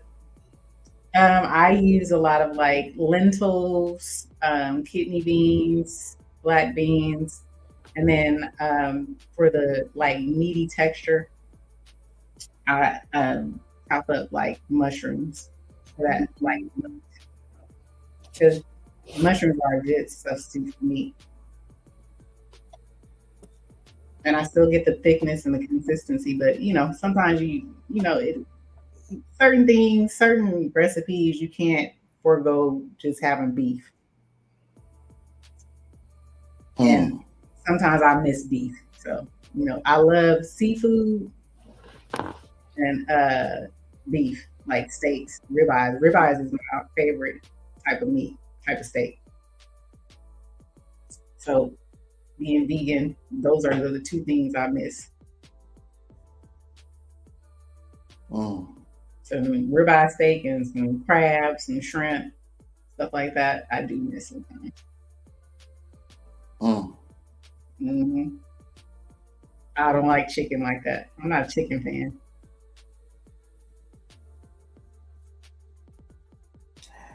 I mean, I couldn't go straight vegan, but I could cut out all the meat except seafood. Could you? So you could be pescatarian. Pescatarian is a vegetarian but you eat seafood as your protein. That's a pescatarian. So you like shrimp, crab, lobster, crawdads, lobster tail, oysters, crawdads. Okay. Some people don't like crawdads. I love all that stuff. Oysters, I like oysters. At least Pinot, bouillabaisse with all the seafood in it. You said you like crawdads? You said? Yes. Okay. Yes. That's my weakness. I'm telling you, a ribeye steak, if you want to mess me up on my veganism, not my vegan, plant-based, let me stop saying the V word, plant-based, throw a ribeye in front of me. and throw some lobster, some crab, some shrimp, it'll be hard for me not to touch it.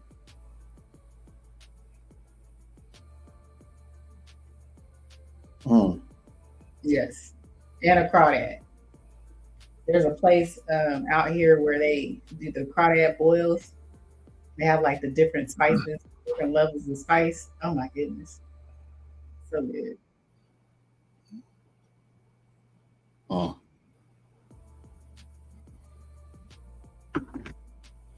We used to go dig for them. Believe it or not, they used to have a place over by the marina out here where you could dig for them. And instead of buying them at the store, we used to actually go and dig and get them and catch them alive and bring them back. Yeah. Yep. Boil them and stuff. But I don't like fish. I don't. You don't like fish? No, I don't.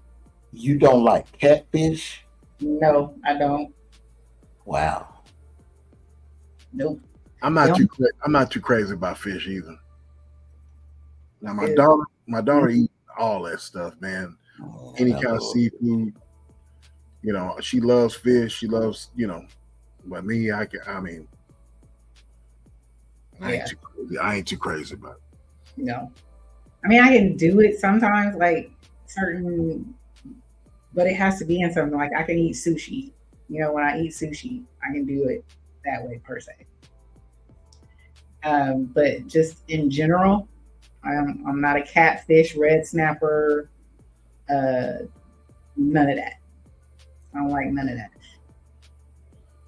If I have to eat it, I'll eat halibut, and that's because halibut kind of, to me, if you make it the right way, it can kind of, have like a lobster texture and taste to it. Gotcha.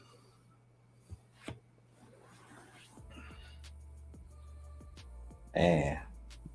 I can't imagine not eating fish. I'm sorry. I can't. A lot of people can. A lot of Southern folks most definitely, but I've never gotten into it. And catfish, when I saw a catfish, what it looked like, I was totally turned off. I used to eat it all the time as a kid, but what happened was, my folks was frying them whole or whatever, battering them and frying them whole.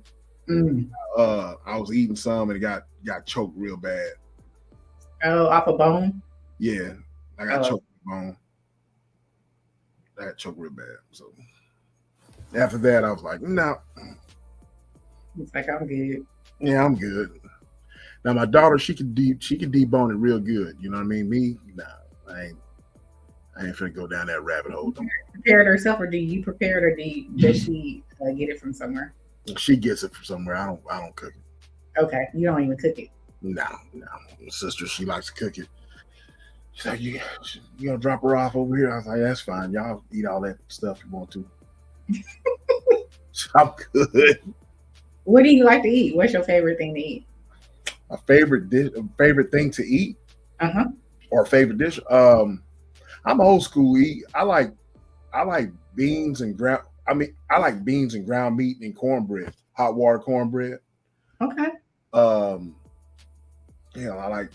I'm not gonna even lie, man. It's gonna be sacrilegious to people, but I like some pork chops. Let me see, but I like Chinese food. Okay. I love Chinese food. Chicken fried rice. I don't like shrimp fried rice, but Chinese. I'm from Texas, so I like Mexican food. You know what I mean? Tex-Mex. Yeah, but authentic Mexican food is a lot better than Tex-Mex, though. Yeah. Let me see, but a home cooked meal, man, I like I said, beans and ground meat, hot water cornbread, collard greens, turnip greens. Let me see. Let's see. I like some good chicken spaghetti. Wait, Chicken. Yes. Hell, Okay, I ain't never heard of I that. ain't never heard of that either. Chicken spaghetti? Yeah, with white sauce or red sauce. No, I ain't never heard of it. No, it's with no, y'all ain't never had no chicken spaghetti? No. Yeah. Oh wow. No, it's not. No, it's with Velveeta. With Velveeta. The Velveeta cheese. Chicken spaghetti? I have Never had chicken spaghetti. no. Man. Mm-mm. With Man, look, Velveeta. yeah, you gotta look. Y'all look it up, man. Y'all look it up. You know I'm about to too. Chicken spaghetti with Velveeta. That already, I don't mess with no processed cheese like that. Velveeta? Oh, Well, no. you don't have to use Velveeta. You know what I mean? But look it up. Chicken spaghetti. Chicken damn spaghetti. Yes. No. But what kind of sauce though? Is it just a cheese sauce or is it like mac and cheese, but you throw some chicken in it? It's cheese sauce. The chicken. You can cut up your chicken. Oh, You snap. Put It is. rotel in it. Oh my God. Yeah. I'm You looking see at it it? right. Yep. I can't believe Armando. I can't believe you. You ain't never had no I chicken ain't never heard of that. Man, that's I've never heard of it. no. Never had and never heard of. So it's like you bake it in the oven with cheese and spaghetti and Yes. oh my God. Yeah, I've never nope. That must be a Oh, Texas did you thing. see it? My phone is almost dead.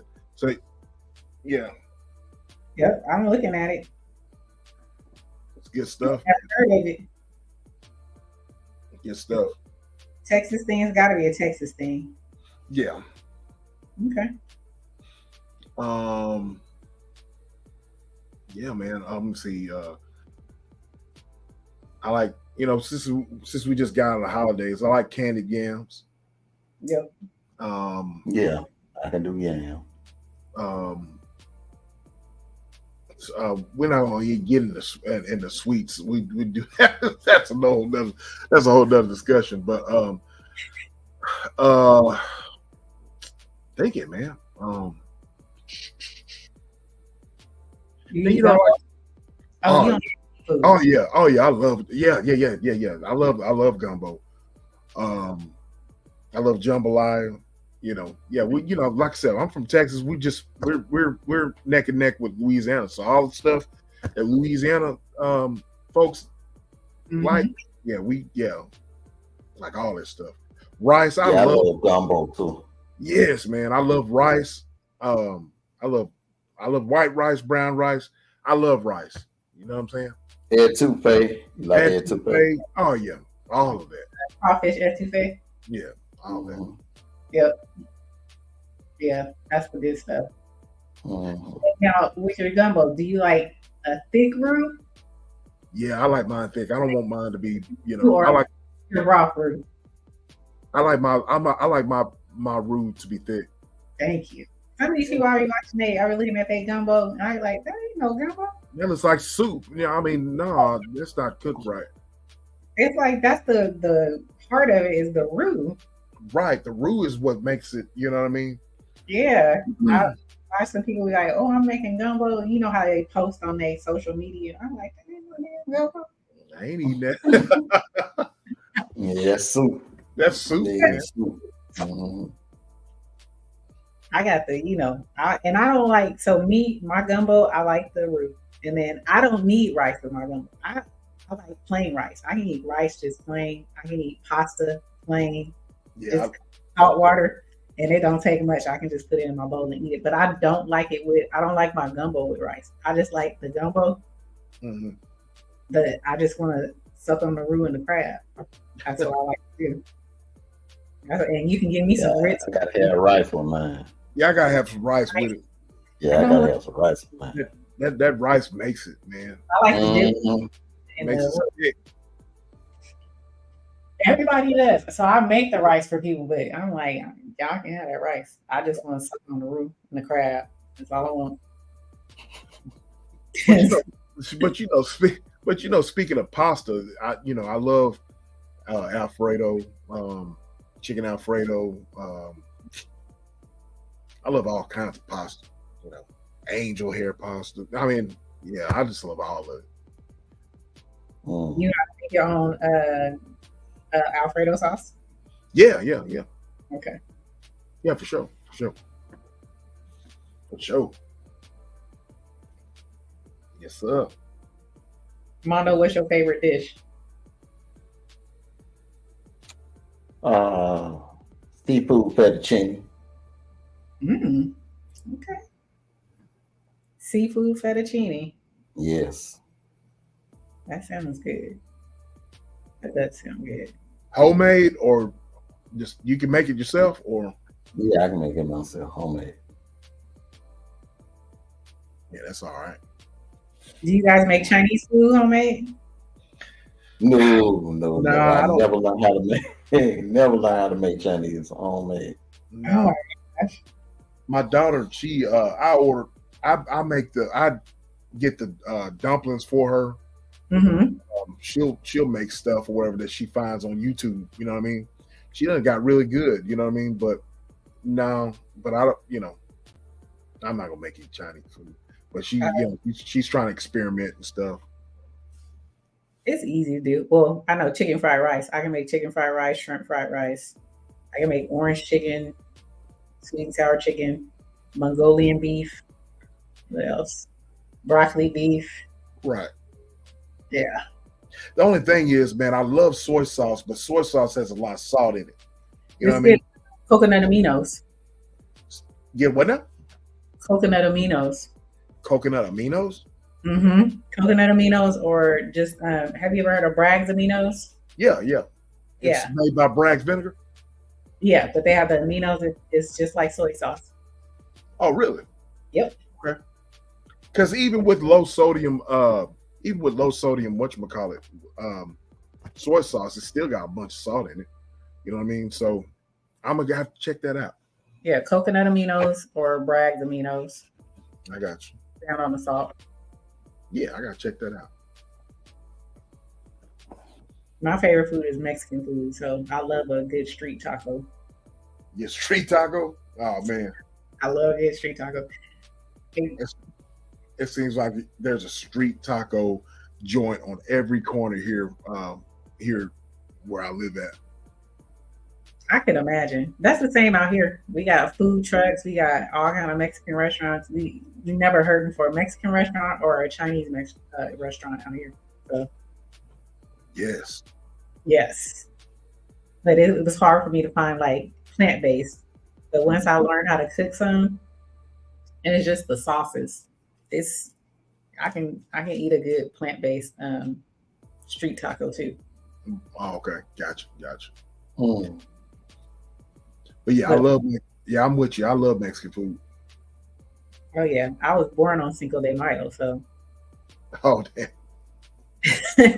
But all my mother told me, she's like, all she used to eat when she was pregnant with me was Mexican food, like all the time. And then I was born on Cinco de Mayo, and I love Mexican food. I can literally eat Mexican food all day, every day. Yeah, I love Texas fajitas though. Oh yeah. Mm-hmm. Oh, fajitas with the peppers and all that. See, that's kind of Tex-Mex. Mm-hmm. So you like more Tex-Mex? Mm-hmm. Okay. I like me a good taco, burrito, enchiladas, beans and rice. You like taco salad? Yes, Lord. I do. And I make a mean taco salad. Yes. Yeah. I love making it. And the salad dressing that I made, that Chipotle salad dressing that I made on my video, I use it on my Mexican, my taco salads. Tastes so good. Hey, what was that little sponge thing you was using when you was I think you was cleaning? Looked like you were wiping the collard greens. Oh, when I was cleaning my greens, Yeah. It's a vegetable brush where you can take it and you can clean your greens with it. It's a vegetable brush to clean the, because sometimes, you know, when you get apples and vegetables, if you have that extra waxy film on it, you just can't Mhm. pour over it to get it off. And so I use that to kind of like brush off that, you know, any type of dirt or anything to help, you know, get them clean. And then I have baking soda and salt. Mm. That's what I was using. You saw that when I made, that was the Thanksgiving Yeah. You video. was playing the music loud, cleaning your collard green. I Yeah. said, man, I ain't never seen nobody clean collard greens like that. Hey, And that's the same video you was slapping the turkey. Yep, that was a separate that I think that was a part of that video, yeah, because it was a long one. I just turned on the music because I could Thanksgiving. It's just me cooking everything. I cook the meat, the sides, the desserts. I cook everything. Nobody's in the kitchen helping me. It's just me. I zone out. I put on music. I got me a bottle of wine, and I get to going. And so yes, I was cleaning those collard greens that I got, Rondo. They had a little extra on it that I wasn't. It just wasn't. I felt that I had to, you know, kind of get in there because I was like, these collard greens feel a little bit more gritty than what they normally were, and I got it from a new. mhm. I had already committed, so I was like, I gotta make sure they clean because you don't want no. You cook your greens and then you feel some grit or you taste some grit. You know, some folks do that. You then cook the greens and then you like these greens ain't clean right. So that's yeah. I had to like brush them off a little bit. I wanted to make sure Mm. they were clean. But those are just the collards. My other greens, I made turnips, mustards, and spinach together, and those weren't. They didn't. I didn't have to do all that. It's just them collard greens.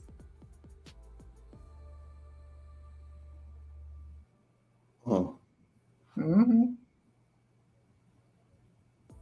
Oh, you got an art to cleaning your greens. I'll tell you that. You I ain't clean never seen nobody clean greens like that. how you clean your greens?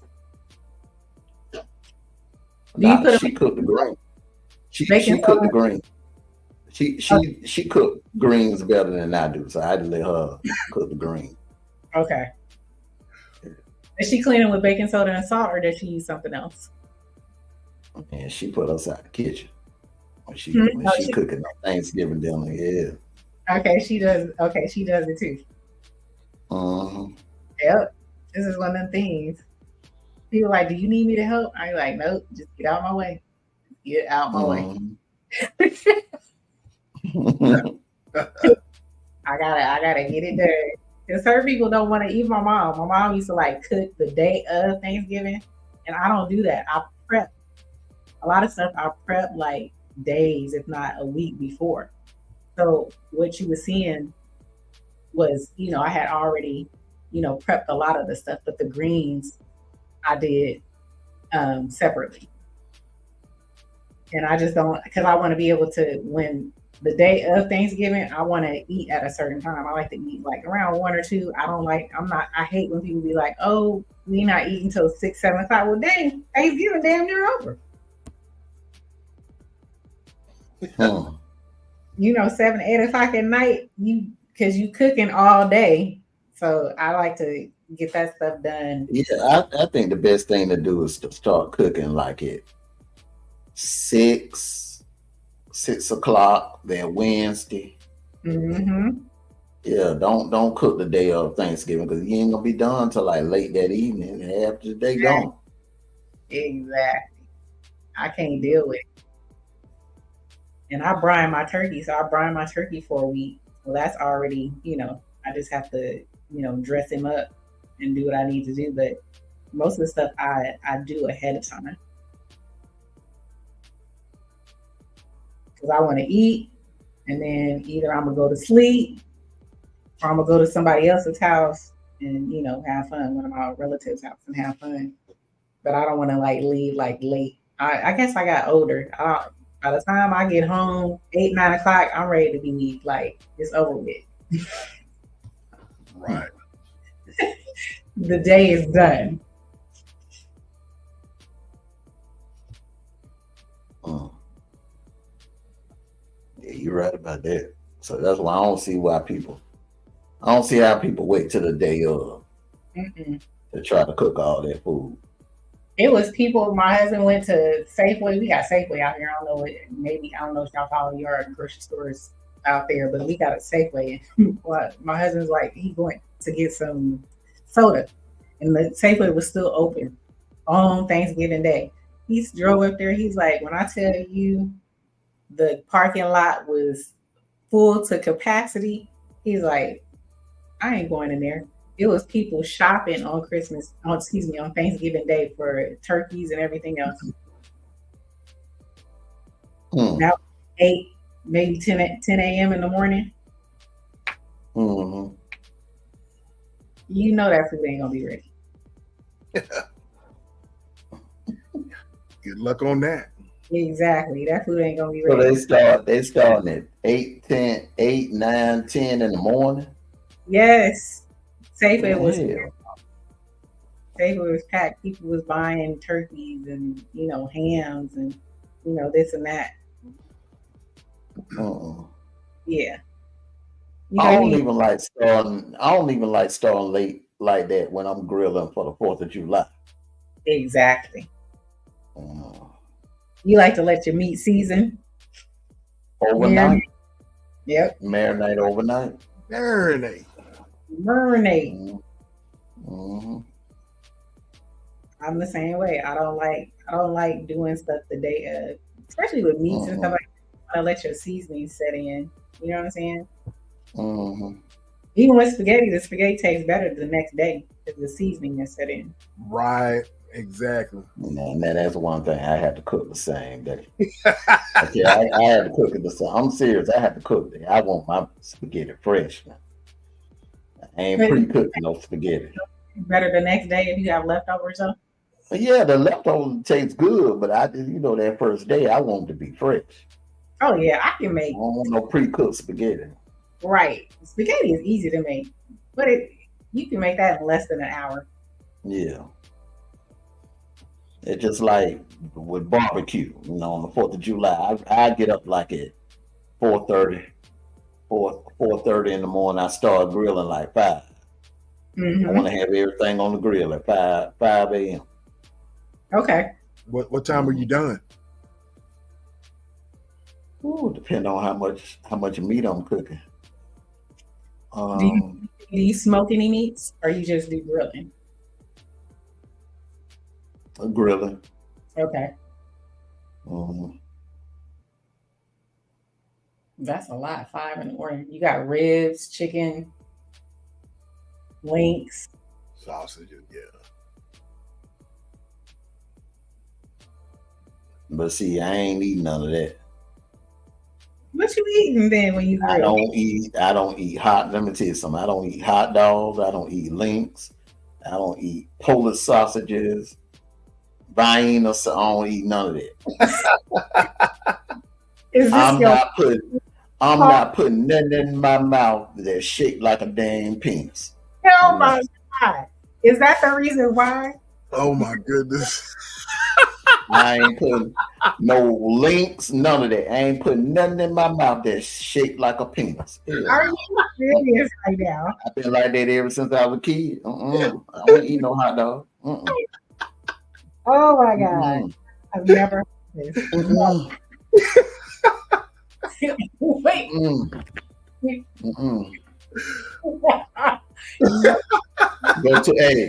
I go to a Braves game. Look, hey, bring me some nachos. You know what I'm saying? My wife, my daughter, my son, they can eat hot dogs. I'm like, nah, I give me some nachos. Oh my God. Slice up the links. Huh?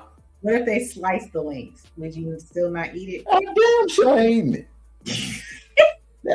Hell no. That's even worse. Hell no. I have never ever heard nothing like this. Hell no. I can't do it. So when do you Okay, what do you grill? Now I'm just curious because they ain't no. I grill. Okay, see, like I grill her a kielbasa hot dog. You know what I'm saying? Because her and my daughter and my son, they love hot dogs. My wife loves kielbasas. I grill it for them. I'm not eating it. I eat me some steak burgers. I grill the leg quarters, shish kebab. Okay. Yeah. Any ribs? Now I don't mess with pork anymore. But when I was eating pork, oh yeah, I had to have some ribs. No beef ribs? No. Okay. I don't mess with red meat. Okay.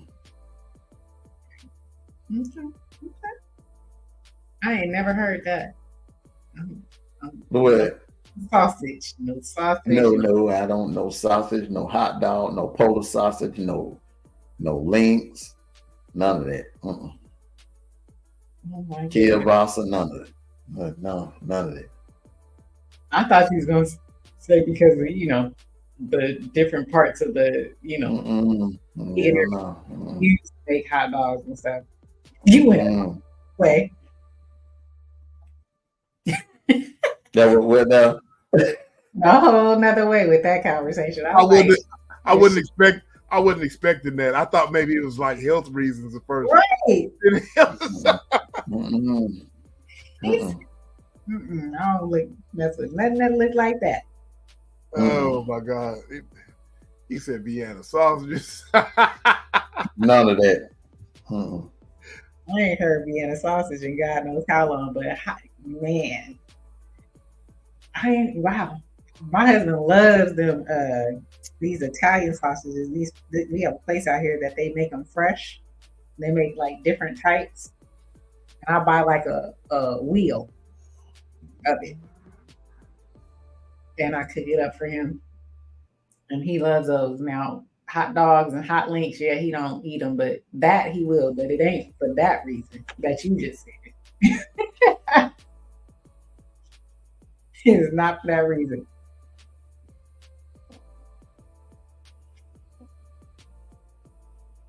Do you guys like that ever since I was a kid? I do not mess with them. I don't care how hungry. I eat a peanut butter and jelly sandwich before I eat a hot dog. Dang, that's serious.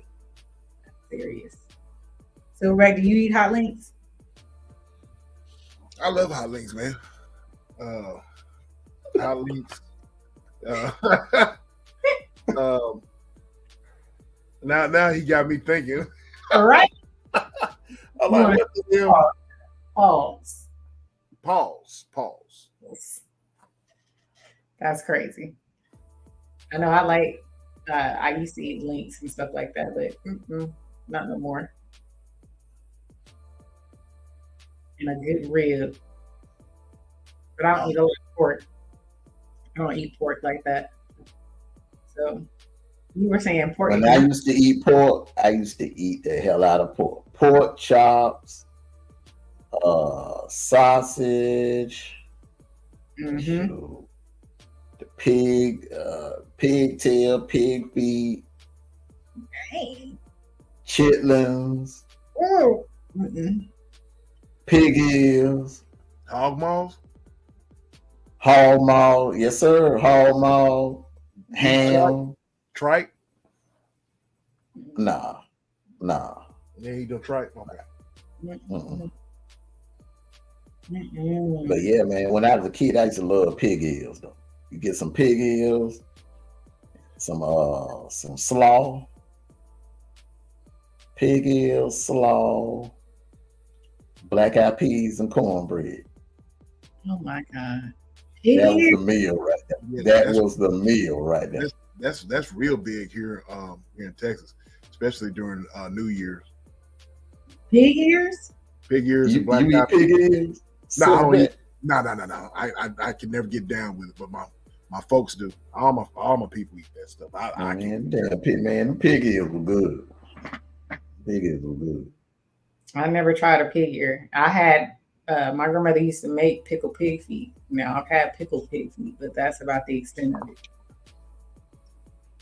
That's the extent. Now I never had hog maws.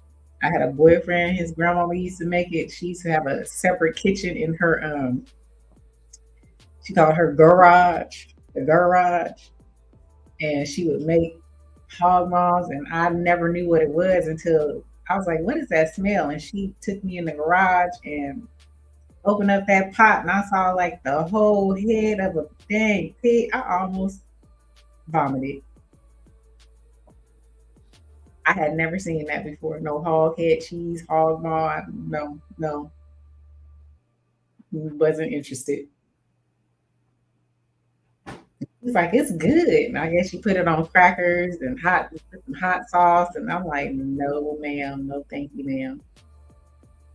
I'm good.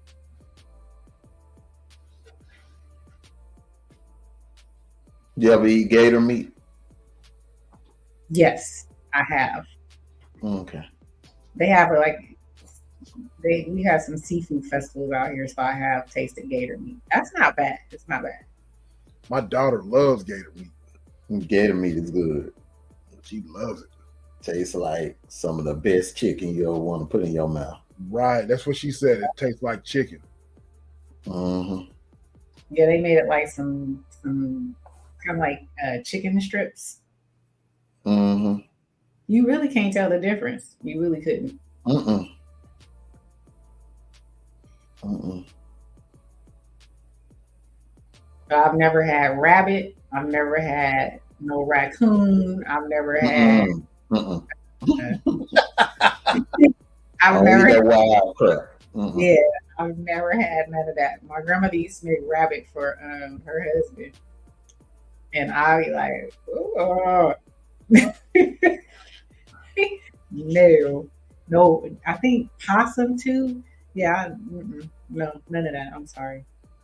I ain't gonna eat none of that stuff, man. But my folks, man, used to trap them damn coons and possums and cook the hell out of them whole. Whole? Yes. So they didn't gut it or nothing? I mean, they gut it, but I mean, you know what I'm saying? They that whole. They bake it. Oh. I guess I would, if I was brought up in that, maybe, or maybe I was starving. But they make possum stew out of possum. Mm-hmm. No. I couldn't eat that mess. That would be one night. I would tell my dad, look, just put vegetables on my plate. I don't want no meat. Can't do it, man. Can't do it. No.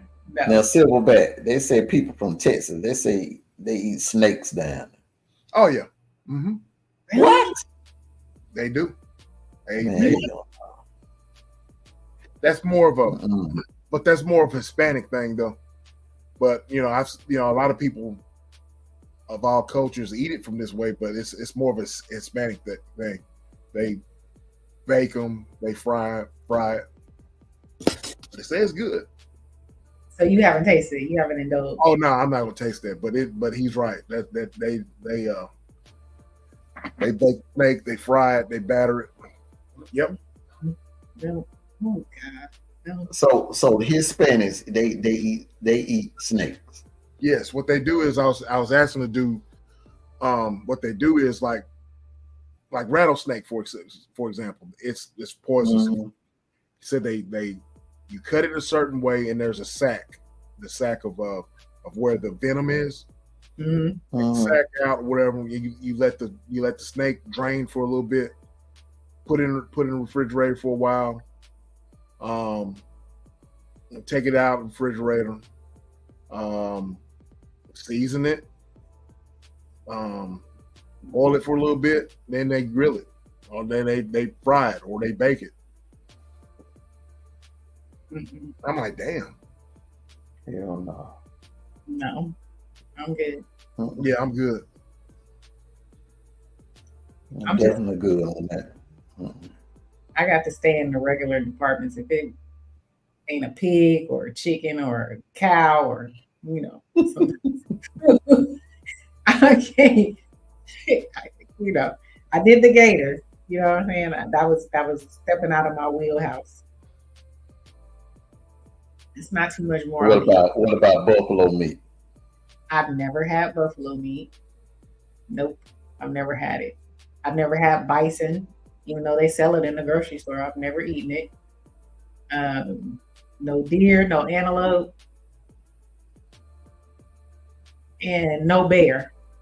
Somebody had a bear burger once. And it was like, you really couldn't tell. Yeah, ground up bear. Hell no. Hell no, ain't no damn bear. No. Yeah. Hell no. You're going to have to trick me. Anything like that, you're going to have to trick me. It better look like something I'm familiar with. Hell no, I can't do it. No damn bear.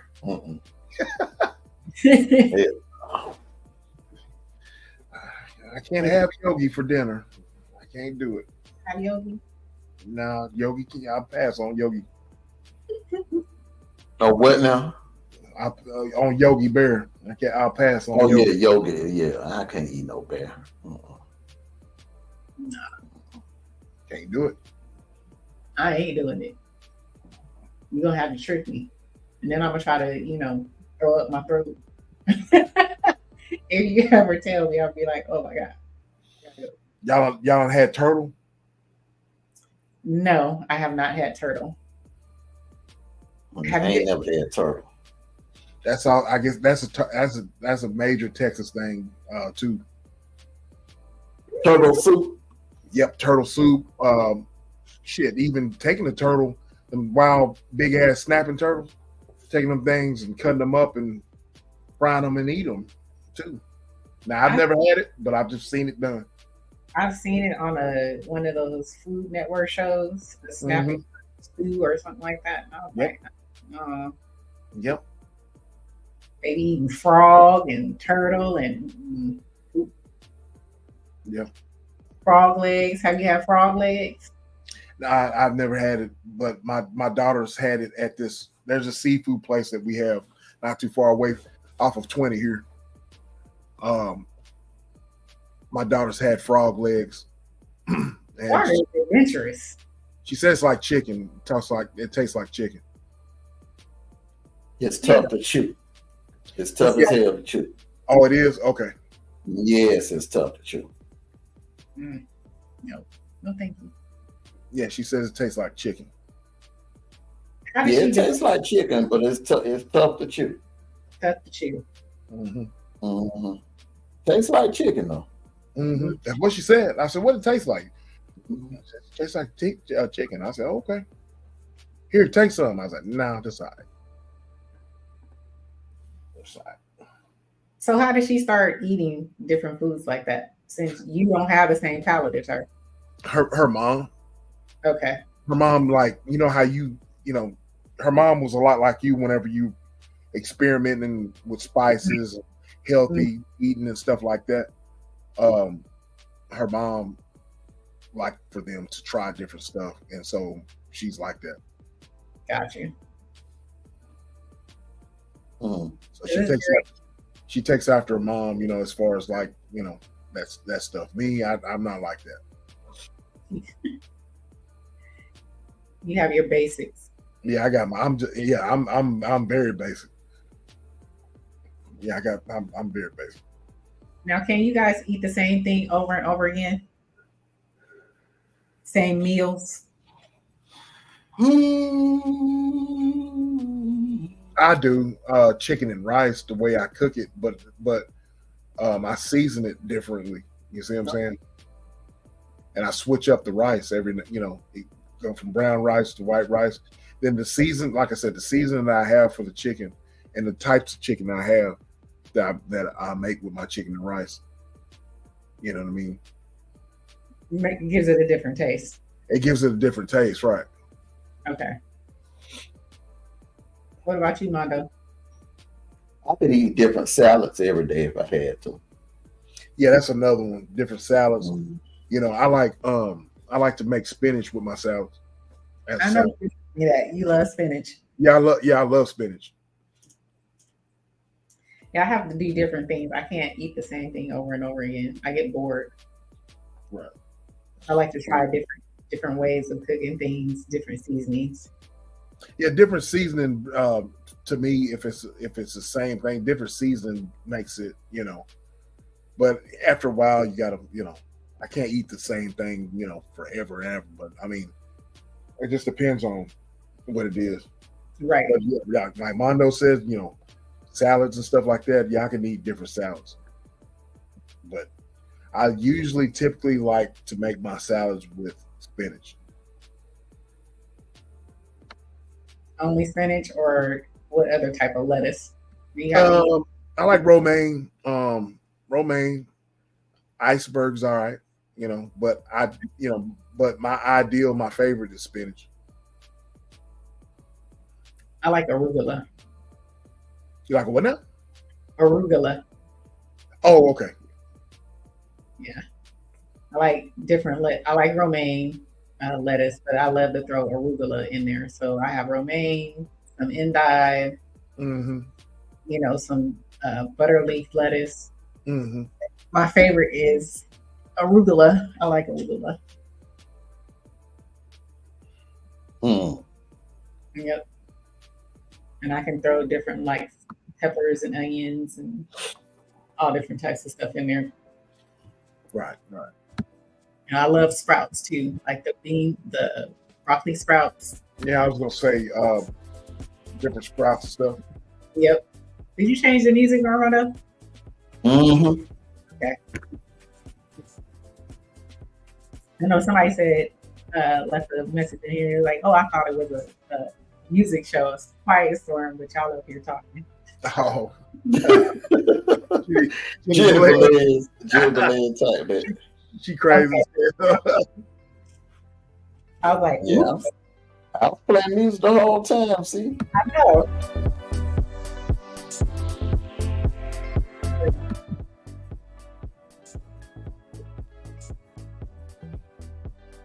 Yep, you've been playing it, but I noticed it was a different. mm-hmm.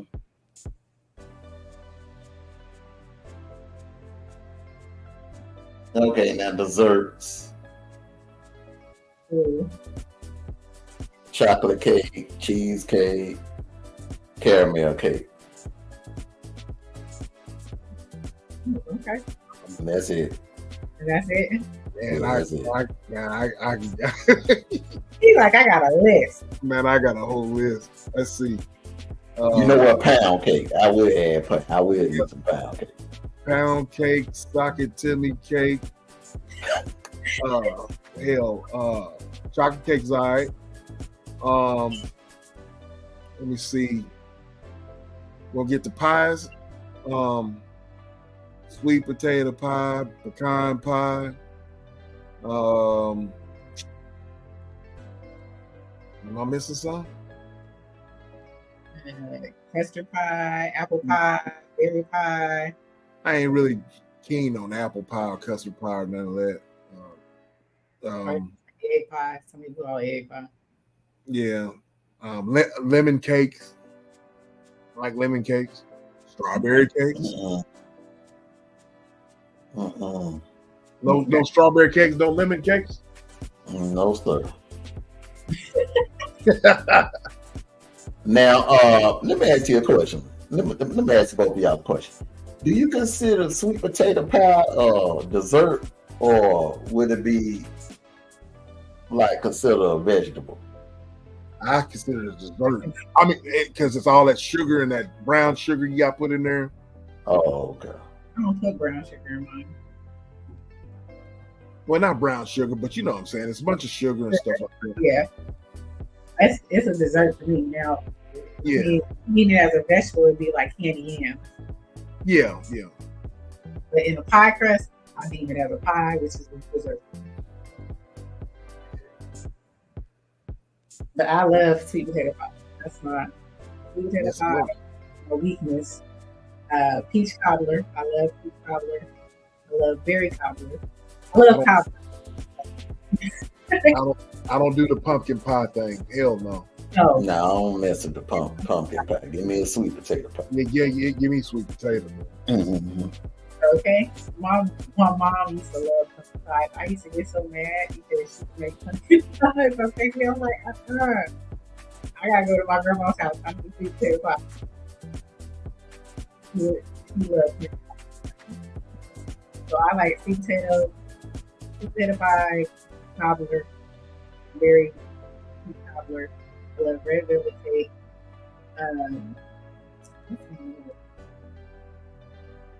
Also like pecan pie.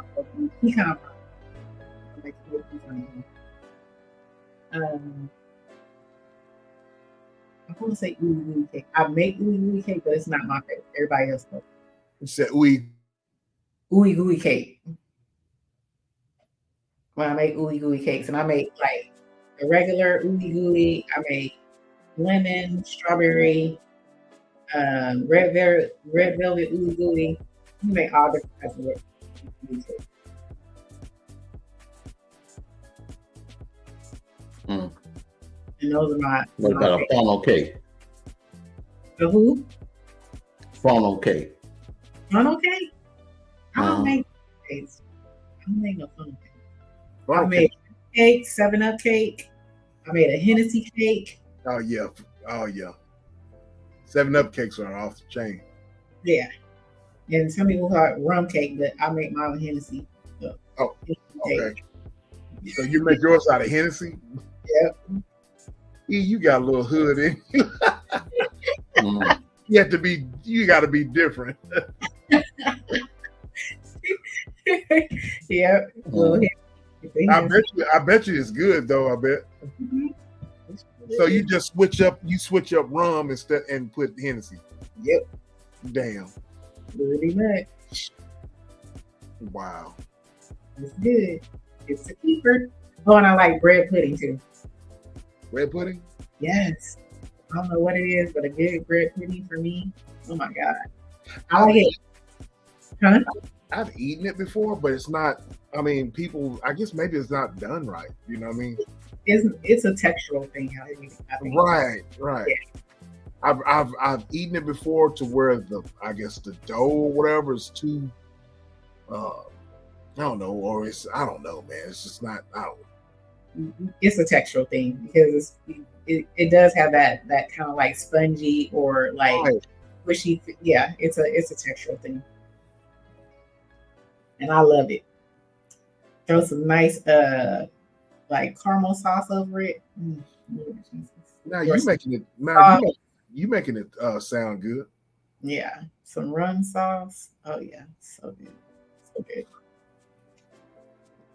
I love that type of desserts, but I have to stay away from them. That's why I'm gotta hit the gym hard again now because all that damn giving up damn cakes and pies. Gotta work it out hard. Work it out. Yeah. I actually didn't do too bad though, but I'm on a mission for my goals, for my look. Hopefully I have some bigger what you call them? My thigh area. My thigh hip proportions.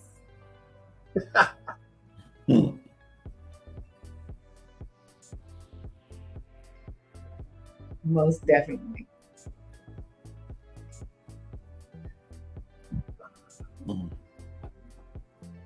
The hip to thigh ratio, huh? Yep. I gotta get it right. Like I said, you're tall though. You know what I mean? And just like with tall men that are trying to build up their legs, it's a lot harder. You know what I mean?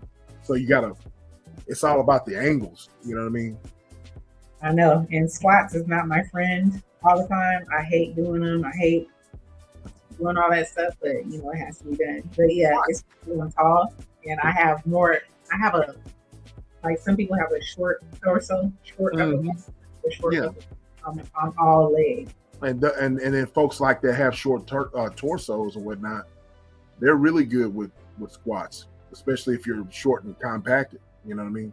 Yeah, people who are short, they got shorter the floor, they can do it a lot better than me. Right. They're not going too far down. You know what I mean? I got a long ways to go. I got a lot of leg. But it's all about the angles, just with taller people. Okay, you're gonna have to explain that to me. It's all about, like with squats or whatever, you don't have to go ass to grass, so to speak. You know what I mean? You could just do what's called 3/4 squats. You just go halfway down.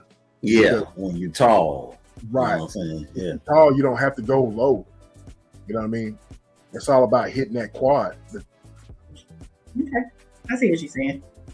And then just hitting when you're just try it one time whenever you're at the gym. Put your back up against the wall and just squat. Let's just go down, spread your legs a little bit, spread your feet to about shoulder width apart, and just put your hands out to your side or out in front of you and just squat down. And just squat down halfway. You're just feeling your quad right there. So you don't have to go all the way down. You know what I mean? I know what you're saying. Yep. That's all about the angles. It's all about the angles. I'm gonna put that into play. Most women and most dudes, they forget to work their legs out. They work not only their quads, their front, but the back part, your hamstrings. Right. So with squats, they do all of that. Squats hit the entire leg. So yeah, squats is just, I hate squats. I love doing bent over rows. I love doing what is it called? The Russian. God, I can't even think of it. Russian deadlift. Yes, I like doing all that stuff, but I absolutely hate squats. Well, there's ways to not do squats. You can get on a leg press machine and just do one leg at a time. Concentrate on one leg at a time. You know what I'm saying? Yeah, I do that. But then you go slow. Most people they do exercises, but they rush into it and they go too fast. Mm-hmm. If you slow it down and you have that mind to muscle connection to where you're thinking about what you're doing and you slow it down, that's where you grow from. That is true. So on leg days, I have to go by myself. He don't like to work legs? No, he does. He does work legs, but he works more. Yeah, I have different things that I like to do. Right. Different areas that I like to hit. So we agree to do our leg days separately. And plus I like to go and run too. Right. So, he doesn't like cardio at all. I don't either. I think I told you I don't either, but it's necessary, because both of my parents got taken out because of heart disease. You know what I mean? Okay. So you got to, especially with us black people, we got that's just rampant with high blood pressure and stuff like that. But I think we talked about on the panel, how black folks just like to take high blood pressure medicine, stuff like that. Right. And so I'm like, man, I ain't doing all that. Exactly. All that at all. But for him, it's just he doesn't. For him, he can. It's easy for him to drop weight. Mm-hmm. So he's not a cardio person because he can just like you. He works a lot on his feet. So right. He's doing so much. So it's more him maintaining like a size on him. Because if he goes on a cardio machine or we go walking or hiking or anything like that, he drops weight. It's easy for him to drop. Yeah, his metabolism is a lot different than other people. Yes, absolutely. See, speaking of leg training, I can't train legs every week like that because I won't be able to fit my clothes. My legs are my strongest parts, when I'm training, because if you think about it, when you get on a elliptical machine, that's just like working out your legs because you're getting on the bike, right? Mm-hmm. It's basically you're kind of insinuating a leg curl. Right. Think about it. You know what I mean? So with me, man, I got to get in my pants. I can't, So I train my legs every 10 days, something like that. You know what I mean? Really? Yes, I go by feel. Okay. So as long as I get that burn, and I get that, that's fine. But I can't go beyond that because they grow too fast. So your muscle mass. Yes. Grows. Okay. Yes. Oh wow. I gotta have some of my pants. I gotta have tailored because of my waist and my legs do not. I can't buy any pants off the rack. You know what I'm saying? Like that. I think you should consider being the Black Incredible Hulk. No. That sounded like. I leave that up to Shannon Sharp. You just sounded like you ripping out your jeans. You gotta have special made jeans, special made pants. No. That's crazy. But how many plates can you lift on your legs? Squatting or leg press? Oh, squatting? Uh-huh. On the leg machine. I don't go heavy anymore, but the most I had was like 5 or 6 plates on each side. Okay. That's like 500 pounds. You saw that video of me squatting 500 pounds. That's like 6 plates on each side, I think. Okay. Yeah, my husband does 5 to 6 plates. And he's really smaller than me. Well, 4 plates on each side is 405, and then 5 plates on each side is 495. And so 6 plates is 605. That video that I showed that what you saw, that was like 605. That's a lot. It's a lot. But like I said, I quit doing that, man, because I was like, I got to the point where I felt uncomfortable because I couldn't fit in, to jeans or my work, clothes for work. I just couldn't fit into it. Of course, genetics plays a part in that stuff too. People don't understand, That definitely plays a part. Because if what you're saying, not even have to do legs for like 10 days. Yeah. It's definitely genetics. It's where you can lay off your legs for 10 days and not. I can lay off my legs for about 2 weeks or whatever and go back in and they feel like, and go and train and it feel like I'm stronger. Because people think that more is better when really in actuality it's not. Because you have to train hard, but your body needs that rest to recover. I can definitely say that.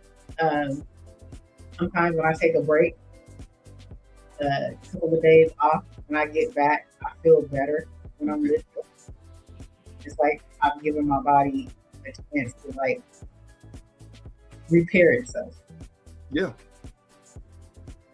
There's people, if you do that more often, see how much you grow. Right. But it's all a psychological thing, though. It's all in the mind because you're thinking that I'm taking off from working out and I'm just going to lose this. I'm going to lose my strength. That's not exactly true. It's all in your mind. Right. I have done and I was thinking about doing it, but now I don't know. I've done a no days off, but I didn't always stay in the gym. Mm-hmm. I would work out 7 days a week for 30 days just to see, if I could, number one, and to, different goals that I had. But I didn't do everything in the gym. So it was, if I wasn't in the gym lifting weights, I would go for a hike or, go for a run. It wasn't always just lifting. Right. Well, yoga or Pilates or something like that. So I mixed. Right. But I was basically just I worked out every day, 7 days. Well, I know a lot of people, they base doing that every day.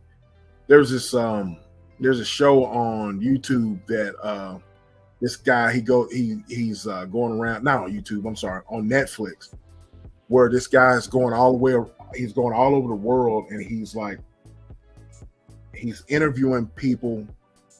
He went to the Philippines, he went all over, And the people, the countries that he visited were places where people lived over 100, 90 years old, 100 years old.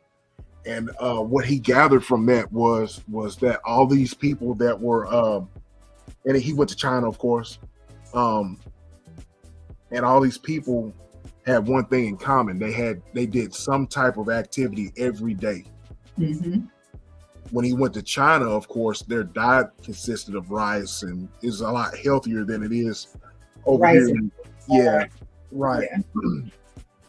So that's what he gathered from that. And so a lot of people were like, hey, if I go to the gym every day, if I'm active every day, maybe, I'll life, you know what I mean? But it's good. A lot of those Asian places, they're not like doing like heavy lifting. They're just like walking in some type of like taekwondo or cheer. Right. They're not. Yeah, exactly. It's a different type of activity. Yeah. Mondo, do you go work out? Yeah. How many days a week do you work out?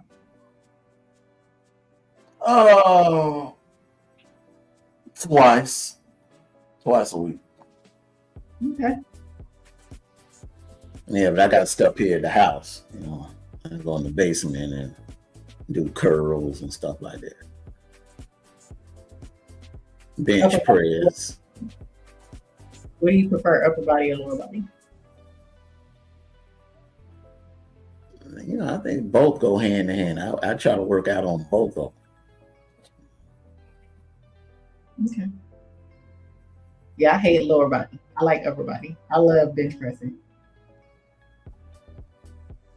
Yeah, I like them. I like working out both, the upper body and the lower body.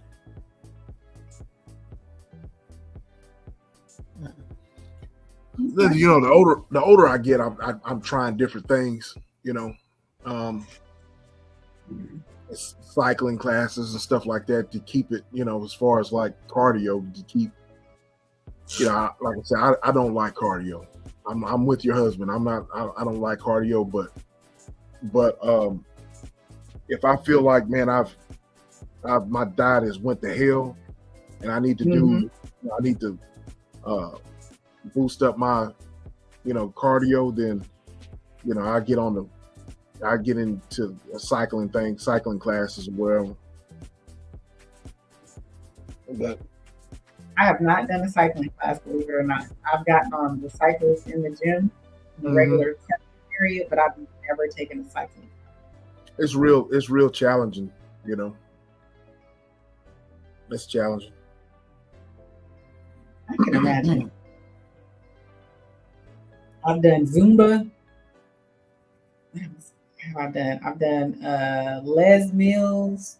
Have you ever heard of Les Mills? Oh yeah. Yeah, I've done all the little Les Mills classes, the yoga class, Pilates class, but I've never taken a cycling class. I keep telling myself I'm gonna take a cycling class, but I don't know. I don't know. I've just never gotten into it. And a lot of the Peloton cycling things, they have a little virtual thing that you can do to where you key into them. But a lot of people like that.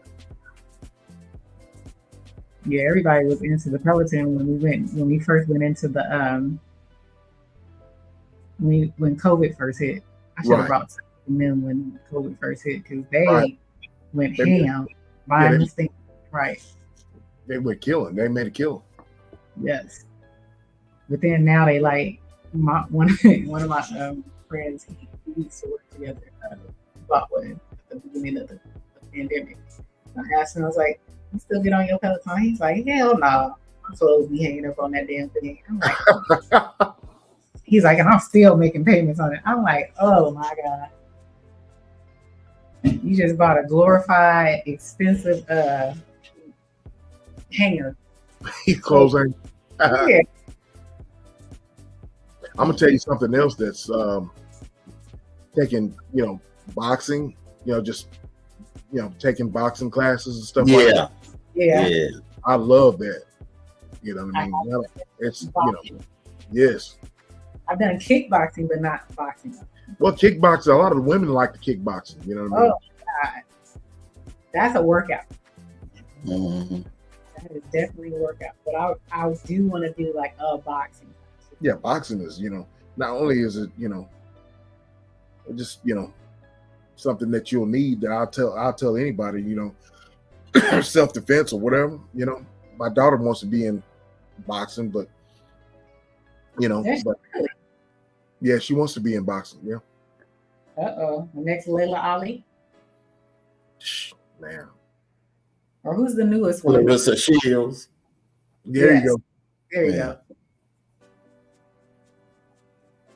go. Yeah, boxing. It's a good alternative. But Joe was saying the same thing you were talking about building more muscle and all that type of stuff. Yeah, we have the same. It seems like we have the same goals. Yeah, y'all do. She The said, same. I want to bulk up. I said, I know okay. when you were saying competition, that was true, and a lot of the Mhm. stuff that I've done was, if I stayed in it, I could, end up doing competing. Well, you have the body for it, E, because you're tall. A lot of these ladies, see, here's the thing. A lot of the ladies they do figure, they do physique, are tall, whereas the bodybuilding guys those guys are short, man. You know what I mean? Mhm. They're real short. I mean, the tallest bodybuilder was Arnold. He's 6'2". You know what I mean? Arnold and Lou Ferrigno. Lou Ferrigno was 6'5". Right. But the average bodybuilder is like 5'7", 5'6", 5'8". But with women who compete, they're actually tall. You know what I mean? Yeah, I thought about it, but that's a lot to do. Yeah, it's a lot of discipline. Not only discipline, it's a lot of money that you have to put into it. Yeah, a couple of my friends did it. That's why I almost did it. But it was out of that competition that I do. That 2 pounds in 6 weeks, and it's kind of like you can keep it going and end up competing. Mm-hmm. And so they actually went forth and did it. Mm-hmm. It's a bucket list thing that I might do, but I'm not. Well, I think that you have the as far as nutrition. I mean, I don't think that would be a problem with you. It's just that man, it's a lot of training. I think you got that down, but man, it's 24/7. You have to be dedicated to that. You do. I got a couple friends that do that stuff. You know what I mean? But the main thing is getting your dialing down on your diet. And it's harder they have more nowadays. They have like for people who are plant based, because before you have to do a lot of eating of meat, and I'm like, I ain't doing that. No, So, but I've seen some. They have like natural bodies now, kind of like competitions. Right. Are geared more towards people who eat, plant based. Mm-hmm. It can be done. You know what I mean? There's just a lot of dedication involved. Good night. Is it 3:00? It's what? 3:00 in the morning here. It's 4 here. How many hours have we done? 5 hours and 40 minutes. Oh my goodness. We doing these lives be going ham.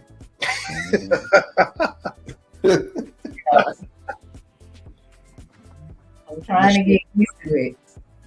But I think do the same thing for you, Silverback, that Mondo is doing with his. Like have you gotten enough people yet to go live? Let me see. It's kind of like what Mondo did tonight. I was looking at that in StreamYard, where you can stream on 2 separate channels at the time.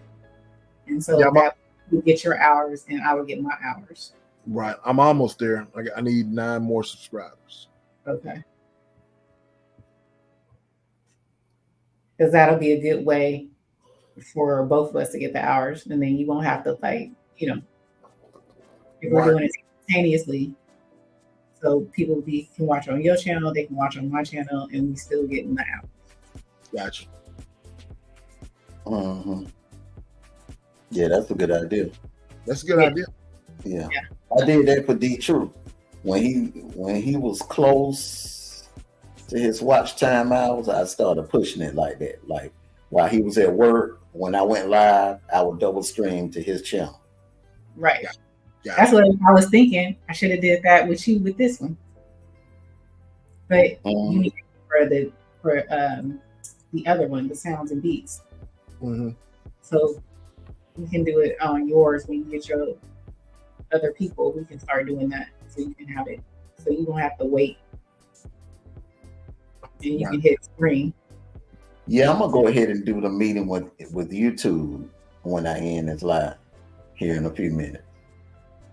Oh, okay. What I was gonna say, I'm gonna go ahead and say it to y'all tonight. So let me break for a commercial break, and then we're gonna come back and get our final thoughts in. Okay. All right, hold on.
All right. So we're going to get ready to wrap this quiet live, the first quiet storm. We're going to get ready to wrap this up. Next Sunday, it will be over at the TCAT Sounds and Beats. So make sure you sub up over there, TCAT Sounds and Beats, for those of you that are watching the playback or whatever. So final thoughts. Is it a good idea to take advice from a single person, or should single people be out here giving advice to other people on relationships, regarding relationships?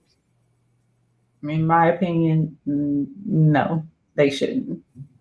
They should not be out here giving advice all willy-nilly on relationships when they haven't had a successful relationship. In my opinion, I think you should, work on you before you try to work on someone else. I know it looks good. You know, it's easier for you to give advice on the outside looking in, but a lot of y'all don't follow your own advice. So I don't think it's a good thing. That's my opinion.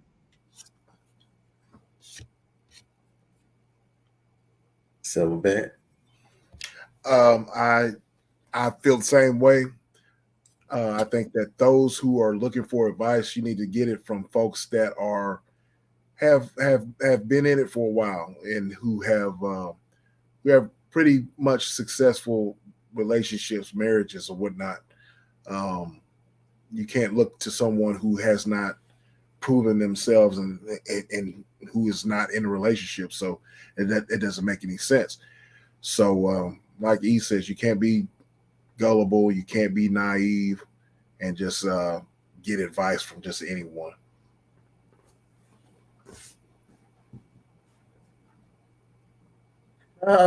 Definitely not a good idea to take advice from a single person when it comes to relationship. Like I said, if you're not gonna take medical advice from someone that's never been to medical school. You're not gonna take flying lessons from a bus driver. So if you're gonna take advice from anyone regarding relationships, you might want to speak to someone that's in a long-term relationship or married or has been married for at least over a good 10 years, at least. So not saying that everyone that's in a relationship or everyone that's married can give good advice, because their marriage may not be all of that either. But, the probability of you getting the bad advice would be from a single person that doesn't have anyone. So with that being said, together, if you don't mind, hit the link. And we're going to go ahead and knock out this council meeting. So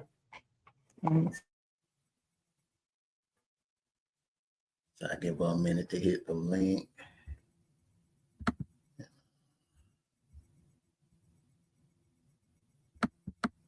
So everyone, thank you all for joining us.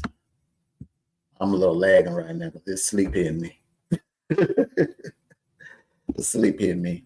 But everyone, thank you all for joining us. We'll see you Sunday night. And peace and blessings. Like I always say, take care of yourselves and each other. Good night.